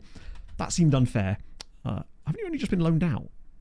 To be fair, he's not playing, though. Oh, no, Movsky. I was hoping he would... Oh, he is playing. They may still try and recall him. Vestuk. God, I have some really weird teams on this list now, don't I, Christ? I feel like Jens doesn't actually play football anymore. He just seems to chat shit in the media. A sign of things to come, perhaps, Cardiff City. Potentially. Right. Yeah, I'll just rotate the whole lot. GKS are a decent... Oh, no, they're not. Never mind. They're not decent at all. Right, this time I won't forget to next match. I might actually just leave the tactic as well. We can get by for one game. Ooh, I like that he's putting those kind of players in. Is John really a rotation option? I think I'll start Nathan, actually, for that one. Marobot. Oh, Kowalski will be fit for the next game, won't he? Ah, Arnold in as well. Van Kemsika. I could start Steenbergen because he won't be able to play the second leg. Bring him in. That'll do. They'll now kick off about it. Nice. Conference leagues. Aren't they played on... Wait, is it Thursday? Well, I figured that I just didn't want to have to dick about with the tactics so much when we come back to the next match again, because had I switched the other tactic for this, we'd have then had to reposition everybody when we went back to the next match, so I thought, fuck it, we'll just use this one for now, and it seems to have worked. Hey, wow, that's actually surprisingly good from us. Sounds like the lads can, in fact, do it. Goal and an assist from Coffee is great signs. Grab a bit of that. Throw that in there as well. He does the job. The lads get it done. That's all we care about. I'm more interested in that second leg and what horrendousness FM's got up its sleeve, basically. We didn't concede a goal. Oh, no, we did, yeah. Part of the match, protect that. Yeah, the fact that both of those two look comfortable as rotation players is fantastic news.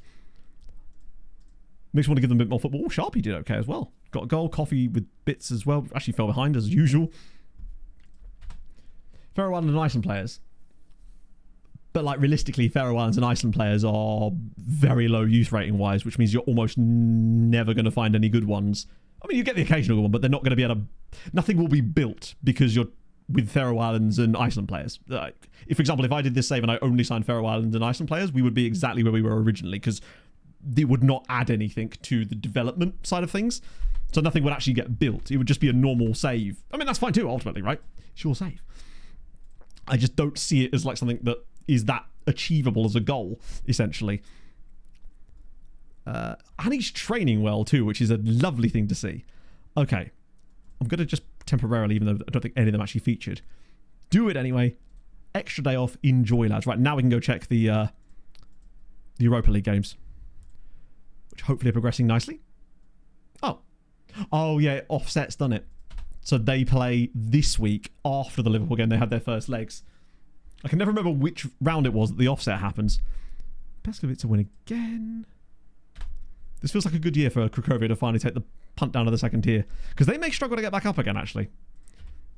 Because usually when a team gets relegated in this save, that's when they start taking all the loans. Oh, for God's sake. He does have 2 years left. I'll ignore that for the time being, but I will come back to that. He probably does deserve a new deal. Although, the season he's had so far, probably not the time to be asking for that, if I'm honest. Right, Liverpool again.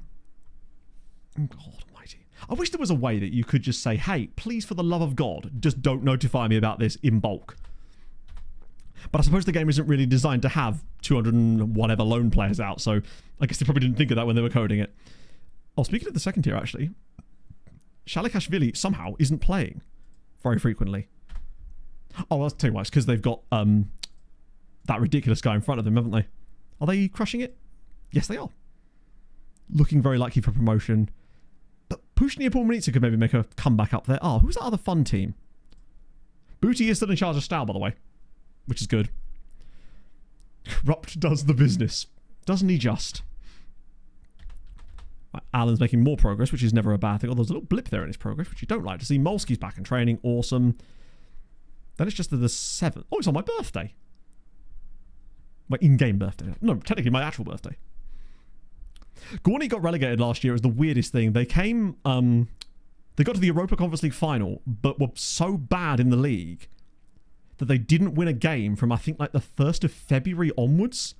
They didn't win any of their last 13 league matches, whilst winning so many games in Europe. Pick any team for a save. Fulham. There you go. Problem solved. Oh, is he doing? Stig is a quality. Oh, he's a mate. This guy's playing in the second tier. That is not fair to other teams that exist, frankly. Oh, now Shanky. Oh, please no. 2 days before the game. Is he going to be back from that? Their kits are a bit weird. Haven't Stahl got the ones where they have the stripes one direction and then the other direction for their away kit or something? So Harry seems to be cooking. I mean, I keep seeing stuff from him in the press, if nothing else. So it suggests that there's something going on there for Harry. He's usually just mouthing off at me as it happens. Why is everybody injured? God damn. How you play women's side in FN26? You can select them the same way as, like, any other save.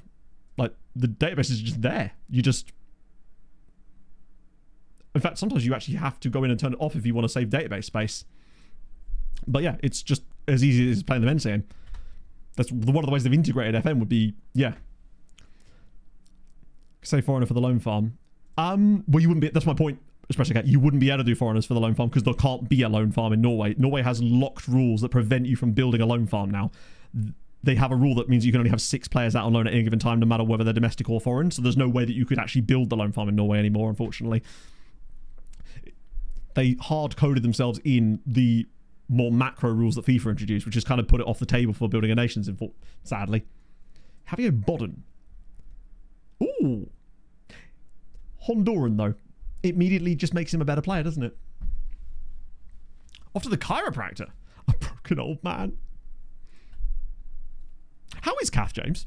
I realise I haven't asked that for a couple of for a little while. I hope she's doing well and recovering nicely. Right. So Marseille are through to the next round, which means we get a chance to play them potentially at some point, if we get through. Inter are also through, but I'm through as well. Have I played it? No, I haven't actually. No, I just haven't had I haven't had time. Like, I play so much of this save that there's just never really been an opportunity that interested me enough to actually go ahead and do it. Like, just in the fun side of things, because ultimately it's like, there's only so much of FM you can have, I guess. Play the save for. This is season 15. Jagiellonian lost to Marseille. They drew the second leg, but they'd already lost the first leg 2-2. Sorry, they lost it 2-2. They'd already lost the first leg 2-0 at home, unfortunately, which kind of put them to rest at that point. Right. Steiny can't start. The game won't let me take him out because it considers it despite the fact that he's not available, it considers him to be available, which is always fun. It's going to have to be Danhard, but I'll move Danhard to the left side because he's left-footed. Al-Shankiti is not a Are you joking? Right, Gomez is starting this one. This could be a bit of a worry. If it's actually not going to let me start him. Maybe he could... No, he actually can't. Fuck's sake. I wouldn't want to risk him anyway, but that's really annoying. And... Oh, Kowalski's back. Good. Right, I'll bring Kowalski onto the bench and then into the team. And then Joao Carlos in for Paulo Enrique as well. Who's dropping out? It will be... probably Janishitz at that point. Nice. Finally, you can finally get rid of me. What about UEL teams? They haven't played. Yeah, the values on the women's players are just generally lower in general because it's obviously using its own sort of economic model.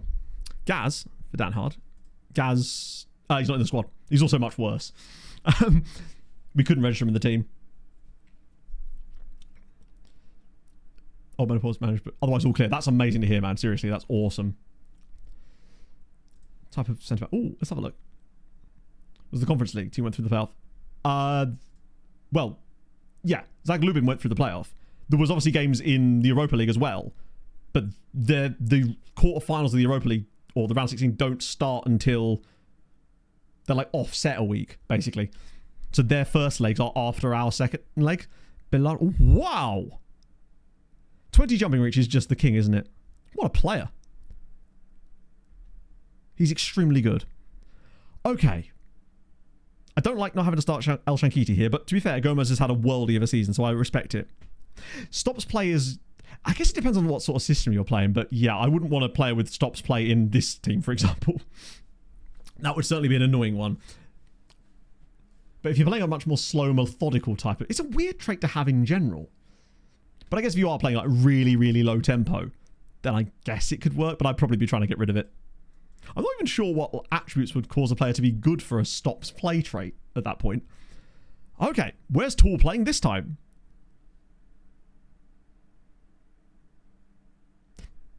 That definitely, he's now on the other side of the defence. I swear he was starting at right centre-back and then moved to right-back, then to DM. Vision and work rate. Oh, to be fair, with work rate, if you're standing still, you don't need work rate to stand still. If anything, you need the opposite. I guess vision is probably the one. Decisions, maybe? Because usually there's some kind of logic that your assistant will come to when you are trying to appoint PPMs, and they usually have some kind of nonsense there. Oh, low work rate. Maybe. To be fair, if they had low work rate, they probably wouldn't be in my team anyway, because it's one of these sort of... I hate players with low work rate. Go on, speaking of good work rate, Naeem. Go on. No! Oh, come on now. I think we all know how this game's going. No. It's too early to say, but that was 3 unbelievable chances there, and all of them have not gone in. One of those has got to be a goal. How? We've nearly created as much in the first 15 minutes of this game as we did in the entire first leg. Christ. Like, I think... I'm assuming the keeper didn't get a save on that last one, but it certainly looked like he did to an extent. Oh, Danhard got very far forward there. Why are those two crossing over? Just want to make sure. Danhard, Manor, Van Kemsika. Danhard, Manor, Van Kemsika. Okay, cool. Sometimes I notice centre-backs have a habit of randomly switching in certain plays. And I guess it's just because of, like, usually it's the breakdown of a set piece or something, and they're still not technically in the right position. Oh, that's a penalty. 100% a penalty. God, it's nice to have Johnny Boy back sometimes. Amateur filter, it's 15-year-old South Korea. 15-year-old South Korea. Oh my God. From Louisiana. That's dope.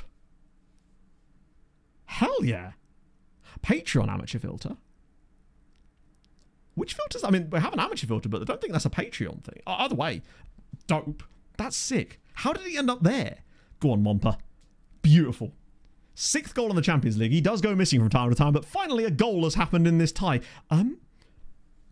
This could be all to the final. Oh, sick. Yeah, those filters are useful. I don't know if I've actually put them in the pack, the other one I made that has them all pre-selected as to one giant filter rather than the one we have to turn the countries all on and off. I made another one that is just the whole lot because I do find that occasionally a bit of spammy scouting can be quite nice. This stage in the save probably not useful for us, but even 6-7 years ago it would have been great for us in this save. Imagine if we actually win this tie just 1-0 with a penalty. Sometimes you just got to do it the boring way. We definitely feel like we're more in control of this than we were in the first leg, though. There's a lot more dominance on the ball. Maybe Steinbergen was the problem all along. How many years ago? A while. 6... Oh, no. No, I'm not doing it. I'm not rising to it. Maybe. You can't make me. Go on, Johnny boy, again. Oh, that's a great pass. Gomez! Maybe offside. You can 2 doesn't charge for me. Don't know. Like a world-class manager. It's 2. There we go. That was very fucking tight. Actually, it's not. He's just really good. How come attacking against Liverpool? Well, it's not specifically against Liverpool. It's just because they happen to be our opponents in this game. Been balanced against them. Well, I mean, you can do what you like, but I mean, we're 2-0 up. So I would assume that it's probably the right approach. Bear in mind, attacking or balance or whatever isn't actually that meaningful. It just means more risks taken. So attacking, they need to change the names of it basically. So when you set it from like balance to attacking, it just means you're taking a few more risks. And if you've got players that are really high in creativity and things like that, it makes more sense.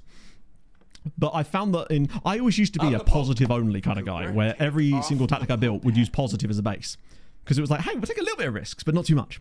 And then in this save, we had a game where we were getting absolutely mullered, and we switched it to attacking, because you do, right?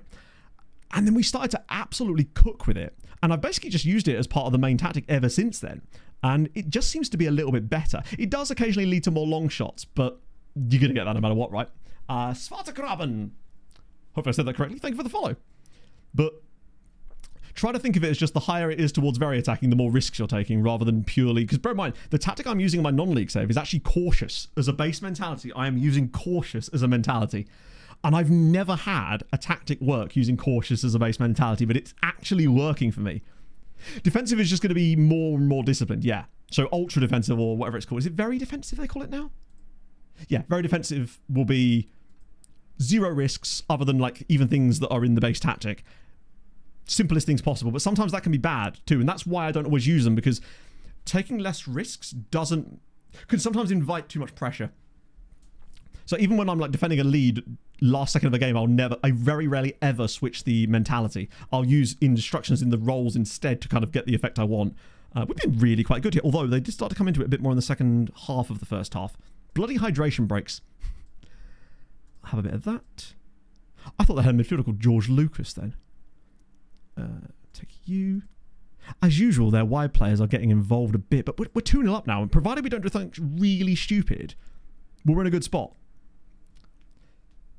Final of a World Cup? Yeah, potentially. What original thought? But yes, it's not a great sign, is it? I mean, sometimes inviting pressure can actually be exactly what you want to do if you're going to beta press, but obviously that is not that. Oh, my headphones have just decided that they're going to die soon, so that's perfect. That's how we know that I've overrun. The AirPods are screaming at me. Probably because they didn't really get a chance to recharge after the run this morning. Have played World Cup mode? I've played it on network. So we did a World Cup on the Patreon for the podcast. Oh, shit. Good save. So the only experience I have with World Cup mode... Actually, that's not entirely true. 2026 World Cup, at least. We played on the FM show, on the Patreon for the podcast. But I also played the World Cup I played it with the Philippines, basically. We managed the Philippines at a World Cup. Oh, over the bar. Any of the bones. What about a tiny bone in the ear? Difficult to break. I dare say Ayapong has actually been semi-competent in this game. Like, Liverpool have had a couple of little openings and Bro has been on the end of it. This is pleasantly surprising. Still a bit worried about it. It's just it's a 2-goal. Oh, they've got an injury to Fidalgo as well. Do I make earlier subs? Joao Carlos definitely is going to get yanked. Van Kemsingers doesn't look great, but much choice there. More than 10 games off. Yeah, I don't know if you'd miss 10 games with an ear injury. Unless he goes full Mike Tyson on him, then maybe. That looked offside against Naeem there, honestly, but we move. Oh, speaking of moving, so does he. Oh, go on. Edge of the box. Oh, damn it. Oh, actually, mega damn it. Don't let him out of this. No, what are you doing? How on earth have we allowed that? He's just got out of a straitjacket of a midfield there, and I have a horrible... Oh, it's all part of the plan. The highlight is going to culminate with us doing something magical now. I can feel it. We've already won and lost the ball about 3 times in this same highlight. This is guaranteed to be 3-0 to us now. I can feel it. It's going to be a banger. It's Gomez. Gomez! Liverpool who? Wisła 3, Liverpool 0. Beautiful. Doom in the away leg. Oh. What have I missed? The entire stream. I can't do a recap of the entire stream. But basically, we are in currently the quarterfinals of the Champions League. Sorry, quarterfinals. I wish. We are in the round of 16. No, you know what? We are in the quarterfinals of the Champions League because we're 3-0 up against Liverpool, and that means we're going through. He said, jinxing it massively. Okay, Gomez has stepped up this season for sure. Right, now we probably could make a couple of little tweaks just to stabilise things a little bit. We'll go with you. Monbruce has been better today, but the penalties definitely papered the cracks over slightly. Kowalski's been... Actually, he's quite fresh, so we'll get there. And a bit of Nathan Allen. I need to give Nathan his chance. That means that we're headed to the final as well. Like, this is the second leg. We are... Oh, yeah, that literally just looks like it's... This is the second leg. We drew the first leg 0-0 at Anfield. It was an absolutely gopping game of football, which is exactly how we like it. But unless they get 3 in the next 25 minutes, which could absolutely happen, especially if we're going to give him all that space, Jesus Lord, then we are going to be heading through to the quarterfinals, which will be Tuesday, because remember, I'm not here on Sunday. They have definitely, ironically, from once we got a goal up, they started pushing more and actually got a bit more dominance, but we just catch them on the break. Nathan Allen is very much the new Josh, yes. Josh Plus, if you will. We'll get him his own mode soon, worry not. Just need to decide which random German EDM band he's a big fan of. No, wait, it wasn't EDM, was it? What genre was Brutalissimus 5000 or whatever? Let's go. Oh, a 4th goal here would be fantastic. What a save. Finishing the stream on Tuesday. I mean, technically, yes, I will be finishing the stream on Tuesday because that's how it works. Did I say finishing the stream? I meant finishing the season. Oh. Should be the same song. Oh, definitely the same song. Although, actually, that song, I need to figure out a way to make it so that it doesn't show up on the VODs, because it does get the VODs copyright claimed if we play the Josh Allen song, unfortunately. Go on, a 5th goal. We have to score the 4th goal first, of course. Short circuit. Ah! So it wasn't me for once. I thought the heat was finally getting to me. We've been actually sensationally good in this game. Remix or a different version of the song. So actually, the weird thing is, the song is actually copyright-free music, but because I don't have a license for it on the second channel, my Epidemic license that I have as part of my YouTube network is obviously only applies to SecondYellowCard, not straight red card. So it's not even like a big banger of a song. I'll just have to find a way to... well, it's not a difficult one. All I'll do is I'll change it so the settings so it doesn't go through to the VOD. In the same way that the music we're listening to right now doesn't go through to the VOD, or the clips or anything like that. I'd have to run it through the same system, unfortunately. Sucks for the bodies, though. I do appreciate that one. This has been an all-round, very strong, sensible, easy performance from us, to be honest. Like, 2 clean sheets in the round of 16. Ignore that last sentence. 1 clean sheet in the round of 16. Disallow it, I dare you. Oh, fingers to the ear. Be nice if I could actually see any of the Liverpool players. Hey, never mind. 2 clean sheets in the round of 16, I stress. Straight YouTube at the same time then? No, because that's not how that works. YouTube doesn't work like that. Bear in mind, I already do it. So that's why, again, there is no music on the VODs for this exact reason. But it's because Twitch allows you to send a separate track to the Twitch VODs. And so I have 2 essentially audio outputs that are going at the same time. So one is the one that you're hearing right now, which obviously has the music and various things on it. And then there's another version of the audio track, which has Spotify excluded from it and various other things that I might have copyright stuff on. And that's the one that actually gets saved on Twitch and stuff in the clips and things. But YouTube, as far as I know, doesn't allow you to do that, which is one of the other problems with it. As far as I know, maybe you can, but I don't think you can, which is an issue. Go on, 4th goal now. No, okay. On PS4 and there's no music. Interesting. Maybe it's because you're being fed the Twitch VOD track. Oh yeah, no, I mean at some point I probably will get the multi-stream figured out, but I would need to figure out exactly where I'm actually going to stream it. Because I don't know if I want to stream it to the main channel or to the second one, and it's like, is there any point in that? I don't know whether I would be actually gaining anything by doing it, I suppose. Intake is the 17th, so it'll be 10 days. There's a game in between, but that's fine. We can just get through that. No problem. That same block has happened about 4 times in the second half. Fresh faces. Ooh, Siemens. I tell you what, though. He actually looks really good, and his name is Seaman Semyonuk. Exceptional name. Right, we go. For today. Nah, because that's the second leg, so we'll get there in like 10 minutes. Easy. No problem at all. It's always this one that I overrun in. I even said to myself this morning, hey, you're going to get into the first game nice and quick and no yapping. I mean, I yapped during the match, obviously. But there's just no way that I don't overrun this one. It always does. It's not such a big deal now because of the restructuring of the recap, so it's not a problem now. Should I channel afterwards? But I guess at that point, what's the benefit of me streaming to YouTube at all then? Because that's my point. At that stage, I don't see the point in me even streaming it to YouTube at that point, if it's just going to be a way to put the VOD up there. Bear in mind, it takes me all of 2 seconds to put the VODs on YouTube anyway. And I can do it in a higher quality as well, because I can download them directly. Right. Good for us, though. Really good for us. Spectacular, in fact. Bit delay compared to mobile. Really? But that's the thing, because I don't know if I'd want to stream it to the main channel, because I feel like that would just be kind of cluttering it. It's a tough one. I think it's just that usually when you do a VOD channel, you have to sort of think of a thing that's kind of like a punny kind of thing on your name, but my channel name is just kind of set up for that perfectly. Originally, it was just going to be called SYC Live, and aren't you glad I changed my mind on that one? El Shankiti got an injury right before the match for 1 day that just so happened to be the day of the match. Typical. Or, alternatively, bro was skiving. We'll never know. Oh, my thigh's tight. Yeah, sure it is, bud. Sure it is. Takeover rumors persist, but they don't really, do they? I will just preemptively throw a full rest of everybody after this one. That way I don't have to bother about changing the team for the game we're just going to breeze through at the weekend to get to our intake. Please tell me there's not another game in between.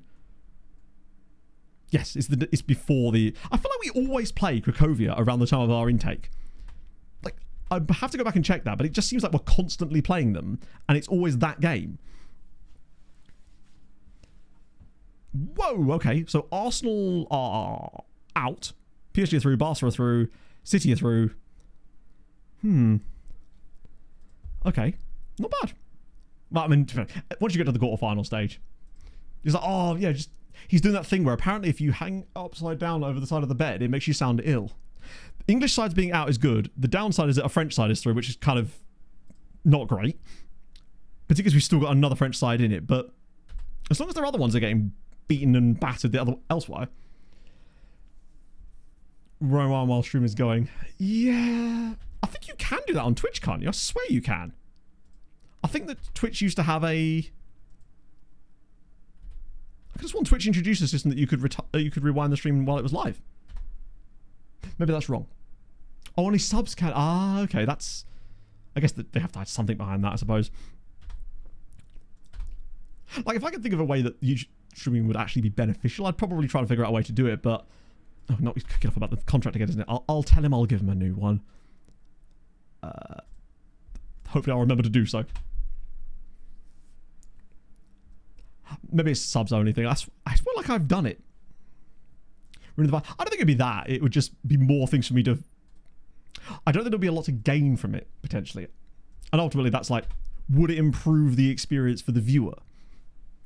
Or would it actually make it more difficult because then you'd have 2 combined chats at all times that can't really see each other? Some kind of funny. I know, totally understand that, my friend. I completely get that. To be fair, you'll probably catch a gift from someone at some point anyway, just because of the way you lot are. Like, one of the random, like, 5 bombs that we get sometimes, you'll probably just grab one of those because it does seem to prioritize people that are in chat more for some reason, which is actually a good thing, in fairness. Fernando. Yes, we can. Absolutely. I'm trying to make sure we get to the youth intake, though, just to actually be able to finish at a sensible time, he says. I wouldn't know the meaning of the word. Who is that? So, Arsenal... To be fair, it is a look-up. So I wouldn't not do it. I'd want to get the others done as well, actually. Right, so who was this guy? Fernando? I'm guessing he's Spanish. Don't ask me why. Oh, he's a right-back. He's the definition of a Spanish Scourge player, isn't he? Yeah, Castellon. Those guys were kings for this.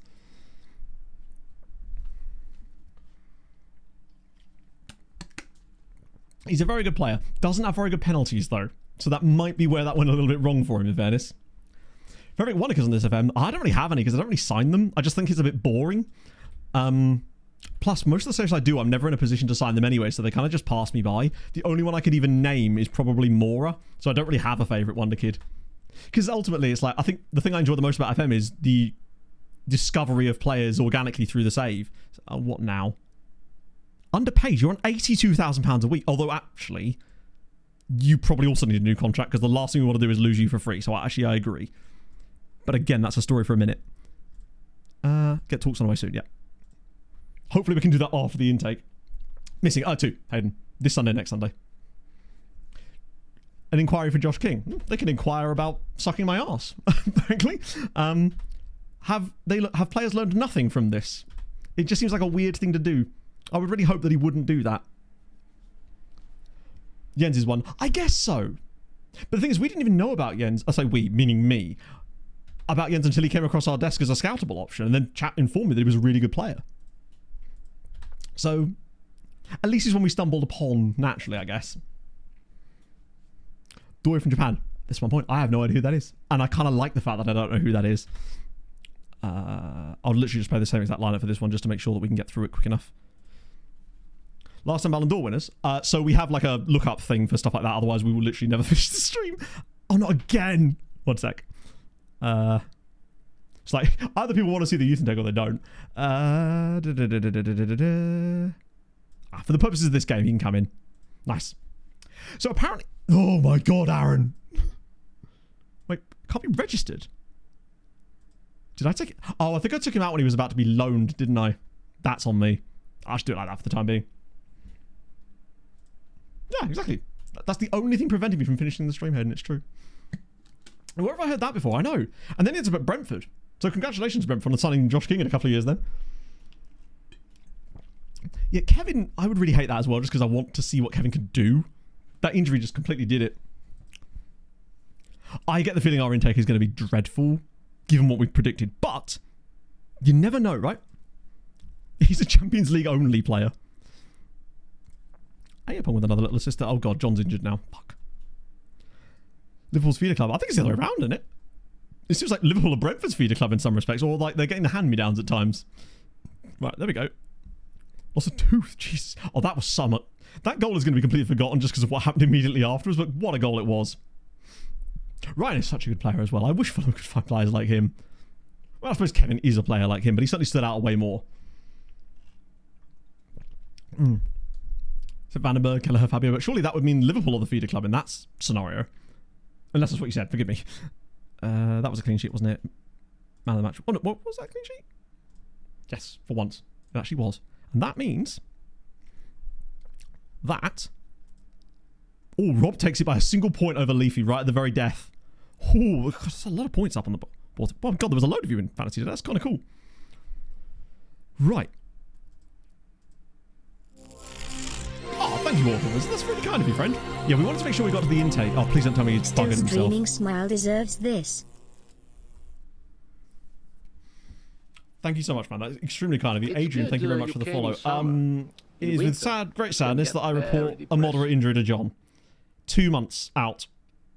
This feels like it's nearly a year to the day that he got that last injury, and now he's out for another 2 months. Star ratings, it depends. Think of it kind of like a guideline rather than a thing to rely on heavily. PA stars, perhaps. CA stars, I couldn't give a shit about.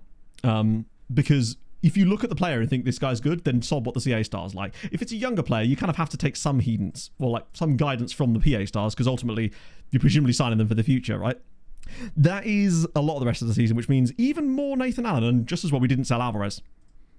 In this window, at least, because this is not great from Johnny Boy. What if he'll start kicking off about... Oh, no, he probably wouldn't. You'd think he'd be like, hey, you know, maybe don't give me a new contract now. I haven't earned it by being injured and whatnot. Gonna sell John? No. No, he's still our best left back by a comfortable margin. So no. Alvarez was the one I was going to sell, but I'm kind of glad I didn't. Not that anyone bid on him, but the plan was to sell Alvarez and then have John and Allen as our two. But I'm kind of glad I didn't now, just because it's allowed that.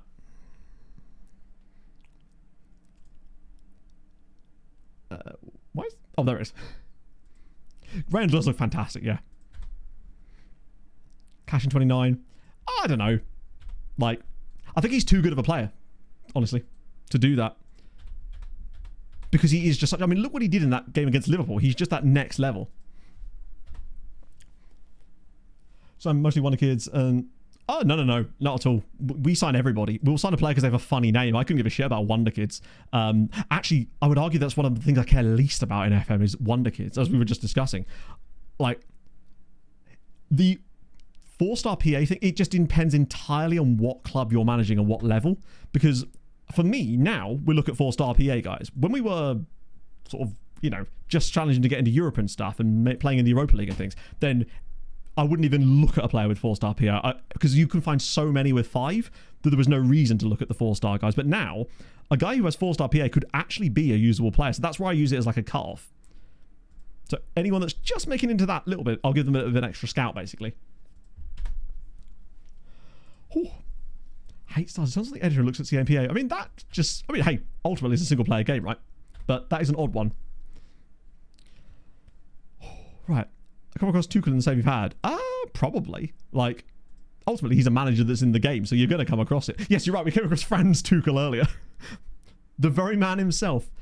I do believe that Tuchel once managed England on a save of mine from several FMs ago, and actually did like really well, mostly just because whoever's managing England usually does really well in FM. But I'm pretty certain he had like a really successful spell in charge of England on maybe the treaty save? Back when manager movements were a little bit more open there. 4-star PA and it's great stuff. Yeah, exactly. Like, oh, fuck off. Really? I'll just say I forgot. I don't have to do this right now because the intake's right there. It's like, Mohammed, can't you just wait for a day? So he's on 23 grand a week. What does he want? That's a lot, but it's also entirely fair for a player who is one of the best strikers in the world. God, I love that he's not come with huge demands like 100k. 73 is absolutely fine. Can I get an extra year? No. I probably could get an optional one, but then I'd have to give him way more. I could give him relegation release clause, actually. 104 million. See if I can get his base wage down to like 69. Come on, Mohammed. You want to do the joke, right? All right. 71. Fine. He's not fun. It is laughably low, isn't it? Particularly as I'm pretty certain that was a new contract. But I think I gave that to him right as he was starting to pop off. Got in at the last minute. Oh. Right. Yeah, and he is the current Ballon d'Or holder, so him asking for less than 100 grand a week is actually still extremely out of Georgia reckoning. How on earth? Who the hell is in Georgia's midfield that they're not letting him play? Embarrassing. Oh, he's injured. Oh, no. Oh, actually, that sucks. Oh, no, that sucks way more. That's the 3rd or 4th hip injury we've had this season, and I feel like we've barely suffered any. Well, that's shit, as he is... That's that injury proneness coming in, but I mean, he's still so worth it, but fuck, that's really annoying. Is that basically the rest of the season? The worst thing is, he's the exact position to suddenly get loads of football for us, because I've been rotating for all the Champions League games, and he and Nozadze were looking really good for that. Oh, that sucks. Sean Dyche in Italy, that was fantastic, and Gordon Strachan managing Ukraine was very fun that time. That was right back in the Scotland save, ironically. Yeah, I don't know what it is. The hip injuries were kind of sparing for a while, but then Naeem gets that one at the AFCON. There was another hip injury earlier. Hans Geisler, he's got one too, which is why we haven't seen him much today. And then now this one. Okay, right. Intake time, chat. What are we saying? Remember, 1-star intake, 2 C-rated players is what it said. I'm going to go best player is 3. I'm still going to go 3.5 stars. I think we're actually going to get someone who's not good, but not awful either. It's the dream. Oh, come on, not John as well. They're doing the big team bonding where they just sort of smash hips together. I forgot that it only buys you a week. 2.5 star, that would be very bad. I think even at the worst end, we'd probably still have a guy who's... Oh, of course. It's bold of a man who's literally spent the last... basically a year out injured to play come back, play 2 games and demand 140 grand a week. I mean, I'll still give it to him because it's John, but... That's a bit of a shitter from him. Oh, that's fine. We'll do that this year. What does he actually want? 105. Okay, that's not too bad. 2 years? That's your current... No, I'm not giving you a 2-year... Why can I only offer him 3? Wait, what? I don't know why it's only letting me offer... Oh, is it some stupid rule thing where the board are blocking me from offering long-term contracts? So that's a 2-year extension if nothing else. What is he doing? It could be a club vision thing. To be fair, we haven't really encountered this that much because most of the time we're dealing with younger players, so I'm guessing it is likely something like that, yeah. I'll honestly give him that, provided he lets me have the extra year. Oh, come on, I've just... John, I'm not being funny here, mate, but... we'll just give his agent 600 grand. What?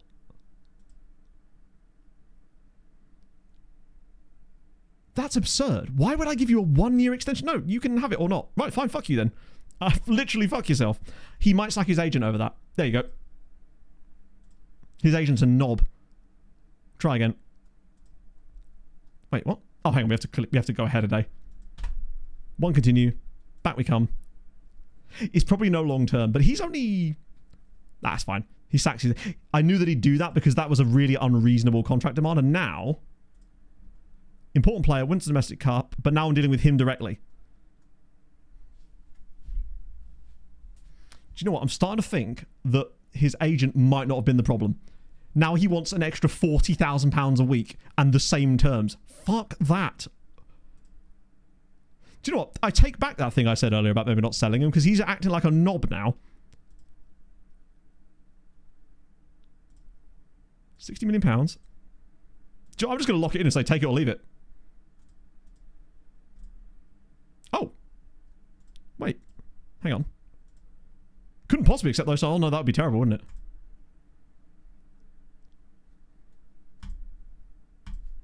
Congratulations, John Boy. You've agreed to the contract we wanted originally. I know there's a large loyalty bonus, but ultimately it's not really that high for us, is it? I'd rather pay that than an enormous wage. Because a loyalty bonus is one thing, but if I put him on 140 grand a week, suddenly everyone's going to want 140 grand a week. So he's agreed to exactly what I wanted originally in terms of pure wage. And that contract originally just seems so outrageous. It's still annoying to only get 3 years there, but I think that's more of a board concern. Ah, here we go. Intake time. Let's go. Come on. Show me something good. Well, in fairness, they did show me something good, but solely good. Is there a guy... I thought his name was Sulk. Right. I got what I asked for. I can't really be mad. Oh, wow.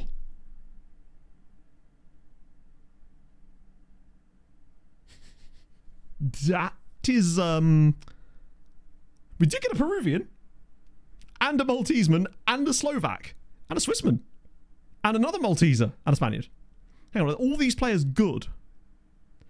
One of them's bound to not be awful, right? What about Charles Bonanno? The Banana Man. He's fine.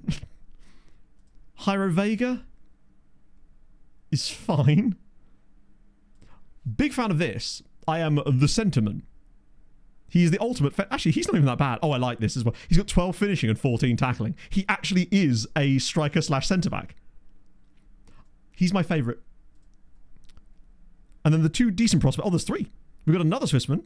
And then some absolute gash down here as well. Right. This guy's got higher CA. I tell you what, technically, he's actually not that bad. He has no physical ability whatsoever, but technically, he's not awful. Oh, I do like this guy though. Just because of his attributes are weird. Not tall enough though. Height, he's 5'11". Steinbergen's only 5'10". They're just going to be players that we forget about ultimately in the future. We've got Thomas Sulik as well. Taller than me, exactly. Demand higher loyalty bonus. I mean, they do. Generally, Jordan demanded a huge loyalty bonus there. I think the original contract only had like £1 million on the loyalty bonus, but I'm happy to pay a higher loyalty bonus if it means that I don't have to give them 140 grand a week. Even if it works out the same amount of money, it doesn't affect our wage budget in the same way, basically. Yeah. The problem now is we are starting to get to the point where the players that are available... We're actually running out of players for the under 21 players for our league games now. Oh, RZ, man. Hello. Amy and Van Kirkwijk. To be fair, I haven't actually checked in this for a little while, so I'll just grab those guys while I'm there. Guy from Fukuoka, which is fun. Oldest... I don't know how I could even search for that one, Andrew. Oldest real player still playing. Because if I sort by age, we'll find the oldest players, but I suspect that... Wait, there can't only be... 15,000 players. Let me just check that search properly. Not considered. Wait. Oh, that's 153,000. Never mind. I misread that. But it is only showing 10,000, unfortunately. So the oldest player I can see here, but it might not be showing us all of them, is Ali Abbas Ahmed. Ooh. Preferences prefer 1.9 or above. But again, the height of the player is ultimately not relevant whatsoever because the jumping reach is all that matters. You could have a guy who's 6'4", but if he's got 4 jumping reach, it's irrelevant. So that's why I don't care about how tall a player is. It's the only thing that if you're caring about how high they can get and actually are in the air, then the only thing that matters is jumping reach. Their height is a complete usually they are sort of somewhat related to each other in terms of like if they are generally quite tall, their jumping reach should be better, but not always. Yeah, we'll check those results, of course. Absolutely. I think if you set like a height thing specifically as that, you will miss out on so many good players because of it, particularly in F26, unfortunately. So yeah, he's the one, but unfortunately it only shows you 10,000 now, so that could be wrong, unfortunately. Ranjbar, let me just quickly check old Ranji boy. Oh, he's a Nilstrom back in Norway. Like that for him. Yeah, it just never really quite worked out with that loan. And he's at least found himself, did get 2 caps. And a big beard to go with it too. No, is it Nigel Lunga? No. I think Nigel Lunga's gone. 07s. Nigel Lunga, my guy. Was he? I think he was a touch older, in fairness. Fernando, we did that. Every player in the database? No. Just Nigel. If I type in Nigel, then you're going to get every single player called Nigel, which is 1,200 people. So, unfortunately, if you type in their full name and you've got a nickname on them, which I don't think I ever did, it still should show up, unfortunately. Right. Europa League. Because we're through to play... I was joking. We actually are playing Manchester City. Okay, I'm not doing any more lookups. I'm just giving you points back for that one because we do want to actually finish the stream. So... Oh, they're both fucking out. Wait, how have they played both rounds? Oh, because we have to get through because of the youth intake. So they won 2-0. Motor... Oh, wow. That sucks. I mean, it's expected, but also it's kind of shit. And now that Lechia are playing Dortmund, I mean, that is a very, very strong quarter-final set. 12 preferences. I mean, fair enough. But like I said, you can have short players with high jumping reach. And you can have tall players with no jumping reach. I just think that the height part is kind of not relevant. A guy's youngster could play central all-round, central defender. Yeah, so that's kind of like the guy we just got, who's actually got good heading and good finishing, which is... And good tackling, too. They feel like the odd one out here a little bit, but hey, Dortmund have been weird in this save, so you never know what they could do. I'm just hoping we see Zagwembe Alubi in here. Please, please, please, please, please. Oh my god. They were playing Real Betis, to be fair, but it still sucks. Did they at least win a game? I don't think they did they? No, they would have lost 2-1 in both legs. That's a shame. There are indeed a Swedish side left, it would seem. We've still got Djurgården. Oh, just Djurgården now. The others are all gone. That is tough. Because it means it's just us and Lechia, but that always seems to happen. It's just a tough one. Could have really done without the Polish sides playing each other in that round of the competition, in fairness. Right. Where does that do for us coefficient-wise, and does this still help us against France? Shit, they're back above us again. Oh, not only are they back above us again... Wait, 3 teams left? Lechia, us. It must not have updated yet. But we have now fallen 0.5 behind France now. This is going to need us to go deep. But, in our defence, we're going to the final. Europa. Lechia are in the Europa. They're the only team left in the Europa. They're in the quarterfinals against Dortmund. So, I don't know who the third team is, because it's us, Lechia, and that's it. I think it's probably just because we're on the same day. No, it can't be. I just don't think that thing works very well, as we've kind of already established. That's going to be difficult. Spain have 8 out of 8. Do they... Oh my god, wait. Barca, Real Madrid. They can't have actually still 8 left. Girona, Athletic Club. Atletico, that's 5. Oh my god, maybe they do.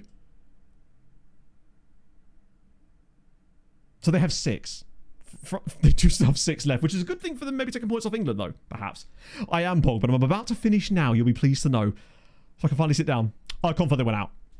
Unfortunately. Find does the coefficients on the main patches. it's been doing it for about 6 months. The coefficients have been fine for 6 months, if not more. Yeah, Spain are having a year that could at least eat into England a little bit. Bravo, I believe they are Slovenian or Slovakian. I forget which. They're from that sort of region of the world, I believe. I like this. Spain are having that kind of year and are still behind England. It's just not fair, is it, man? It's just not fair. Right. Save that there. Have a sit down. Simple plan. Oh, dearie me. Hey, at least if I'm missing a Sunday, we get an extra hour today, right? So yes, I'm not here on Sunday because I'm going to Vikings' birthday. 6 at that stage is wild, particularly as it means that they probably will end up winning the season, or winning the year, so to speak. Let's see. What do we think? What do we think? What do we think? We rated... I'll tell you who we're going to rate. We're going to rate Dan. Because he's right there in his beautiful self, and I owe him money. So I need to transfer that to him as well. Oh. Basically, the cheaty points thing I refer to is just whenever you finish the group stage, it's just because you get bonus points for finishing top 8 in the Champions League, and it's quite a lot.